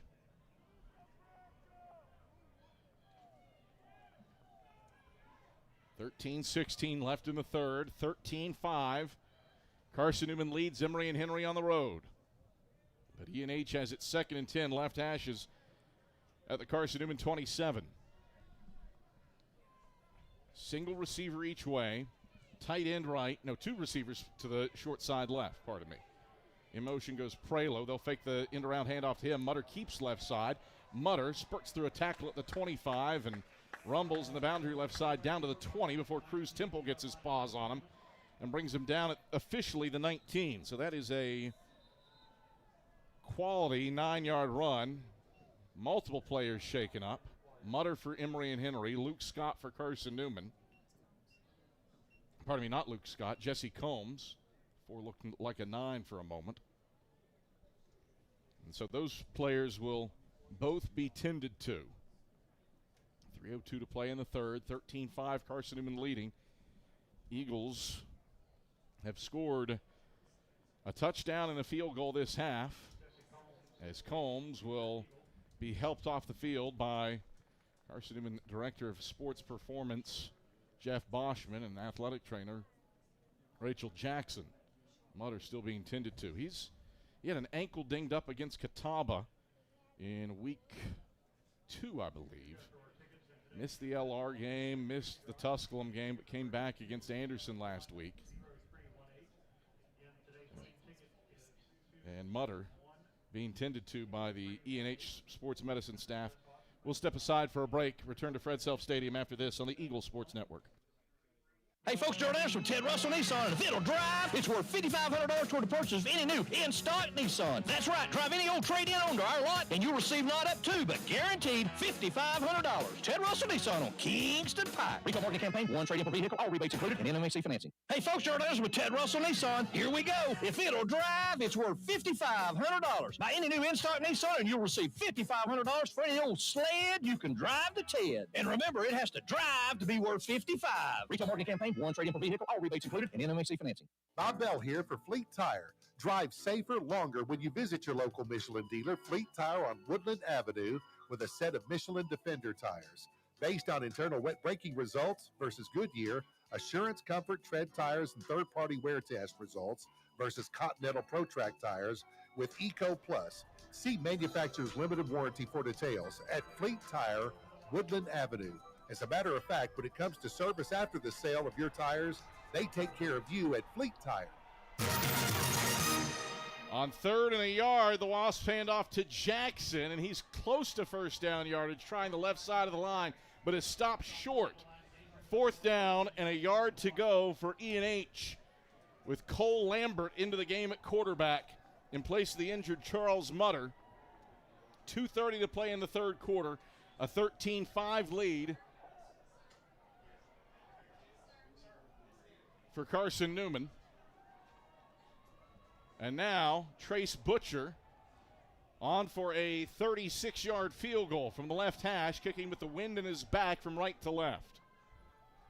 Snap back, hold down, kick on the way. It has the distance, and it has the line. For the 42nd time in his career, Trace Butcher has connected on a field goal, and it makes it a 5-point game. 13-8, Eagles leading, 2:04 to go in the third quarter. And we return after these messages on the Eagle Sports Network. Hey Eagle fans, check out the Eagle Shop, the official store of the Carson-Newman Eagles. Located in the MSAC Grand Hall, the Eagle Shop has all your Carson-Newman apparel, from brands like Nike, Columbia, and Comfort Colors. The Eagle Shop has all your gifts, gear, and accessories. Can't make it in person? Visit eagleshop.cn.edu. That's eagleshop.cn.edu for all your Carson-Newman clothing needs. When you're sick and tired of fast food and need a fresh home-cooked meal, turn to Lisa's Country Kitchen. Lisa's been cooking up her fresh, never frozen food for the Lakeway area for more than 15 years. Lisa's cares about her customers. You may enter a stranger, but you'll leave a friend. From foot-long hot dogs to juicy steaks, Lisa's has the best food for the best prices. Lisa's Country Kitchen on Route 92 off Old Andrew Johnson Highway. The best food for the best prices. Ensuing kickoff is into the end zone for a touchback, and Carson-Newman will start out with it 1st and 10 at its own 25-yard line. Eagles will touch the ball for a third time this quarter. They had 3 drives in the entirety of the first half, and Carson-Newman trying to make it 3 drives with the score. They're up 13-8 with 2:04 to play in the third. E&H, a 10-play, 60-yard drive, takes 5:03 off the clock and ends in Trace Butcher's second field goal of the day, this one a 36-yarder, to pull the Wasps within 5, 13-8. Now Carson-Newman comes back onto the field offensively after firing a 50-yard play-action fake from Zane Whitson to Jeremiah Carroll last time. Whitson under center in the flex bone. Takes the snap, fakes the dive, runs option left, pitches Bradley. Bradley to the left sideline, and he's forced out of bounds with a yard maybe up to the 26. Sean Collins and A.J. Burgess had pressure. Give him 2 yards up to the 27. It's 2nd and 8. Carson-Newman huddles up with 100 seconds left in the third quarter, leading 13-8. Carroll splits out wide to the right. Jaden Sullins is that way. Empty behind Whitson with Meeks to the short side left. Whitson takes, turns, and gives on a trap to Griffin. Griffin bounces it out to the right. Griffin back to the line of scrimmage and fights for a yard up to the 28 before he's forced out of bounds by Emmanuel Luska up at the 28. Long way to run off the trap for a yard. 3rd down, 7 to go for Carson-Newman. Fortunate to probably have no gain on that play because Griffin had to break it wide just to get back to the line of scrimmage. That was destined to be a TFL for this Wasps defense, who is desperate for a defensive stop. Carson-Newman's offense has been in control after halftime, and really since Whitson came into the game, this group has looked good. So this is a big 3rd down to end this third quarter. Eagles 2 for 7 on 3rd downs. Play clock at 5. Eagles go unbalanced left. Whitson takes, going to throw a screen left side for Cam Ferguson, and he doesn't pick up 1st down yardage. It's complete across the 30 up to the 32 before he's twisted down one-on-one by Sean Collins. A 4-yard gain. Eagles had him out there by himself, but E&H makes the play to force Carson-Newman's 3rd 3-and-out on what can be the final play of the third quarter if Carson-Newman so chooses. Grayson Campbell is back to punt. E&H has blocked 1 today. Peoples is on the right hash, is back at his 28, set to receive, but Eagles are going to let the quarter clock expire. So we head to the 4th. It's Carson-Newman 13, Emory and Henry 8. And we're back after this on the Eagle Sports Network. This is Marty Blakely and Dean Craig, former teammates for the Carson-Newman Eagle football team and FCA directors here in the East Tennessee area. This year, Fellowship of Christian Athletes is the title sponsor for Carson-Newman Eagle football broadcast. Playing at Carson-Newman was a life-changing experience for both of us. It's a privilege to present this life-changing message of Jesus Christ to coaches and athletes all across our area. Tune in each week to WRJZ to catch the exciting action of Carson-Newman Eagle football. Hurry up, it's time to go. Oh, sugar, I'm late again. At Knoxville TVA Employees Credit Union, saving you time is what we do. When you sign up for direct deposit at KTVA ECU, you skip the trip and get paid up to 2 days early. Direct deposit is the easiest, fastest, and most secure way to get paid. Learn more at tvacreditunion.com. Join us now. Federally insured by NCUA.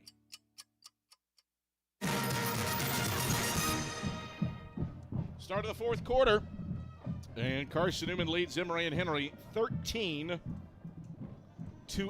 A combined 358 yards of offense in this game between the two teams. Eagles fail to score for the first time in the second half after punching through a field goal and a touchdown on their first 2 drives. And now Grayson Campbell set to kick off to Cam Peoples, now going from right to left.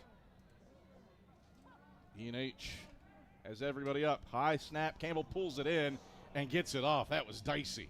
Great kick, though, along the left sideline. Is out of bounds. Doesn't give Peoples a chance to return it. It's ruled out of bounds at the 32.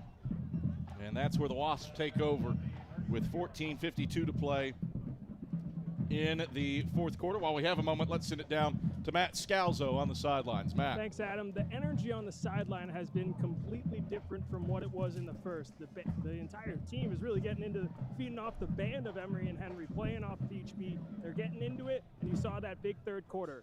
Back up to you guys. All right, thank you very much, Matt Scalzo. So Cole Lambert into the game at quarterback after the injury to Mutter. He's under center, takes the snap, and will gives an end-around handoff to Prelo right side, who trips over the back foot of his tight end Tinnell and goes down for a loss of 1 back to the 31-yard line. Second down, 11 to go. Well, with Lambert in the game, Adam, he brings a different dynamic. In his 4 games played, just 2 carries, so does not have the ability to run, or at least has not shown it in his time on the field this year that Mutter does. So expect more passing game with him and more running plays with the running backs rather than the quarterback. 416 yards passing on the season with 4 touchdowns for Lambert. Second and 11. Play fake, going to throw middle, slant, complete. Peoples hurdles a man and has space. Peoples off and running, but he won't get away from Drayvon Hollis, who catches up and tackles him inside the Carson-Newman 40, down at the, let's see where the spot is. They'll say at the 40-yard line. So he gobbles up 39s through the air on the slant to Peoples, or 29 yards, pardon me. It's first and 10 Wasps from the Eagle 40, trailing 13-8 with 13:45 to play in the fourth. Snap back to Lambert, hands off Jackson right side on a stretch play. Makai Brown grabbed him from behind, and that allows Terry Lemon and Cruz Temple to catch up and bring him down over the numbers right side, down at the 38-yard line. A 2-yard gain, second and 8. 13-8, Carson-Newman leads. A touchdown and 2 field goals for the Eagles. 2 field goals and a safety for the Wasps. And that's where we stand right now with 13-13 to play on a rolling fourth quarter clock, and the Wasps with it second and 8 from the Eagle 38. Lambert brings Jackson off his left hip. Trips go to the wide side left. Snap back to Lambert. Pressured by Brown up the middle. Missed him. Lambert scrambles right. Eugene bearing down. Dumps it to the flat right side. Incomplete to the backup tight end, Austin Talley, down at the 33-yard line. Lambert was always throwing it away. And it's third down and 8 to go. In traditional drop-back passes for E&H in this game, Carson-Newman has played excellent defense in the secondary, taking away first and second reads. Really the only success this Wasps offense has had has been in the RPO, the run-pass option. Lambert's completion and only one in this game was off of one of those RPOs. So we'll see if we see more of that as this half wears on, especially with Lambert on the field. Third and 8 for the Wasps. Right hash at the Eagle 38. 2 receivers each way. Lambert back to pass. Hit as he throws. It's a fluttering ball. Peoples leaps and pulls in a dandy of a grab inside the 20, down at the 18-yard line. He was in single coverage against Storm Livesey, who mistimed his jump. Peoples goes up to pluck it and brings it in down at the 17 for a 21-yard gain. And he got lambasted, did Cole Lambert, by Makai Brown. That's the second completion to Peoples where the E&H quarterback has been hit as he throws, and the Eagles are a half second late to get a sack. Instead, it's a big play, and E&H back in the red zone again. That's a backbreaker. First and 10 Wasps, right hash at the Carson-Newman 17. Lambert takes, gives Jackson right side.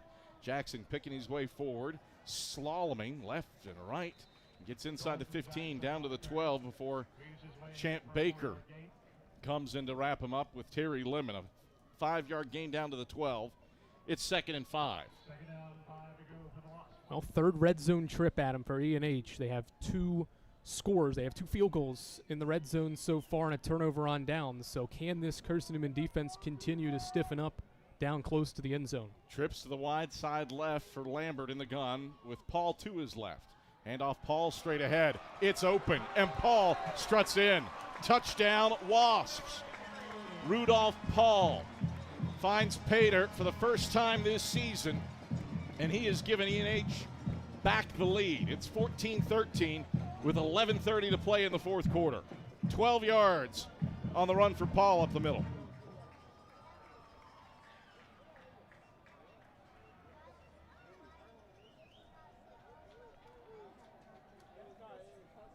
Seven plays, 68-yard drive, takes 3:21 off the clock, and E&H will go for two to try to make it a three-point game.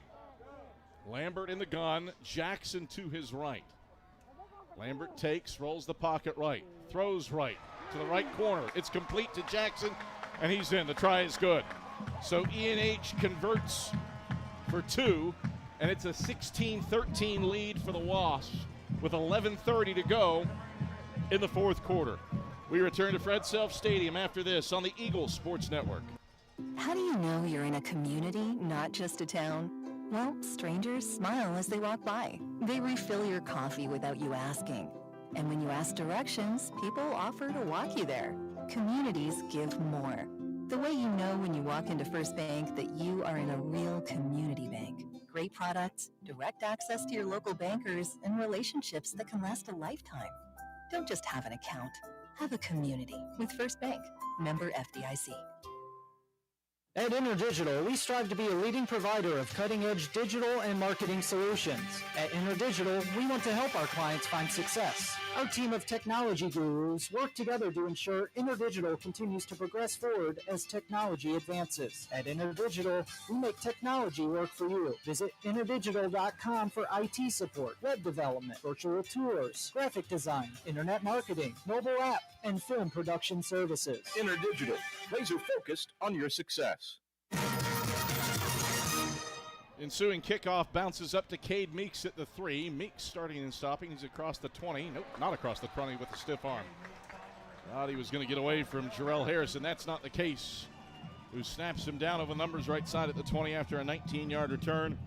Not great starting field position for the Eagles. 1st and 10 at their own 20. 11:22 to play in the fourth quarter. Emory Henry has scored 11 unanswered after the Eagles went up 13-5. Wasps with the last 11, a touchdown and a field goal to take a 16-13 lead. With 11:22 to play in the fourth quarter. A Paul 12-yard rush puts the Wasps up after a 7-play, 68-yard drive. Takes 3:21 off the clock. Eagles down a field goal. Whitson under center in the flex bone for 1st and 10 from his own 20. He'll take the snap, play fake, back to pass. Whitson has time. He's hit. Whitson sacked by John Custis. Whitson dropped for a loss back to the 17. A loss of 3. And it's 2nd and 13 for the Eagles. The routes were there. They were just a little slow developing for Carson-Newman. E&H rushed 5. Carson-Newman blocked it well initially, but as the time in the pocket extended for Whitson and he held on to the football because the routes weren't developed just yet, the E&H rush finally able to get home. Meeks was open on a post route, but it was a little too late to get open before the rush got home. 2nd and 13 for the Eagles. Whitson goes into the gun. Middle of the field at his own 17. In motion, Griffin. They'll give on the end around handoff to him. Griffin sprinting to the right sideline, and he's forced out of bounds by Harrison back at the original line of scrimmage at the 20 for a 3-yard gain. 3rd down, 10 to go. Carson-Newman just 2 for 8 on 3rd downs today. Ill afford a second straight 3-and-out offensively here. Carson-Newman with 153 yards of offense on the day. Granted, this has been a low possession game. A third of that came on the play action to Carroll for the touchdown that put him up 13-5. Now behind 16-13. 3rd and 10, movement. False start on Carson-Newman.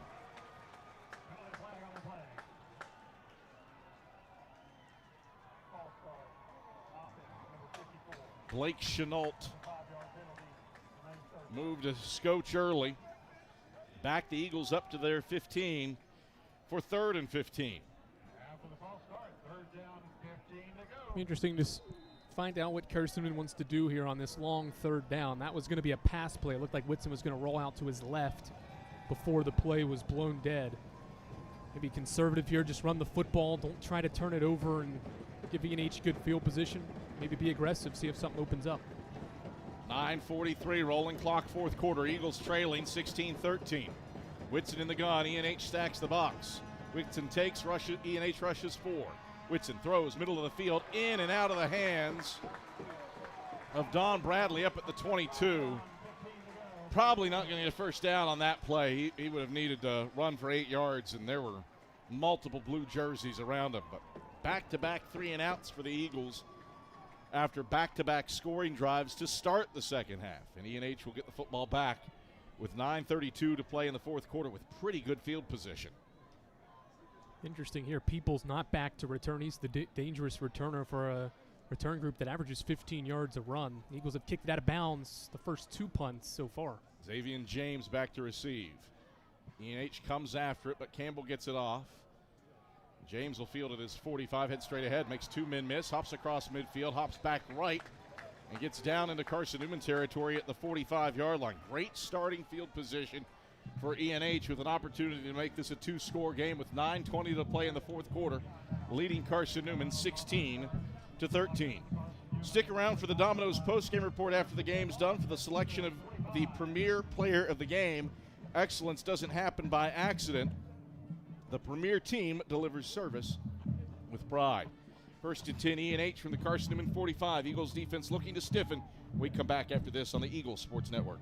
Bob Bell here for Fleet Tire. Drive safer, longer when you visit your local Michelin dealer, Fleet Tire on Woodland Avenue, with a set of Michelin Defender tires. Based on internal wet braking results versus Goodyear, Assurance Comfort Tread tires and third-party wear test results versus Continental Pro Track tires with Eco Plus. See manufacturer's limited warranty for details at Fleet Tire, Woodland Avenue.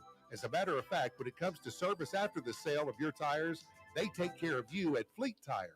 Hello, I'm Gary Braden of Braden's Lifestyles Furniture, and for 49 years I've been blessed to lead our family business. Now it's time for me to retire, and my sons Nick and Alexander have big plans for Braden's. Save 50 to 70% off retail on our $12 million of inventory during this historic event. If you ever wanted to own quality furniture, rugs, or patio, rush to our Turkey Creek store or our Maryville clearance tent and warehouse. Stores reopen Friday, September 12th. And as always, thank you and enjoy the sale.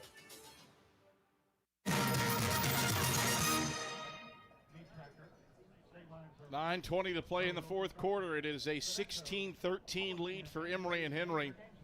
Wasps scored the first 5 points in this game. Then it was 13 straight for the Eagles. But now it's 11 in a row for the Wasps. For E&H to get back on top 16-13 with 9:20 to play in the fourth. And E&H with pretty doggone good field position with it first and 10 at the Carson-Newman 45. Eagles defense in pretty strong need of a turnover, a 3-and-out at this juncture. Yeah, very interesting game how this has played out. It was a baseball score early on. No touchdowns really through that first half. Not until this second half, and now it's been a game of runs, as you've said. Both teams have gone back and forth. Who goes on the final run? Does E&H continue this quality stretch, or can Carson-Newman's defense step up and change the tide? Lambert in the gun with Paul to his left. Mozelle in motion to the short side left. Snap back to Lambert. He'll give Paul right side.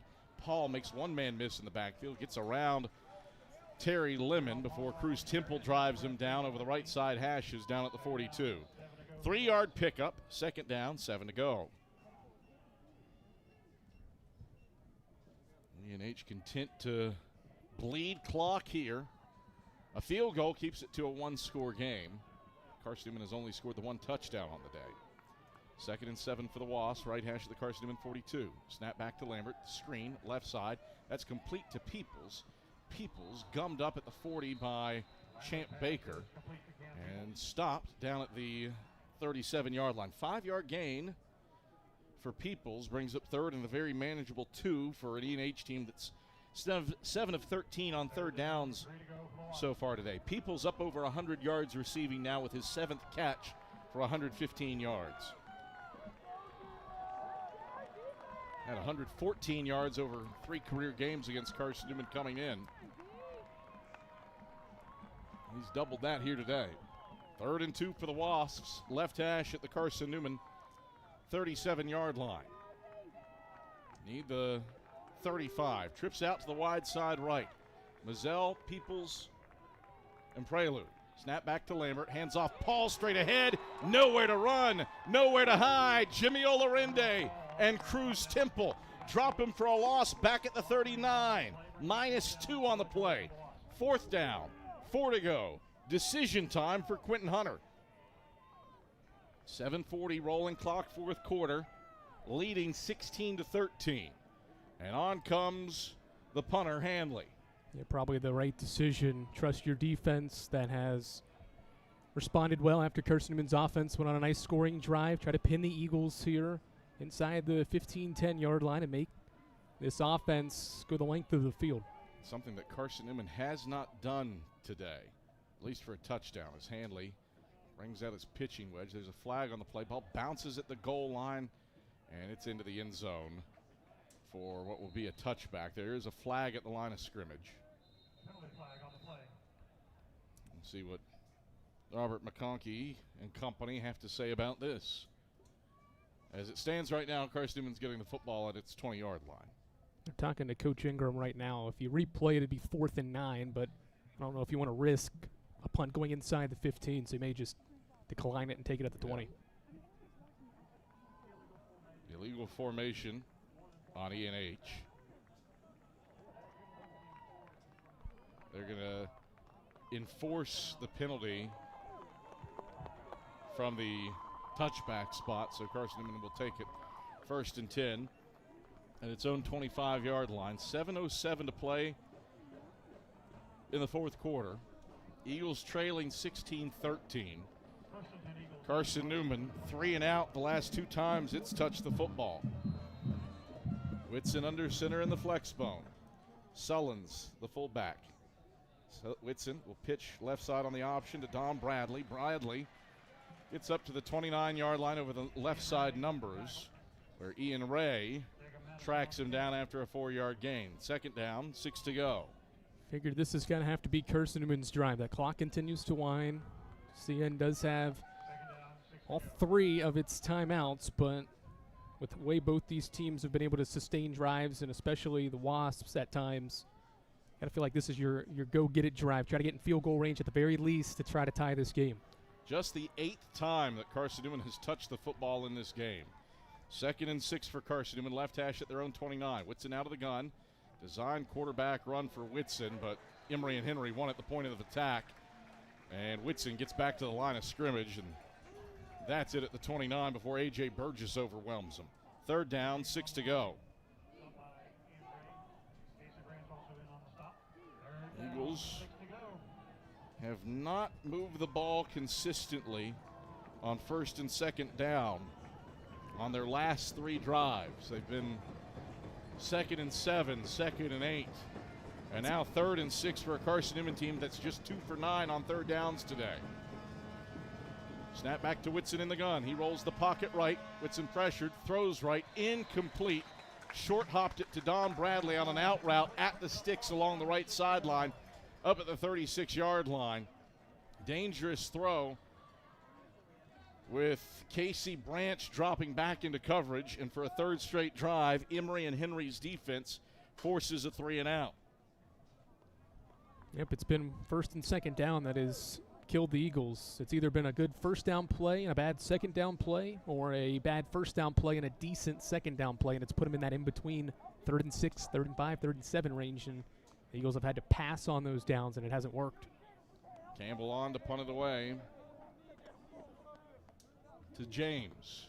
Campbell gets off a spiraling kick. James retreats and fields it at his 18. He makes the first guy miss, heads to the right sideline, and is ushered out of bounds by Bolivar up at the 27-yard line. There's a flag on the play right around where James received it and then made a guy miss. The officials, back judge, signaling that this is on Emory and Henry. 16-13, Wasps leading, 5:30 to play in the 4th quarter. Penalties on Jarrell Harrison. Couldn't quite hear what the penalty was. Probably blocking the back. That would be my guess, blocking the back or a hold. Need this defense to make another stop. It has been so good for this Carson-Newman team this season. It's probably a large reason why it's 3-1 as well. Need one more stop, give this offense another chance. One long drive here from Emory and Henry can put this game away, but where they're backed up to, you don't even have to get to midfield. Probably that'd be good enough. So the penalty backs them up to the 15. 5:30 to play in the fourth quarter, 16-13. Emory and Henry leads. No Charles Mutter, he's out of the game with an injury. Cole Lambert in the game at quarterback. Takes the snap and hands off to Jackson straight ahead. Jackson bounces off of Cruz. Temple has first down yardage and more as he gets a good drive starter, rumbling over the 30 up to the 33-yard line for an 18-yard gain. And a first down for the Wasps before Torrance Polk finally grabbed him. Give him 17 officially up to the 32. Regardless, first down, and Emory and Henry out of the shadows of their own goalpost. 5 on the button left in the fourth quarter, 16-13. E&H leading, Eagles in dire need of a stop. First and 10 Wasps, right hash at their own 32.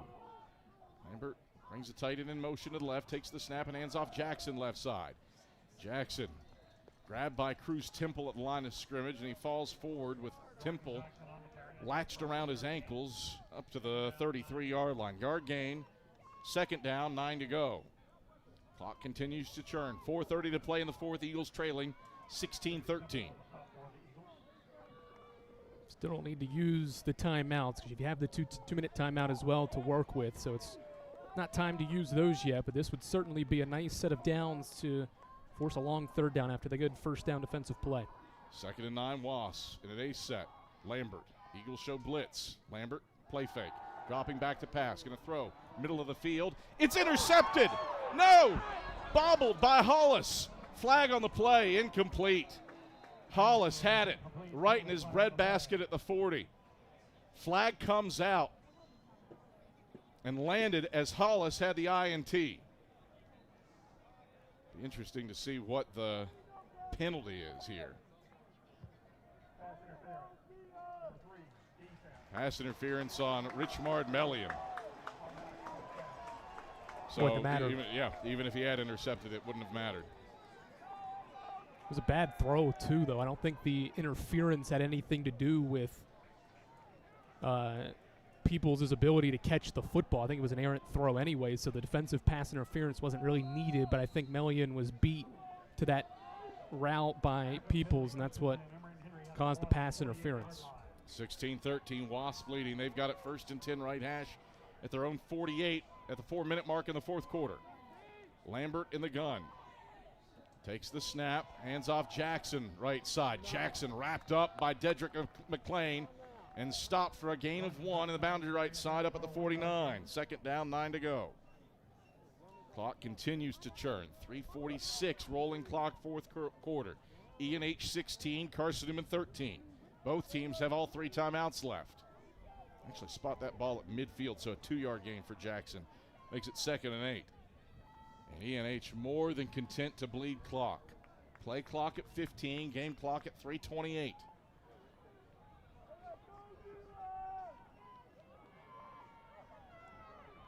Lambert in the gun, takes the snap, hands off Jackson right side. Stretch play, has blocking.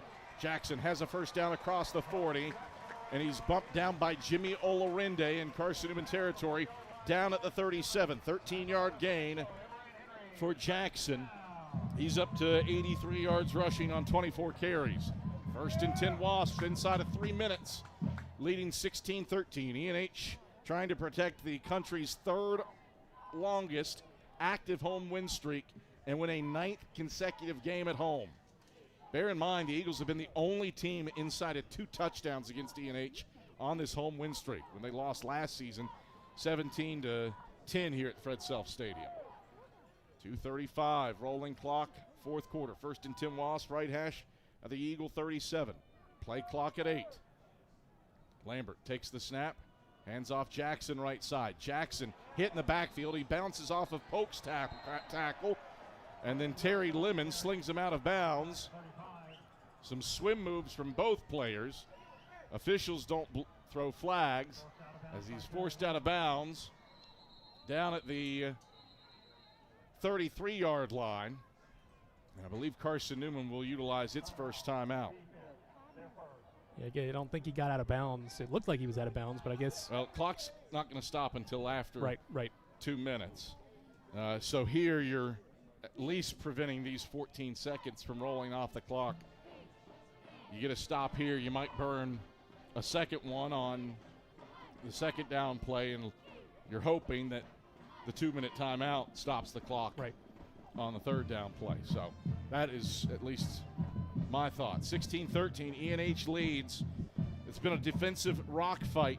Carson-Newman just 160 yards of offense, and Eagles have had their chances in this one, but 3 consecutive 3-and-outs after getting up 13-5 in the third quarter.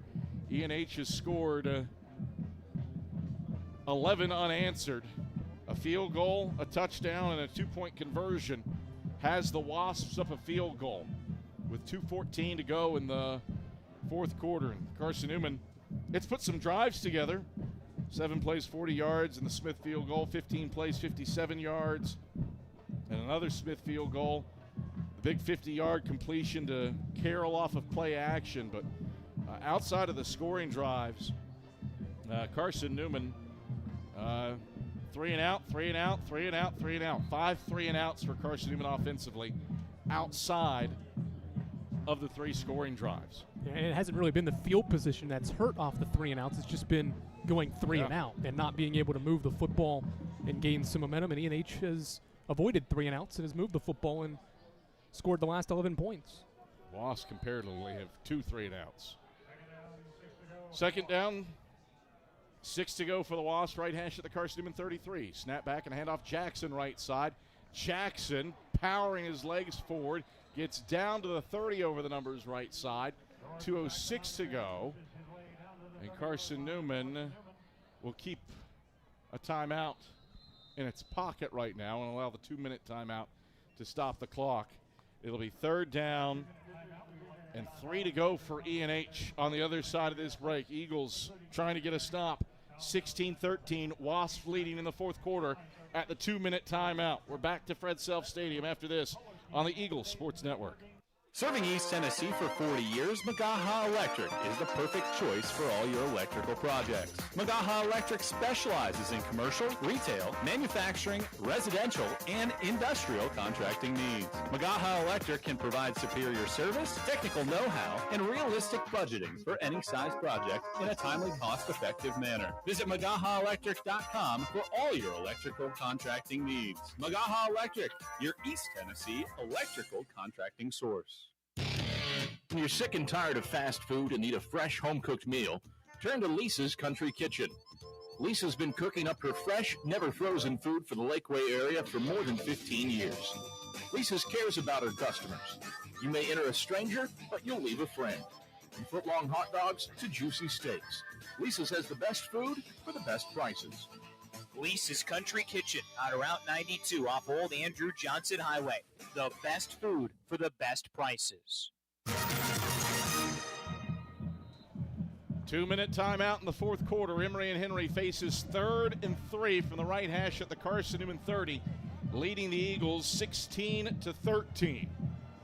Emory and Henry a go-ahead touchdown with 11:30 to go in the fourth quarter.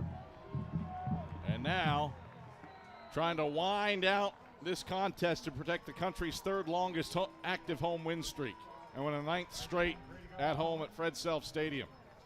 Lambert in the gun. Takes the snap, hands off Jackson right side. Jackson stacked up, turned around, and stopped for no gain at the 30. Cruz Temple and Dedrick McLean force him down. And Carson-Newman utilizes the second of its 3 timeouts. 4th and 3 for the Wasps. Trace Butcher has buried 2 field goals today.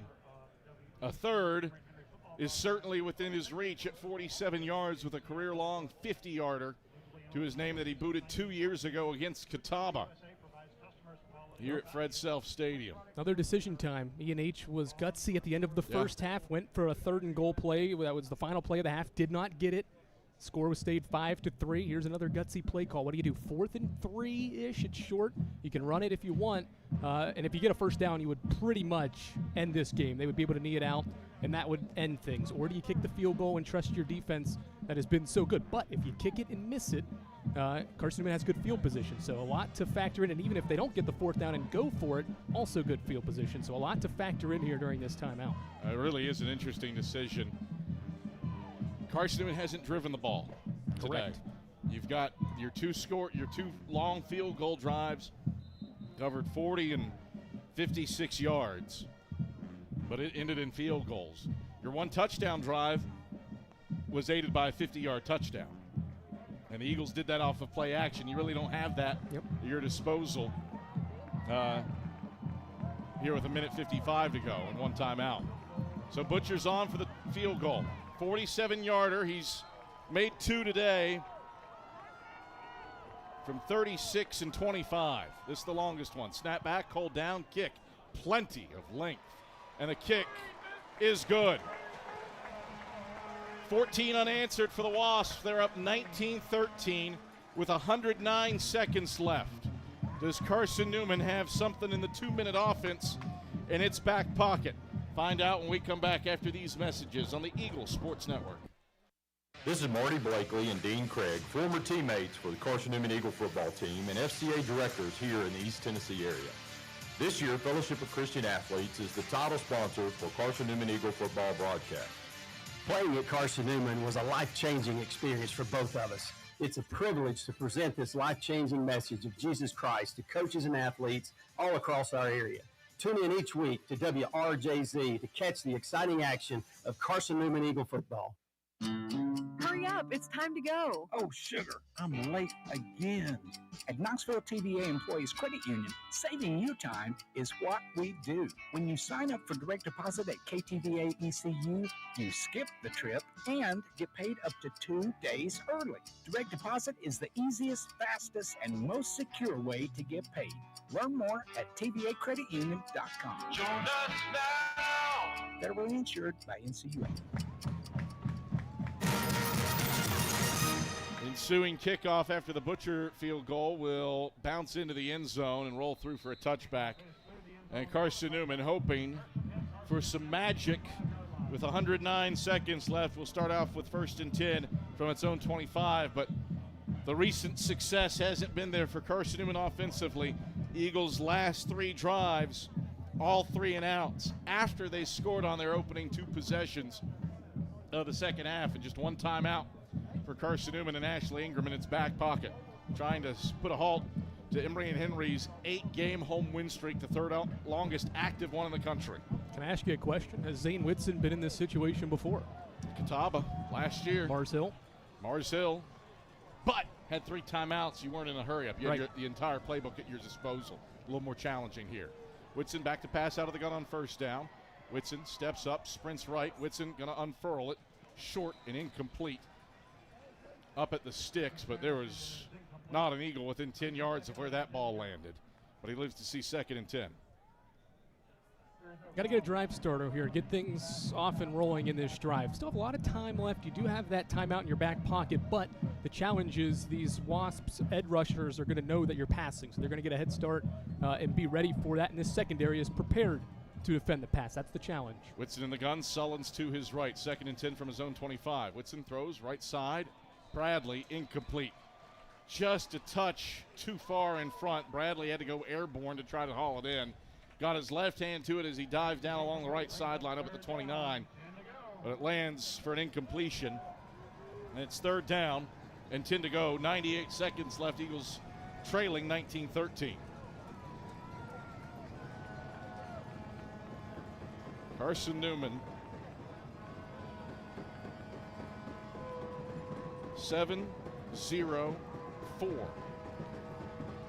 11 yards of offense its last 3 drives. Whitson pressured, throws a screen, right side, Sullins. Sullins hit at the line of scrimmage, stays on his feet along the right sideline, and he's stopped in bounds by Branch up at the 29-yard line, a 4-yard gain.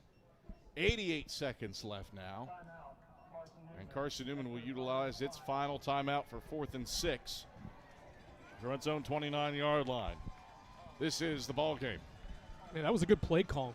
Screen pass on 3rd and 10. You knew E&H was going to rush. They brought an extra guy, and it was there, just well defended. Sullins didn't have enough room on that far side of the field to find some running room. Does make 4th down a little bit better than 4th and 10. It's 4th and 6 or 7-ish here, but it's still going to be challenging because the passing attack has struggled and really the offense has struggled to get just any first downs in this 4th quarter, really since the scoring drive, right?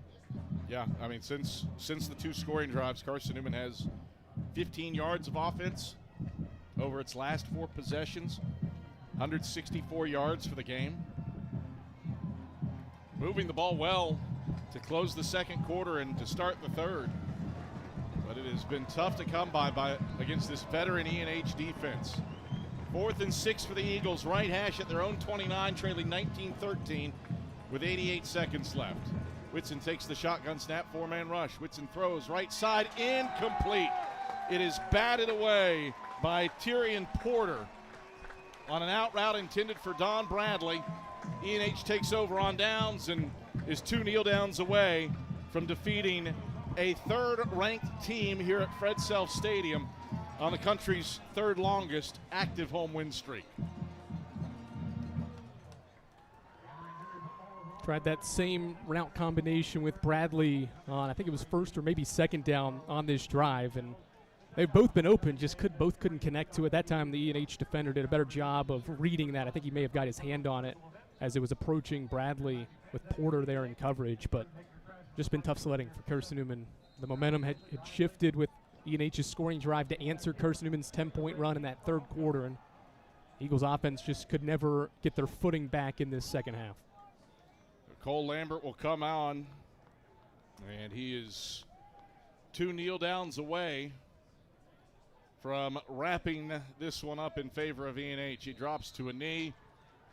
This will bleed the clock inside of 40 seconds. It'll take one more kneel down, and E&H will have itself a 9th consecutive home win here at Fred Self Stadium. 19-13 E&H. Eagles were leading 13-8 at the end of 3. And for just the 9th time in the last 14 years, pardon me, Carson-Newman going to lose a game in which it led after 3 quarters. Carson-Newman 76-9 over the last 14 years when leading after 3. And E&H, one final kneel down will do it for the Wasps before they can officially celebrate. Effort there defensively for Carson-Newman. Effort there from an offensive standpoint in the fact that the Eagles didn't turn it over. But Carson-Newman struggled to sustain drives down the stretch. There's the final kneel down, and that'll do it from Fred Self Stadium. E&H protects the country's 3rd longest active home win streak, a 9th consecutive for the Wasps inside of Fred Self Stadium. And E&H prevails 19-13. Andrew Rogers, Carson-Newman, a slow start.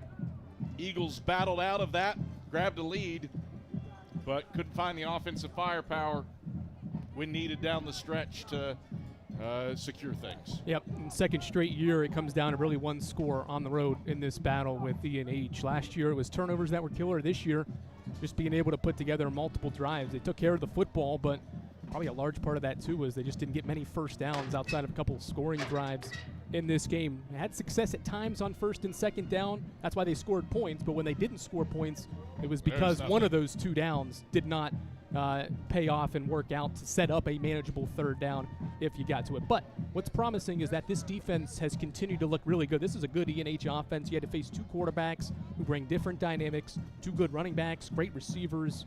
Certainly, it may not be the last time these 2 teams play each other. It probably will be, if it is, in the NCAA tournament. No SAC title game, so wouldn't be for that, but certainly 2 quality and playoff caliber teams meeting, and now it ends a tough road. Carson-Newman, though, probably glad to be 2-1 out of this brutal 3-game stretch. Got to play 2 of those 3 on the road as well. So plenty of positives you can take away, but obviously things that this group will need to sharpen up offensively, especially over the next week and a half or so with a bye week ensuing. Sack title, a tough ask at this point for Carson-Newman. You're going to need Emory Henry, Wingate, and Mart to lose once. You're going to need Mars Hill to lose twice. But the playoffs still very much in the picture for Carson-Newman. Emory and Henry, not a bad loss. Mars Hill, not a bad loss. Eagles have been in this position before with 2 losses. If you can win out, you've got some good signature wins over Lenore-Rhine and Wingate. You've got a shot at postseason play with games like that. But you no longer have margin for error, right? If you're Carson-Newman and need to win out. Eagles dropped to 3-2 and 2-2 in South Atlantic Conference play. I would presume Carson-Newman will fall out of the national rankings. Emory and Henry improves to 5-1 and 4-1 in league play, and Carson-Newman heads into a much-needed bye after a brutal 4-game stretch at 2-2. Carson-Newman with some great wins and some really tight, frustrating losses that you lose by 6 here at E&H and by 7 at Mars Hill in overtime if you want to play the what-if game. Domino's post-game report headed your way when we come back. We'll hear from Ashley Ingram and a couple players, but Andrew Rogers will get you squared away with how we got to 1913. That's when the Domino's post-game report hits after these messages on the Eagle Sports Network. Domino's Pizza in Jefferson City and Morristown wants to help feed your business. When you're hungry at lunch, show your business card at Domino's in Jefferson City and Morristown when you make your purchase for pickup or delivery to get 25% off the entire order. That's 25% off your order at Domino's in Jeff City and Morristown when you show your business card. Call 865-471-6700 to get a pizza. Domino's, the official pizza of the Carson-Newman Eagles. At InterDigital, we strive to be a leading provider of cutting-edge digital and marketing solutions. At InterDigital, we want to help our clients find success. Our team of technology gurus work together to ensure InterDigital continues to progress forward as technology advances. At InterDigital, we make technology work for you. Visit interdigital.com for IT support, web development, virtual tours, graphic design, internet marketing, mobile app, and film production services. InterDigital, laser-focused on your success. Power comes with not only having a voice, but knowing that it is heard. As part of an electric co-op, you're not just getting electricity, you're getting the power to have your voice heard and the opportunity to work together with your community to create a better tomorrow. Here, you're not just a customer, you're a member. AEC, empowering voices just like yours. The game's over, but we're just getting warmed up. The Domino's postgame report hits the air in 60 seconds on the Eagle Sports Network. This is Marty Blakely and Dean Craig, former teammates for the Carson-Newman Eagle football team and FCA directors here in the East Tennessee area. This year, Fellowship of Christian Athletes is the title sponsor for Carson-Newman Eagle football broadcast. Playing at Carson-Newman was a life-changing experience for both of us. It's a privilege to present this life-changing message of Jesus Christ to coaches and athletes all across our area. Tune in each week to WRJZ to catch the exciting action of Carson-Newman Eagle football. Hurry up, it's time to go. Oh, sugar, I'm late again. At Knoxville TVA Employees Credit Union, saving you time is what we do. When you sign up for direct deposit at KTVA ECU, you skip the trip and get paid up to 2 days early. Direct deposit is the easiest, fastest, and most secure way to get paid. Learn more at tvacreditunion.com. Join us now! Federally insured by NCUA.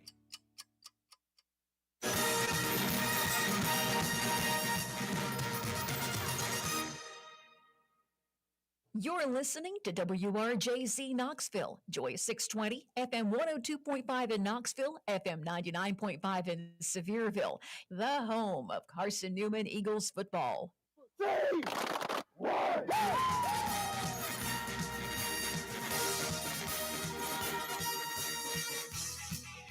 This is the Domino's postgame report on the Eagles Sports Network.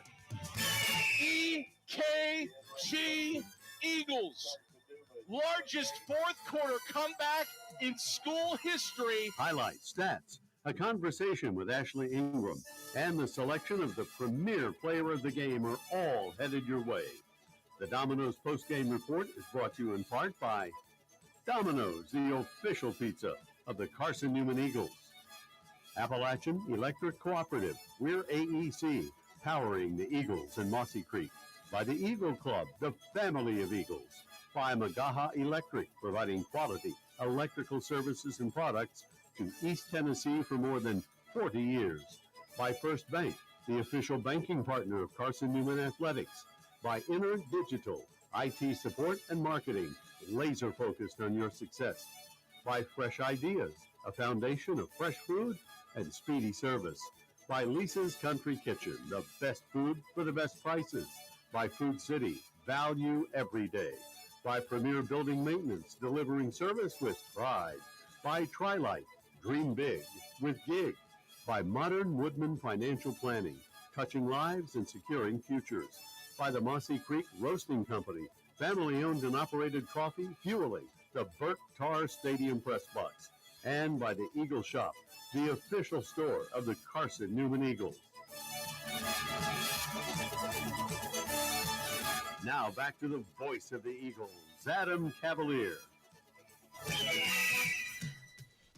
Andrew Rogers, glad to welcome you back on the Domino's post-game report as number 22 Carson-Newman drops its second game of the season. This one on the road, second one on the road as well. Both have been on the road this year.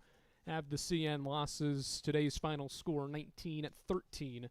Emory Henry wins the football game by scoring the final 13 points in the contest. Game started with a long opening drive touchdown, or long opening drive field goal, I should say. Took 9.5 minutes to go 57 yards on just 15, or on 15 plays. Long drive.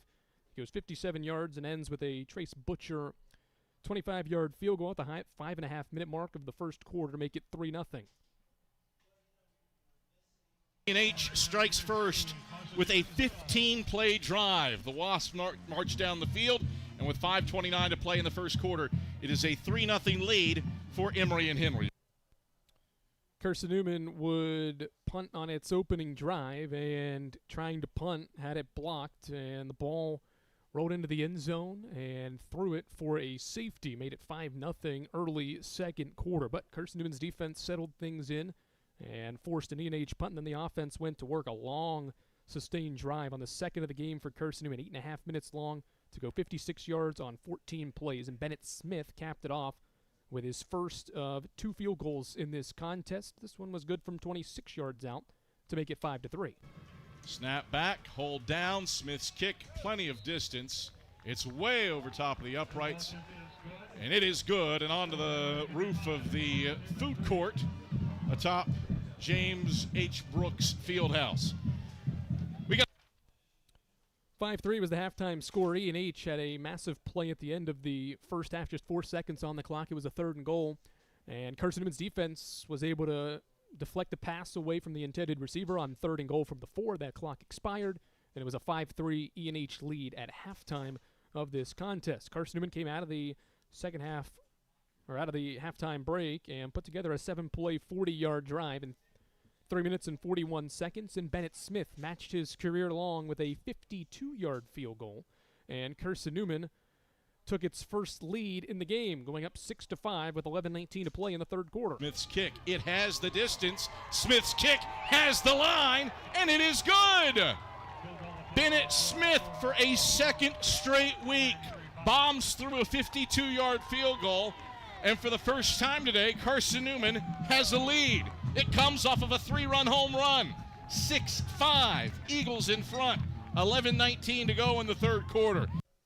Carson-Newman had a 1-point lead, and after a defensive stop, the offense was still in a groove and continued to march things on, and this was the first touchdown and only touchdown for Carson-Newman in the game. After 3 plays to get 1 first down, the Eagles ran a play-action fake. Jeremiah Carroll sprinted behind the E&H safeties and was wide open down the field. Zane Whitson hit him in stride. 50-yard touchdown strike. Whitson to Carroll, And Carson-Newman, after the extra point, extended its lead to 13-5 with 7:14 to play in the third quarter. 1st and 10 for the Eagles from midfield. Whitson, play fake. He's dropping back to pass. Carroll wide open, splitting the hashes. Can he run under it? He can at the 10. Carroll, house call, touchdown. Carson-Newman, play action to perfection. And Zane Whitson drops it right in Jeremiah Carroll's breadbasket, splitting the hashes at the 10, and he rolls into the end zone the final 10 yards, untouched for a 50-yard bomb. Emory and Henry would start to respond. After that touchdown drive from Carson-Newman that made it an 8-point game late in the third quarter, the Wasps would go on a 10-play, 60-yard drive that ate up 5 minutes of the third quarter clock, but Carson-Newman's defense once again forced Emory and Henry into a field goal try. This time Trace Butcher buried it from 36 yards out with 2:04 to play in the third quarter to make it 13-8. On for a 36-yard field goal from the left hash, kicking with the wind in his back from right to left. Snap back, hold down, kick on the way. It has the distance, and it has the line.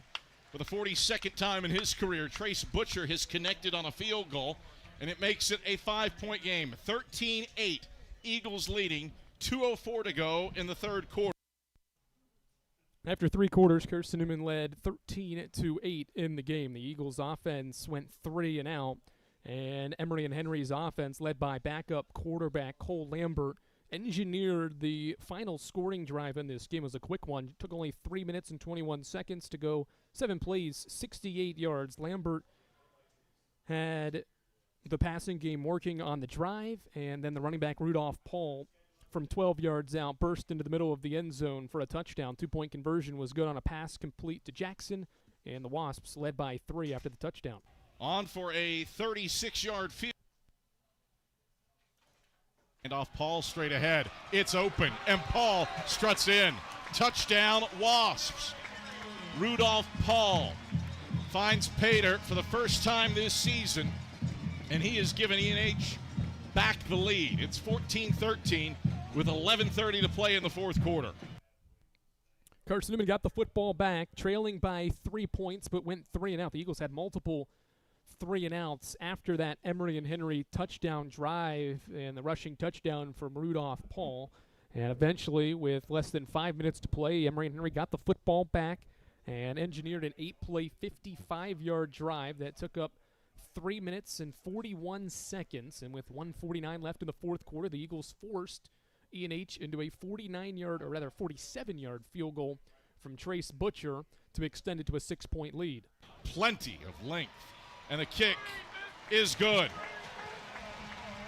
14 unanswered for the Wasps. They're up 19-13 with 109 seconds left.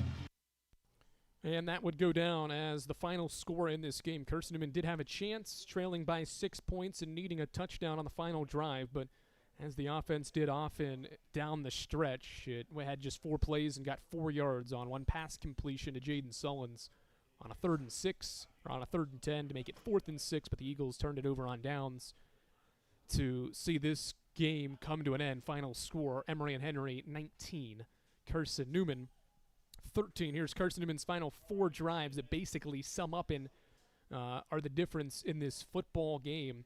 After the 4-play, 63-yard touchdown drive at the 9-minute mark of the third quarter, Carson-Newman went 3 and out, 7 yards punt, 3 and out, negative 4 yards punt, 3 and out again, just 4 yards, and then the turnover on downs that also got 4 yards of offense. So Carson-Newman, do the math, had 15 yards on 3 drives that went 3 and out, and then another drive that had negative 4 yards, 11 yards of offense in the final 4 drives for Carson-Newman to suffer its second loss. Meanwhile, E&H during that stretch went 60 yards for a field goal, 68 yards for a touchdown, 1 3 and out, but then the game sealing drive, that field goal from 47 yards, that was a 55-play yard drive to win this game. Final score 19-13. E&H is 5-1. Carson-Newman is now 3-2. Second road loss of the year for Ashley Ingram's crew. We'll take a break on the Domino's post-game report. We'll hear from the second-year head coach on the other side. This is the Eagle Sports Network. Hey Eagle fans, check out the Eagle Shop, the official store of the Carson-Newman Eagles. Located in the MSAC Grand Hall, the Eagle Shop has all your Carson-Newman apparel, from brands like Nike, Columbia, and Comfort Colors. The Eagle Shop has all your gifts, gear, and accessories. Can't make it in person? Visit eagleshop.cn.edu. That's eagleshop.cn.edu for all your Carson-Newman clothing needs. Dorm food got you down? Need a home-cooked meal? Then Lisa's Country Kitchen is for you. Lisa's Country Kitchen has been feeding Carson-Newman students for 15 years. Lisa's has a family-friendly atmosphere all day long. From the morning with their $2.99 breakfast specials to dinner with Lisa's fresh, never-frozen steaks. Carson-Newman students get a 10% discount with their student ID. Lisa's Country Kitchen on Route 92 off Old Andrew Johnson Highway. The best food for the best prices. Serving East Tennessee for 40 years, Magaha Electric. Choice for all your electrical projects. Magaha Electric specializes in commercial, retail, manufacturing, residential, and industrial contracting needs. Magaha Electric can provide superior service, technical know-how, and realistic budgeting for any size project in a timely, cost-effective manner. Visit MagahaElectric.com for all your electrical contracting needs. Magaha Electric, your East Tennessee electrical contracting source. Back to the gridiron in 60 seconds. One play, 80 yards, and the Eagles are on board first. On the Eagles Sports Network. Hey folks, Gerald Anderson with Ted Russell Nissan. Is your old car slipping, dripping, skipping, rocking, knocking, or even wrecked with a bad Carfax? It don't matter. Bring that sled to Ted during our nationwide Fat Finger Sale. I've accidentally ordered too many white Nissan Muranos, so if it'll drive, it's worth $8,500 for the purchase of any new in-stock white Nissan Murano. Ted Russell Nissan with a lifetime warranty on Kingston Pine. Ted Russell Nissan. We got it going on. Tennessee residents must pay tax $5.95 fee. All rebates apply. NMSC financial. One trade per deal.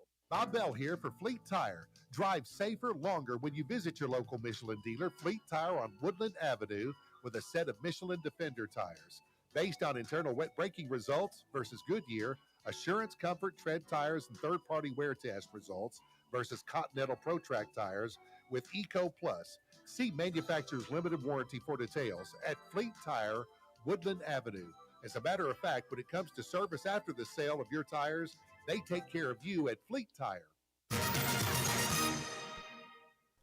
Andrew Rogers, glad to welcome you back here on the Domino's post-game report. Eagle fans, Domino's is the official pizza of the Carson-Newman Eagles. When you're hungry, reach for Domino's. Whether you're a student looking for a late-night snack or maybe just out to eat with some friends or coworkers, Domino's probably has a deal for you. Get a large one-topping pizza for $5.99 with your Carson-Newman ID. Domino's is the official pizza of the Carson-Newman Eagles. Eagles had won back-to-back games entering today's contest against a quality Emory and Henry team, but facing one of the longest active home winning streaks. It was a tough task for Ashley Ingram's crew, and the Eagles suffer a 19-13 loss to E&H on this Saturday afternoon in Emory, Virginia. Here's the head coach, Ashley Ingram, standing down on the field with the voice of the Eagles, Adam Cavalier.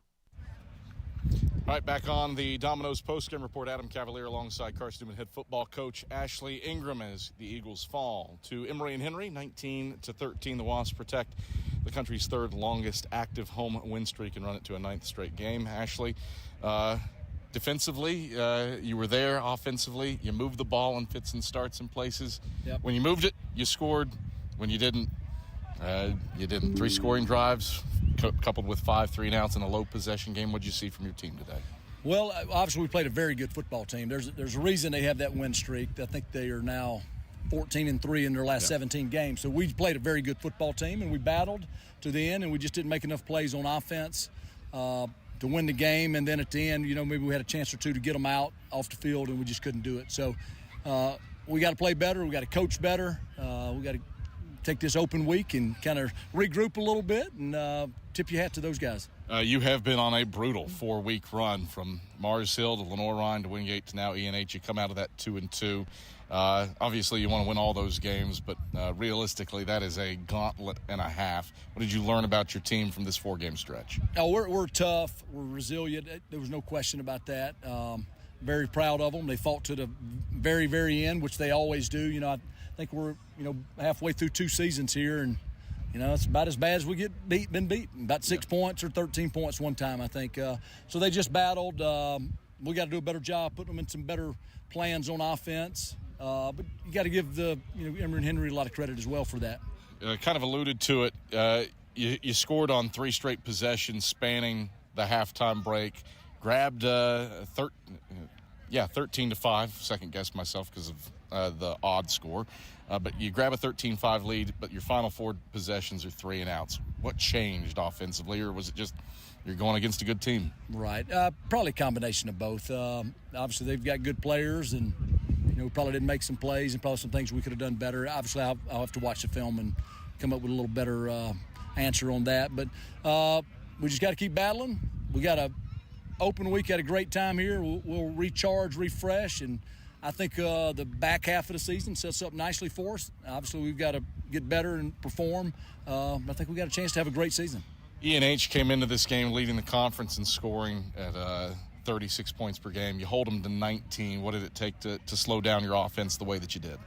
Well, our defense, especially in the first half, man, they hung in there to only give up 5 points and be down 2 points at half was pretty remarkable. And then we just battled, and, they probably were on the field too much. I hadn't seen the time of possession, but we didn't do enough on offense to give them a chance.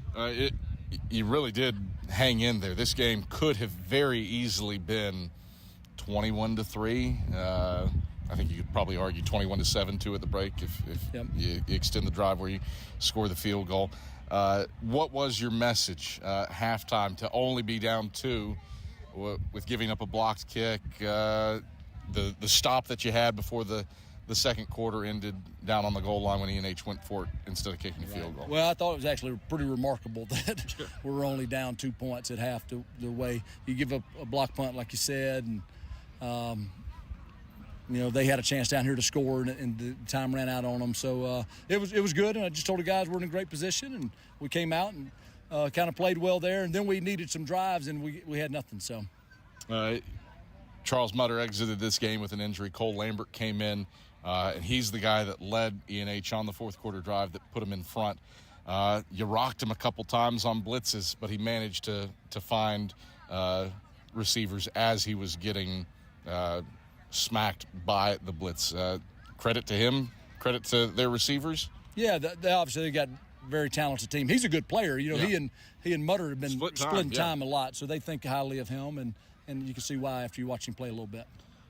You've alluded to the open week, much needed after this 4-game stretch. How do you spend the next 14 days before you continue this road gauntlet on the road for 35 straight days with a trip to Anderson next? It's awesome that our league would do that to us.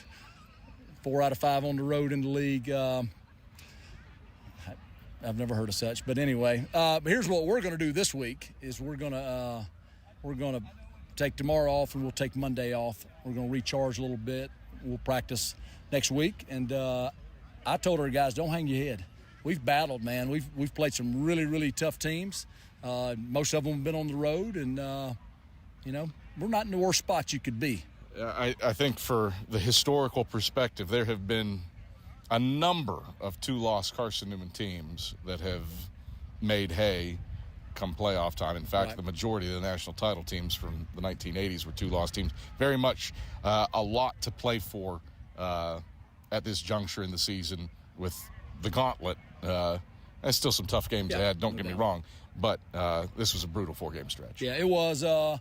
All we can do is focus on Carson-Newman. I've got to do a better job getting our team ready. Got to have a little better plan offensively. And we can just take one at a time. That's all we can do. But the open week is coming at a great time, which was not there, actually. We would have been playing Limestone next week, and we'd have had 10 straight in the league. That was another scheduling masterpiece. Joy. Yes. All right, Ashley, pleasure as always. We'll talk in 2 weeks. Yeah, we'll bounce back. We're excited. I'm proud of our guys, and we'll just keep plugging away. It's Carson-Newman head football coach Ashley Ingram. We roll on the Domino's postgame report. Conversations with Zane Whitson and Martavis Mason ahead after this on the Eagle Sports Network. In 2025, we celebrate 130 years of Carson-Newman athletics. Over the years, the teams at Carson-Newman have been known for their toughness and Christian spirit. Through the decades, teams and individuals playing at the highest levels have brought recognition for this little school on the banks of Mossy Creek. While we remember the past, we look towards the future. So join the Eagle Club today as we continue to support our athletes and coaches through funding and facilities. Talons up. Join the Eagle Club today. Visit seeandeagles.com/Eagle Club. How do you know you're in a community, not just a town? Well, strangers smile as they walk by. They refill your coffee without you asking. And when you ask directions, people offer to walk you there. Communities give more. The way you know when you walk into First Bank that you are in a real community bank. Great products, direct access to your local bankers, and relationships that can last a lifetime. Don't just have an account. Have a community with First Bank. Member FDIC. We love to cheer for our home teams, like the Eagles. It means more when we're rooting for the people we know. Did you know Tri-Lite is your home team internet provider? We're right here in Jefferson City, serving the people we know with our ultra-fast, ultra-reliable fiber broadband network. And we'd love to serve you. Learn more at trilite.net or by calling 833-847-0824. Go Eagles! More player interviews and stats come your way in 60 seconds when the Domino's postgame report continues on the Eagles Sports Network. Hello, I'm Gary Braden of Braden's Lifestyles Furniture, and for 49 years I've been blessed to lead our family business. Now it's time for me to retire, and my sons Nick and Alexander have big plans for Braden's. Save 50 to 70% off retail on our $12 million of inventory during this historic event. If you ever wanted to own quality furniture, rugs, or patio, rush to our Turkey Creek store or our Maryville Clearance 10 and Warehouse. Stores reopen Friday, September 12th. And as always, thank you and enjoy the sale.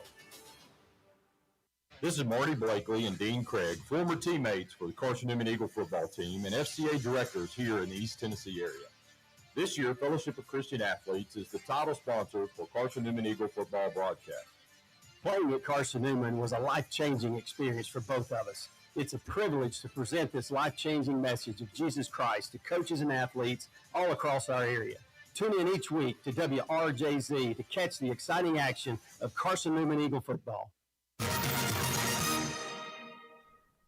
Andrew Rogers, glad to welcome you back to Emory, Virginia, here at Fred Self Stadium in Nicewander Field, where Carson-Newman suffers its second loss of the 2025 campaign to a quality Emory Henry team that is now 5-1. Eagles fall to 3-2 after a 19-13 defeat over the Emory Henry Wasps here on the Eagles Sports Network. Carson-Newman managed to get 8 first downs in this football game. They rushed totally in this game for 106 yards. They had 164 yards total of offense, and of the 164, 63 of those came on the scoring drive. So you take away the scoring drive, and Carson-Newman managed just 101 yards of offense in this 13-point performance. Jeremiah Carroll's 50-yard touchdown catch was his only catch of the game. Obviously, he's the leading receiver, and he makes up 50 of Carson-Newman's 58 passing yards in this game.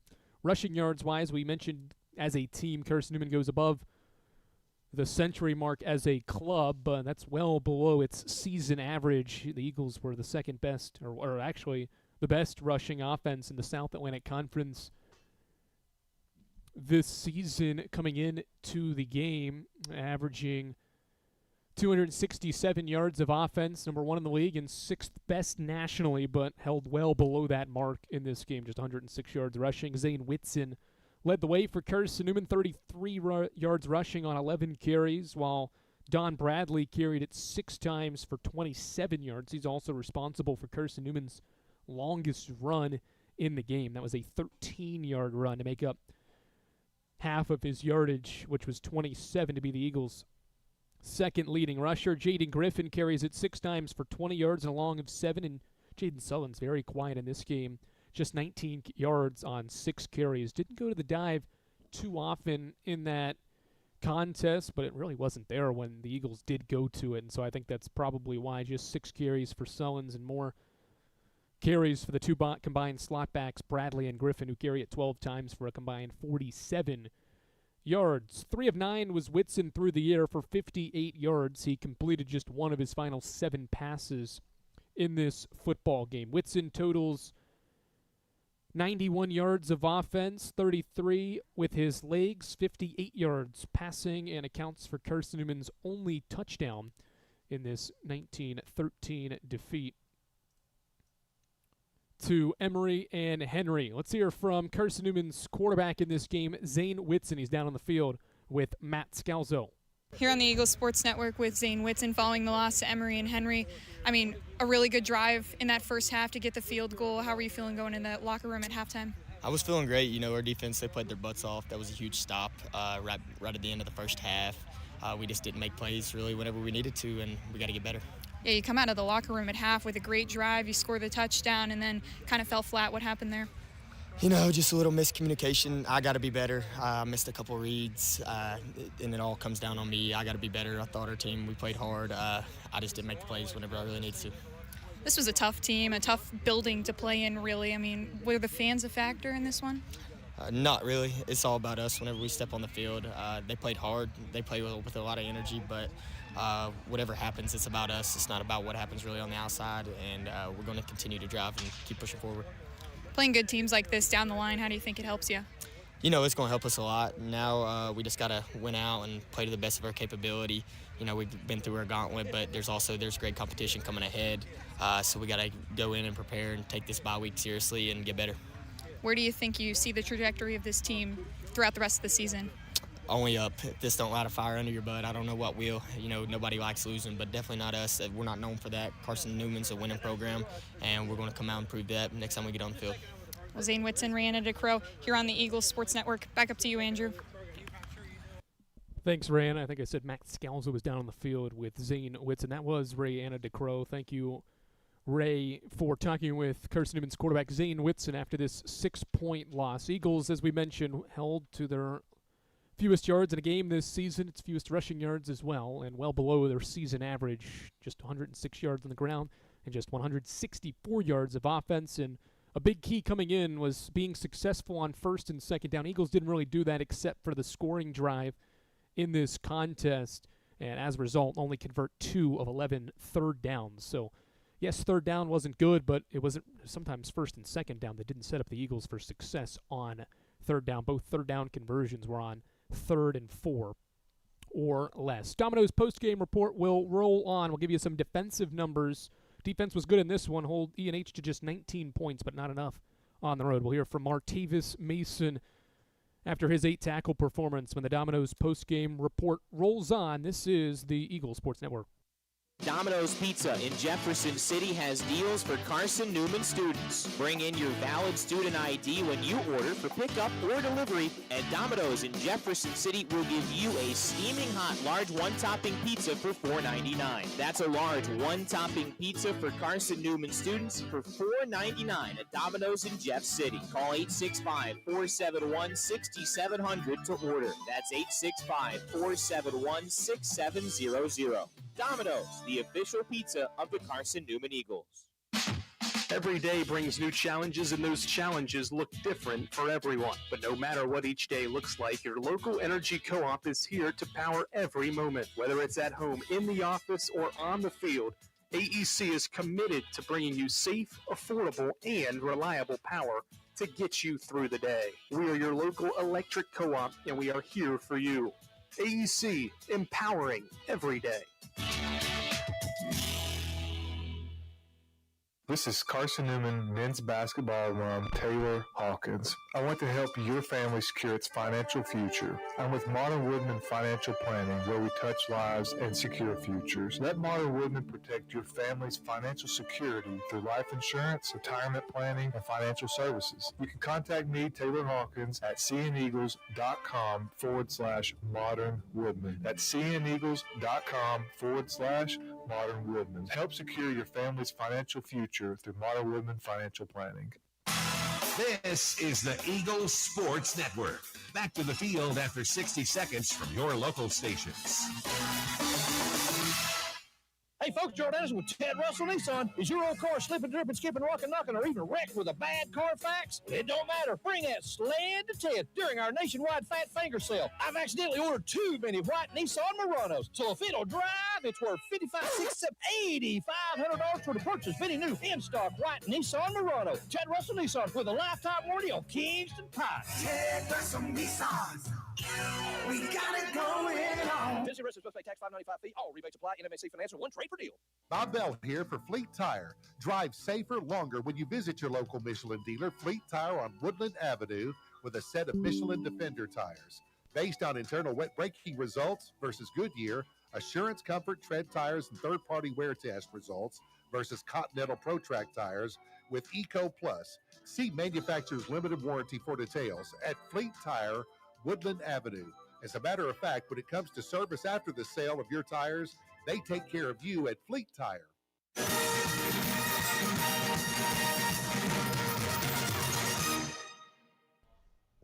Andrew Rogers, glad to welcome you back here on the Domino's post-game report after Carson-Newman's 6-point loss to Emory and Henry, who is now 5-1. The Eagles fall 19-13 and see a 2-game winning streak come to an end. The defense put in a nice shift in this one, held E&H to 5 points in the opening half. No touchdowns for E&H until late in the third, or rather early in the fourth quarter, which ultimately puts the Wasps ahead in this game, and that's the difference. That was what started the final 14-point flurry to win this football game. But Carson-Newman's defense, for the third straight week, has really performed well. Held Lenore Ryan 2 weeks ago to just 7 points, held Wingate to 14 points with a late touchdown in that game, and that was really a 7-point defensive performance. And then here today, keep E&H under 20 points, just 19 in this game. The Wasps do get 312 yards of offense in this game. $184 of it came on the ground, led by Jordan Jackson's 90 yards on 27 carries. Charles Mutter left the game with an injury. He was second in rushing with 63 yards, and Rudolph Paul had E&H's only touchdown, a 12-yard run. In the fourth quarter, he totaled 37 yards on the ground. Carson-Newman was led by Terry Lemon. He had 9 tackles to lead the way for Carson-Newman. Martavis Mason was right behind him with 8 tackles in the game, including a half a tackle for a loss as well. He's standing down on the field with our Matt Scalzo after this 6-point loss. Back down the field, Matt Scalzo alongside Martavis Mason. Chico, very physical game out there. You had 8 tackles on the day. Defense as a whole was swarming the whole game. What was the key on the defensive side of the ball? Just knowing the game plan, man, what they wanted to do. We try to keep them uncomfortable and just execute on third down. This was the 4th week of SAC play, and you've played 4 incredibly strong teams, and now you head into your bye week. What are some of your takeaways from this tough stretch, and how do you build on it heading into the rest of the season? Go back to work Monday, learn from it, watch film, correct all the mistakes, and just get back to work in 2 weeks. What are some of the things that you were seeing out there that you would like to improve upon heading into the rest of the season? I would say just getting some more pass rush, man, keeping pressure on the QB, collapsing the pocket, and just helping them DBs out. After this four-week stretch, really a gauntlet of SAC play, what are some of your takeaways from your whole unit and from the team as a whole? We got to have each other's back, man. The defense, we come out and play. I feel like we played a little slow in the first half, but second half we picked it up. And offense, we just got to convert. We just got to succeed, and that's just how this game went.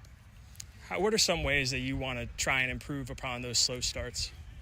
Just coming out for practice. Practice how you play. So just coming out harder in practice, having more energy, and growing from what happened today. Appreciate the time, Chico. Yes, sir. Back up to you, Andrew.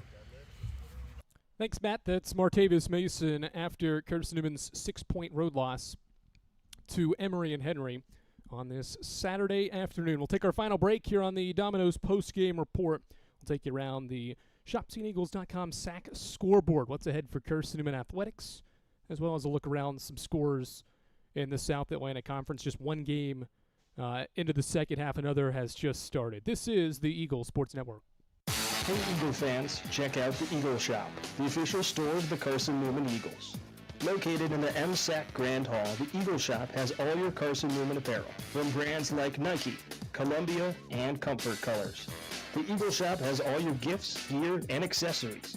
Can't make it in person? Visit eagleshop.cn.edu. That's eagleshop.cn.edu for all your Carson-Newman clothing needs.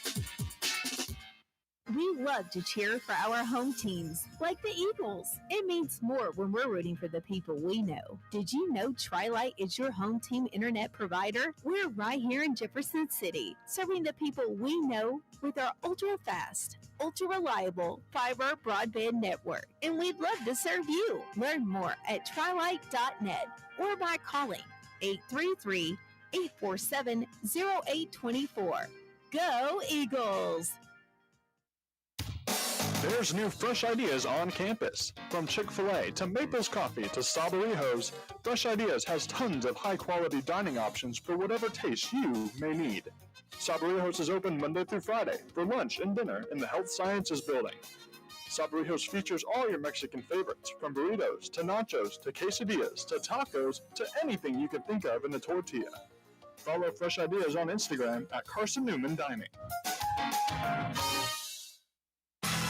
A check of the Eagle Shop scoreboard is next. Smith's kick, buried, Eagles win! This is the Eagle Sports Network. Hello, I'm Gary Braden of Braden's Lifestyles Furniture, and for 49 years, I've been blessed to lead our family business. Now it's time for me to retire, and my sons Nick and Alexander have big plans for Braden's. Save 50 to 70% off retail on our $12 million of inventory during this historic event. If you ever wanted to own quality furniture, rugs, or patio, rush to our Turkey Creek store or our Maryville Clearance Tent and Warehouse. Stores reopen Friday, September 12th. And as always, thank you and enjoy the sale. This is Marty Blakely and Dean Craig, former teammates for the Carson-Newman Eagle football team and FCA directors here in the East Tennessee area. This year, Fellowship of Christian Athletes is the title sponsor for Carson-Newman Eagle football broadcast. Playing at Carson-Newman was a life-changing experience for both of us. It's a privilege to present this life-changing message of Jesus Christ to coaches and athletes all across our area. Tune in each week to WRJZ to catch the exciting action of Carson-Newman Eagle football.